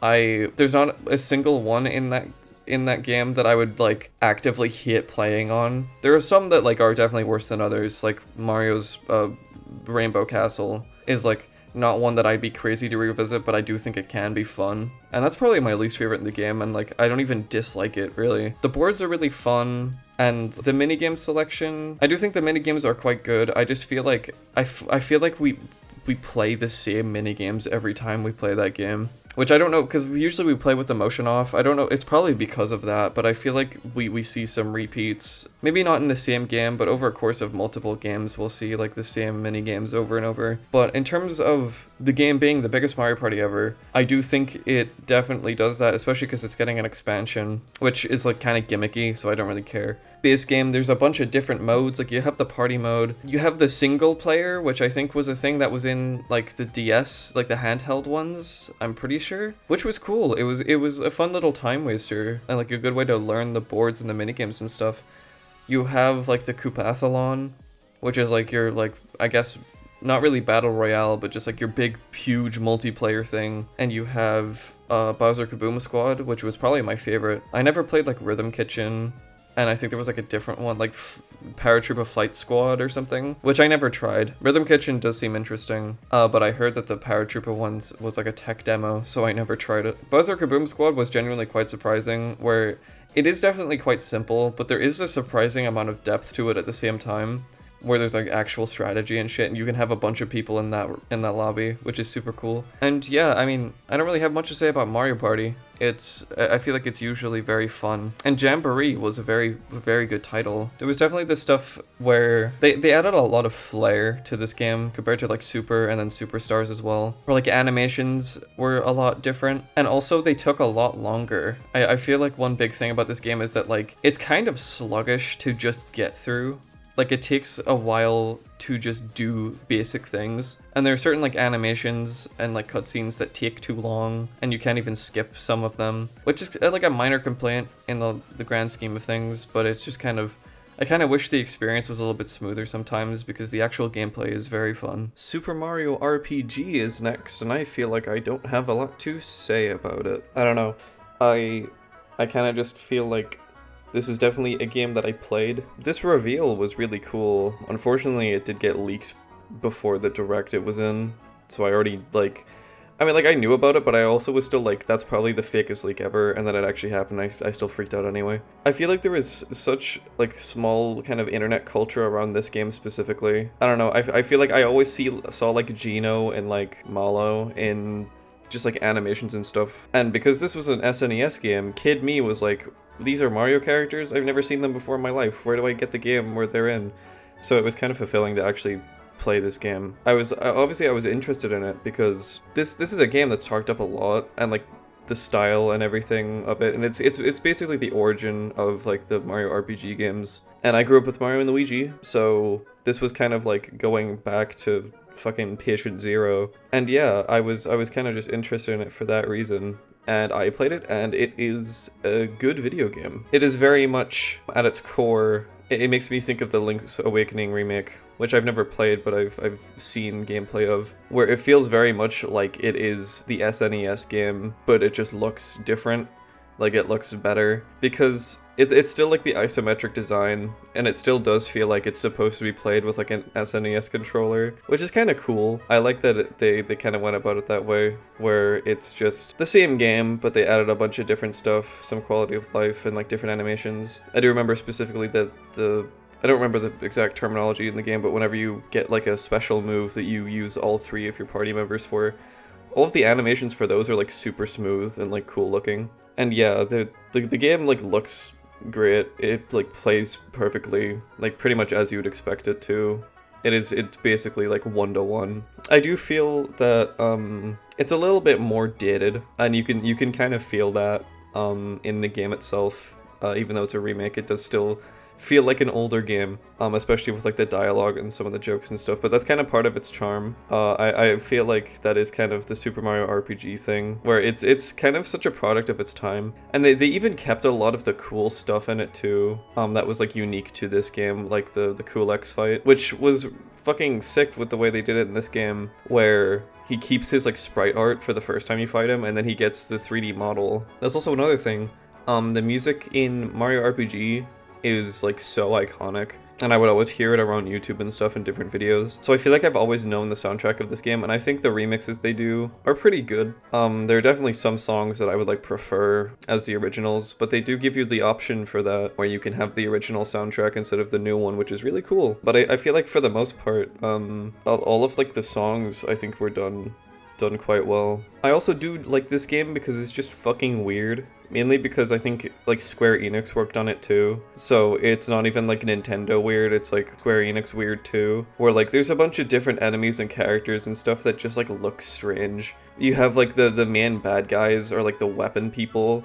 And then like Smithy as the main villain is like such a weird thing. It's like, oh yeah, a big sword stabs into Bowser's castle. Like what the fuck? It's kind of nuts. I also think this is probably the first time that Bowser was shown as like at least when the original game came out, the first time he was probably shown as like a hero character. And the game just has kind of like an unparalleled vibe. And I'm really glad they chose to like remake it, because I think it's like a one-of-a-kind kind of deal. Where it's like, yeah, this is like the one game where we're allowed to just do this. I was satisfied with the game. I don't really have any desire to go back to it, because I feel like if I ever want to replay a Mario RPG, I'll probably just do like Thousand Year Door or Brothership.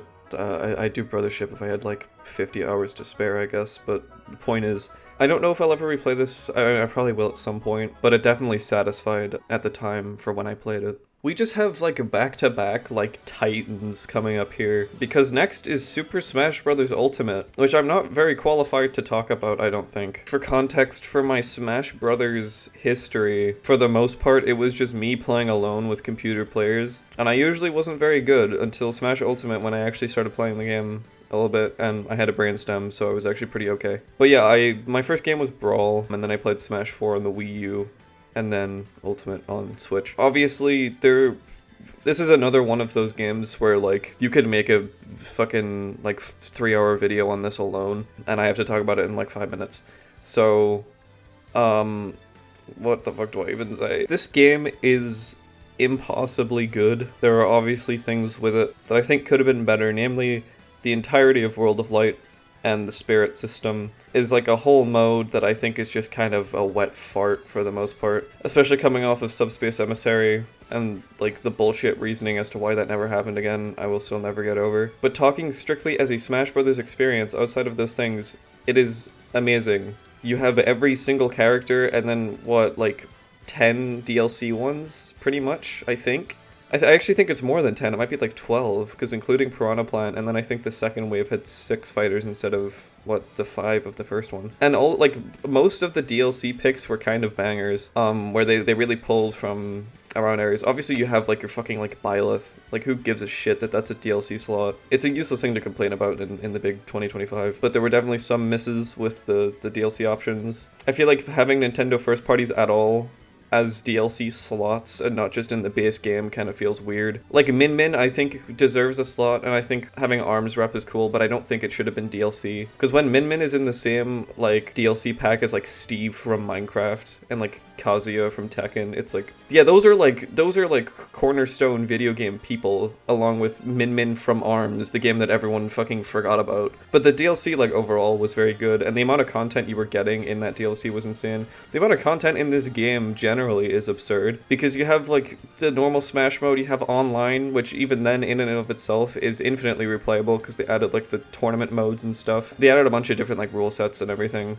Then you have like your single player stuff too, where you have like classic mode and like multi-man Smash. And then like World of Light, I don't like it, but that's still a thing you can do. It's just kind of an incredible celebration. It's so amazing that this came out so early in like the Switch's life too, because this is like an old ass game. This came out in 2018. It's so strange because like obviously a big talking point now is when the next Smash game is, because we don't know what the deal is with Sakurai and stuff. And if he's making another one or if someone else is making another one and how that might work. And then obviously like the big debate where it's like, oh, you'd probably have to cut like half the cast, and that's gonna cause debate too. So yeah, it's kind of weird to just like remember that, yeah, this game is a thing outside of the game itself. This always happens with Smash Bros, where it's like a culture thing. It's not even like a Nintendo thing. It's just like whenever there's like a Smash Bros update cycle and they're adding characters, that's like an event in and of itself. Like when the DLC was happening, like I remember when that feeling kind of came back. when they did the Joker reveal. I think it was at like was it like Game Awards 2019, where they had like Joker like basically just like crash into the event and like show that he's in Smash Bros. Was like a super cool thing, and it was animated in the style of the Persona 5 cutscenes and stuff. It was whenever that was happening, I think everyone was like, oh shit, we're like doing this again, because they really just came through. It's like, yeah, fucking Joker from Persona 5 is our first pick, and like that's random as shit. So everyone was like, oh, this is gonna be sick as fuck. So yeah, it's like Smash Bros. Always just has that kind of vibe of just like, this is like a big gaming event, and that's what Ultimate does so well with. By the nature of everyone is here as the main gimmick, it's such an event of a game. And now that it's like not been updated for quite some time, it kind of feels a little bit like bittersweet looking back, because it was genuinely such an exciting time. All of the trailers and stuff too, like every Nintendo Direct since Smash Ultimate until the final edition of Sora was all just like, everyone was always talking about it. It's such a big thing in Nintendo Direct discussions. It's been kind of missing for quite a while now, which kind of makes me excited for the next Smash game, just so that can start up again. I'm not particularly like ready to move on to another Smash Brothers game, because I haven't actively played Smash Brothers since like 2020. So it's been quite a while since I've been in the ring, and I like Smash Bros. Kind of isn't really a series I'm super interested in right now, and I haven't played it properly in quite a while. But it's just such a cool thing for like debates and like talk online and stuff, and Ultimate just did that really well, I think. I own the Elder Scrolls V Skyrim on Nintendo Switch. Alright, moving on to a game that I actually played. The Legend of Zelda Breath of the Wild. It's the one. A fun fact, actually, before we even start talking about the Switch release, I owned this on Wii U. I'm one of the sick fuckers that owned Breath of the Wild on Wii U before I had it on Switch. Because I didn't get a Switch on launch immediately. I waited a few months before I got mine. But I was a big Zelda fan, so I got this, like, I remember being really sad when the Switch came out, and I was like, oh, people are having so much fun. And then the next day, my mother was like, hey, you want to get the new Zelda game? And I was like, oh, yeah, I guess I can just do that, can I? And then we went and got the game, and then I played it. A really heartfelt story. This is a game I'm actually replaying currently as I'm recording this, because I want to do the same with Mario Odyssey, where I want to go back to like the first year of Switch games that I mainly remember, because the Switch 2's coming out really soon. I kind of just want to re-experience them, and especially because Breath of the Wild's getting the upgraded version too, I can have a more direct comparison for whenever that actually comes out. This is like Smash Ultimate, where this is a video that has been talked about and can be talked about for hours at a time, and I'm gonna have to give like cliff notes. This game is really good, and I'm realizing that now, because I mean, we're in the Zelda section right now, and Tears of the Kingdom's in here too, so you'll hear more about what I mean by this later, but compared to Tears of the Kingdom, this feels like a very organic experience, because Tears of the Kingdom is a sequel that they weren't thinking about at all when developing Breath of the Wild. So Breath of the Wild is obviously going to be the more, like, genuine game, I guess. And, like, going back to Breath of the Wild after Tears of the Kingdom, I thought was going to be very difficult, because Tears of the Kingdom, gameplay-wise, offers so much more than Breath of the Wild does. In terms of just shit to do. But just like replaying Breath of the Wild again it's been a really strange experience where I'm realizing, like, yeah, people hate Tears of the Kingdom for like pretty good reason, because I think Breath of the Wild is genuinely just better in a lot of ways, which is really strange. This is another game that kind of feels like an absolute time capsule, and this game in and of itself was so influential. Because as soon as it came out in 2017, everyone was just like, every game was in like an open world craze, because Breath of the Wild was one of the most expansive games and one of the most insane open world experiences ever, and it was basically one of my first like genuine open world games, and it's insane because I've been a Zelda fan since I've breathed, basically. So seeing like this big evolutionary step in the series, I wasn't tuned into like the Zelda Wii U thing. Like, I didn't really know much about the history of this game and how it was like, oh, it was like a Wii U game until like a year before the Switch came out, and then they started making it for the Switch. I didn't know anything about that or about like the gamepad shit that they were doing. I didn't even know this game really existed until like trailers started coming out around the Switch cycle, because that's whenever I actually started to care about like Nintendo news. Because I was kind of just cruising with whatever. But yeah, seeing like the next big step, it made me think like, this is what like kids must have felt like when like Ocarina of Time came out. Because I feel like Breath of the Wild in a lot of ways does kind of pay respects to a lot of the older, big landmark Zelda games, and they get referenced quite a lot. But yeah, this game and the overall vibe behind it as a video game experience is so incredible. And like again, it's like Smash Ultimate, where it's like I don't really know what to say here, because it's like, yeah, this is a video game that people know is good, and I'm also saying that the game is good. Obviously, I guess like story-wise, it's kind of a little bit unfortunate, because I do like the story. It just kind of is like all of it happens in the past, and then at the end of the game, and then in the middle there's not like a bunch going on, I guess.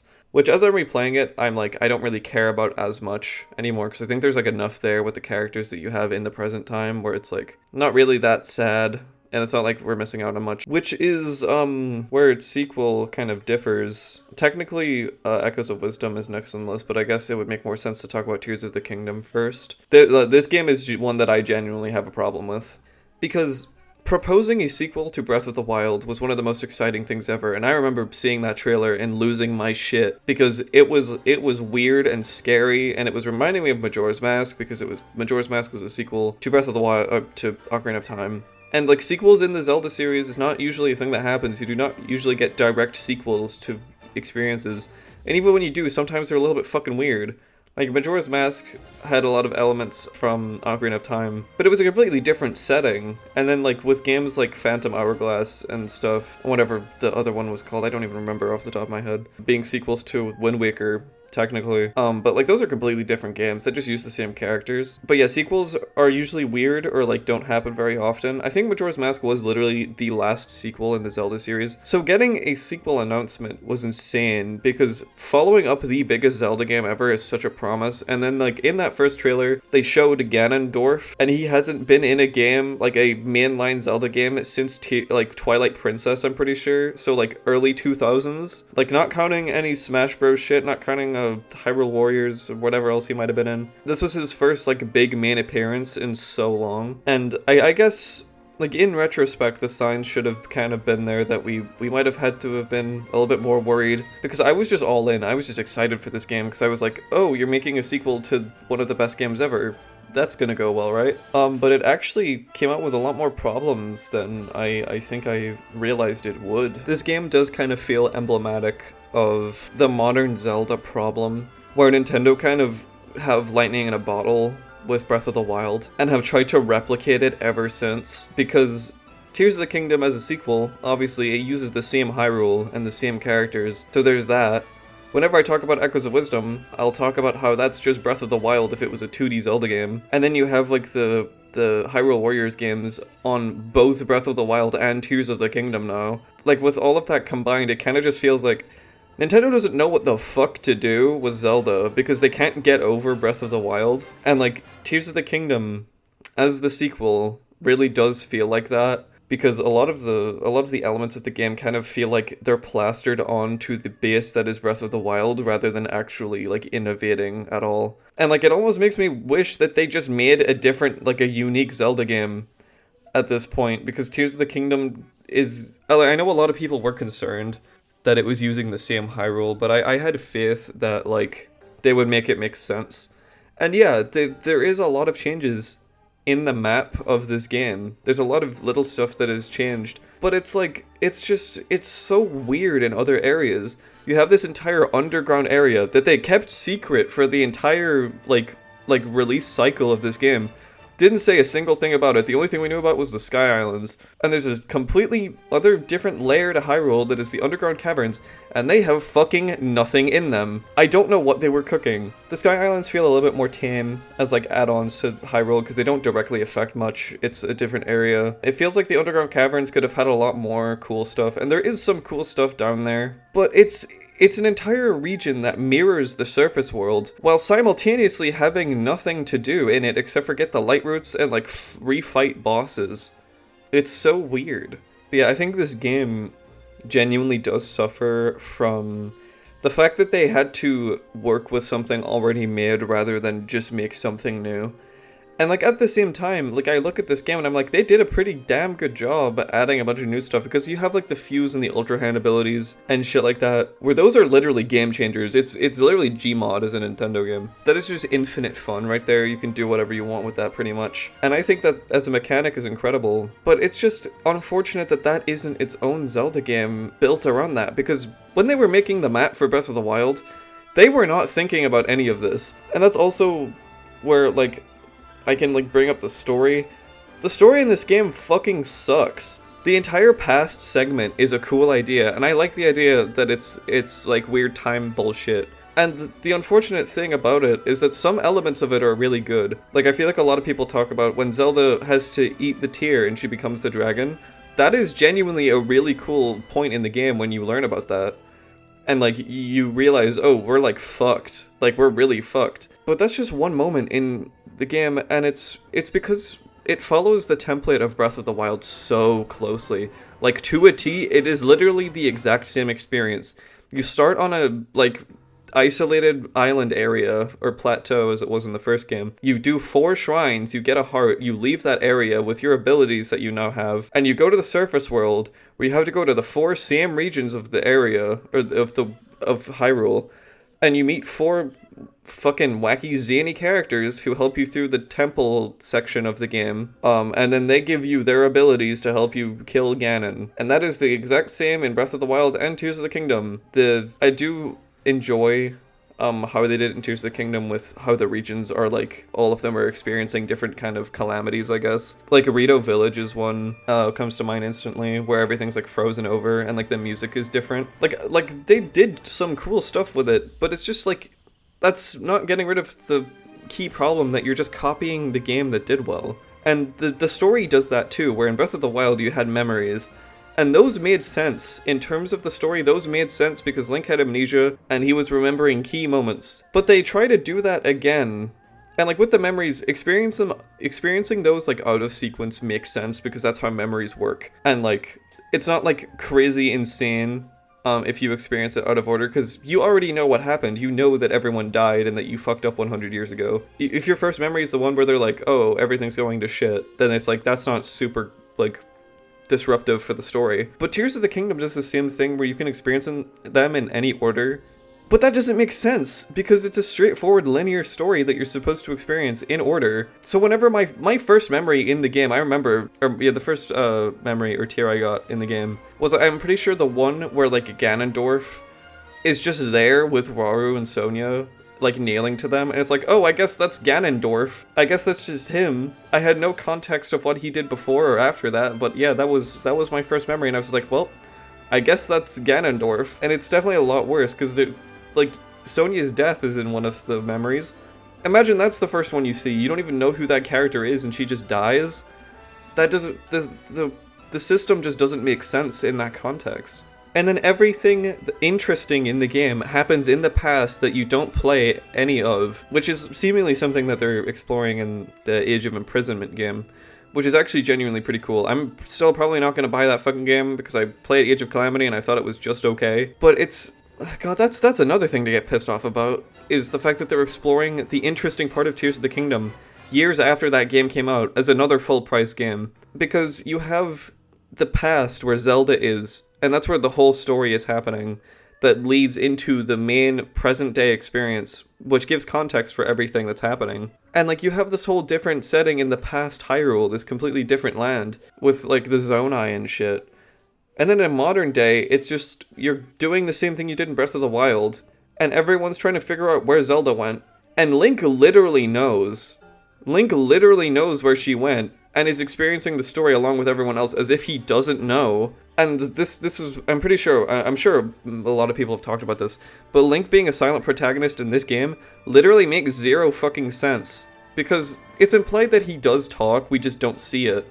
Like in Breath of the Wild, there's like a memory where, like, he gave advice to Zelda and she's thanking him for it, and stuff like that.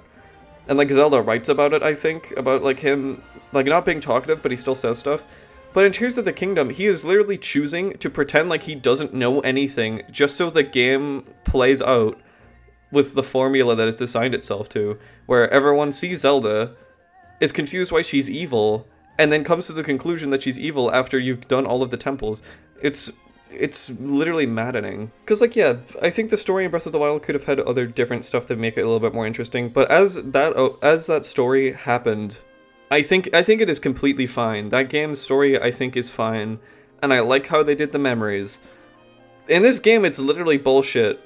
And then there's the whole Ganondorf thing, where he is unfortunately also stuck in the same problem, where all of his cool shit happens in the past, which you are not involved in, and then he's like a husk in the present day, who's at the start of the game, and is aura farming, and then he dips, and then he's gone until the end of the game, where you fight him in this, like, ball sack of an arena for, like, 10 minutes, and parts of that boss fight are really cool.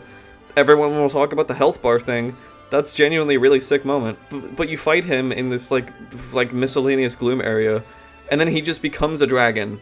And then that's the end of the game. And, like, spectacle-wise, that part of the fight is really cool, but I do have my problems with it, because personally, going into it, I really wanted to have, like, a Wind Waker Twilight Princess like standoff where you, Zelda, and Ganondorf are all together in one fight. But unfortunately, you never get that. Those three characters are never in the same place at once. And when they are, two of them are dragons, which is a little bit unfortunate. Jeez, I literally don't even know what I'm talking about anymore. I'm just complaining about this game. I don't even know what my main point was. Essentially, a lot of the elements of this game I feel like super tacked on.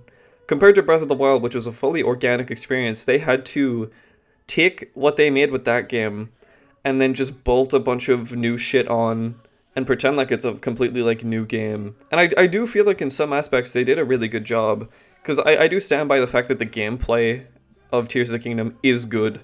Like, it is... I'm complaining a lot about it, but it's still one of the best Switch games, I would say, just with the quality of it. But there's, like, so many glaring problems with it, because you see sequel to Breath of the Wild and you think this is going to be the perfect video game. But it just really isn't. There's so much stuff about it that drags it down, to me at least, that's super unfortunate. Jesus Christ, that's another thing. Their explanation for, like, it's a sequel to Breath of the Wild, but they pretend like it's not. Because some things that happened in Breath of the Wild are canon. You make Tarry Town, like a quest that you do in Breath of the Wild, is canon in Tears of the Kingdom because it's still there and it's developed. But then it's like, you don't know Beetle? Beetle doesn't remember you? That's bullshit. You have the stuff with the Sheikah technology just completely disappearing, which I understand from a gameplay perspective, because if the old shrines were just lying around and you couldn't access them, people who didn't play Breath of the Wild would be very confused. But, like, literally all of it being gone? Like, the Shrine of Resurrection isn't there. That's a pretty big part of the opening to Breath of the Wild, and it's just gone. The Divine Beast's also gone. Like, what? And then they tried to, they fucking stuck their finger up their ass and picked their nose and was like, oh yeah, it just disappeared, I guess. Huh? It's like a sequel to Breath of the Wild, but only half of one. Because you have like Sidon and stuff who remember you from the first game. But then there's just and they refer to the Calamity maybe twice. The big event that happened in Breath of the Wild that was going on for 100 years. They refer to it maybe twice. And I'm now going to stop talking about The Legend of Zelda Tears of the Kingdom. I think it is a very good game with a lot of very big problems that make it very easy to make fun of, but do not get me wrong, I still think the game is really good. I just am very passionate about it, and also think that there's a lot of stuff wrong with it, so it's a video that I have considered making an entire video on, but I feel like it's kind of useless at this point, because anything I would say has already been said in a 2-hour video. But yeah, it's an unfortunate existence. And then sadly following up behind it is Echoes of Wisdom, which in its reveal was genuinely very promising, because it was a 2D Zelda game, which we haven't had in quite a while, where you play as Zelda, and that is the first time that has ever happened if you do not count the CDI. It felt like they were genuinely listening when they made this, having it be 2D and then also a game where you play as Zelda. I was genuinely interested because A Link Between Worlds is one of my favorite Zelda games on the 3DS. That game is incredible. So I was excited to play it. After playing it, it was good. I don't know, this is another one where I could probably say a lot about it. It's a completely new 2D game in the Zelda series, which is good. And the Zelda aspect is cool, and I like how they changed the gameplay of it. But there's just... It's just Breath of the Wild again. They, in recent times, have decided that linear gameplay is just something sinful that should be disregarded forever in place of open world experiences where it's completely unique, which I think is completely bullshit, because linear Zelda games aren't bad. People loved those games. This game makes that so much more apparent because it's a 2D Zelda game. It's puzzle based, where you usually think, oh yeah, this game's gonna be kind of linear, but it's They try to make it like the open world, the world is your oyster thing, with like the ecosystem where you can build whatever and use whatever enemies you want. And then you have the thing where you have to go to the 4 different areas. The 4 same regions you've been seeing. I guess not counting the Korok one, or like the Deku Forest, because that's a little bit different. But it's still the same idea. You go to these 4 regions, and the different like races of characters are all having like their own like arguments and issues that you need to deal with. And then you do the temple, and then you do like the end of the game. It's for some reason still like so derivative of Breath of the Wild, and I don't know why it is. One thing I will say is that the story of this game is actually quite interesting. I like how they go about Link as a character. Because Link has never been like an outside force.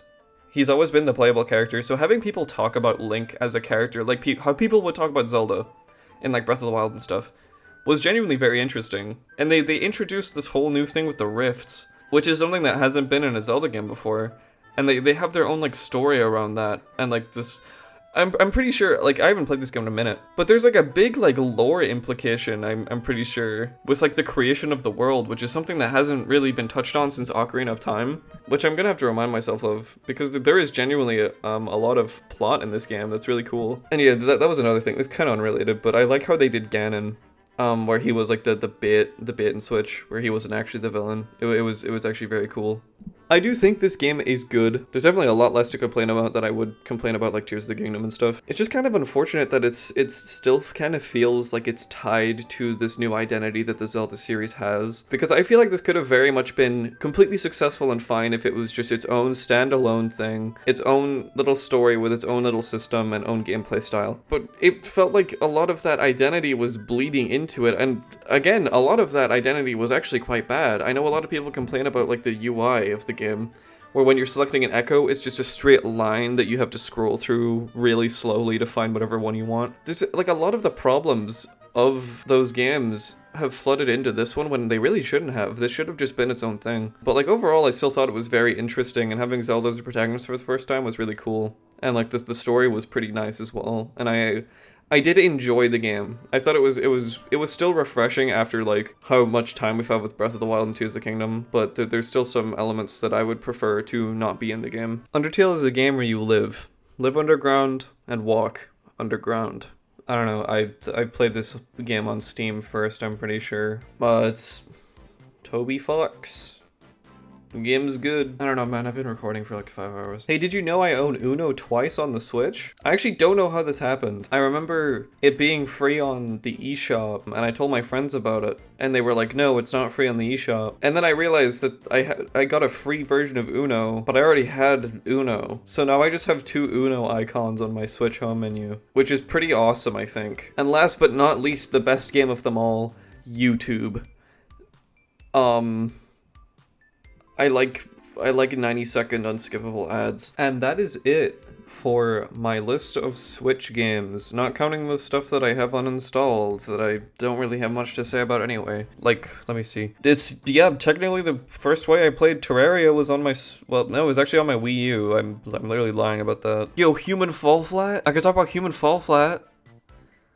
I played the game for like 2 hours. But yeah, that was just an overview of all of my Switch games that I wanted to talk about. I have been recording this for too long. If this was entertaining at all, that's awesome, because I don't think my tone changed a single time during this 5 hours. I kind of just wanted to make this again as a little archival thing for my thoughts and stuff about my Switch 1 games and the Switch in general, which I guess I could talk a little bit about now that I've been through all the games. This console is one that I was very excited for, and one that I've gotten a lot of time out of. Like, ever since I had my Wii U when I was younger, I always dreamed of having that Wii U gamepad, like portability, having console games that you could play on the go, and then having the Switch reveal after having those wishes felt really surreal. And yeah, obviously, again, much like many of the games I've discussed, I could bitch about the console as well, especially in its state right now. We joke a lot about my year 1 Nintendo Switch literally being on its dying breath, and sometimes I would talk about how Metroid Prime 4 would be its I would get to the credits of that game and it would explode or something as like a final hurrah. But even though this piece of shit has probably terrible battery life and I had to like fix its fan because it was overheating, and despite the fact that the Joy-Cons wiggle on the rails and that I can take them off even without pressing the button on the back, and despite the fact that the Joy-Cons barely work anyway, and despite the fact that every single controller I have has drift issues, I still think this console is pretty awesome. Especially because I came from a Nintendo background just generally myself anyway.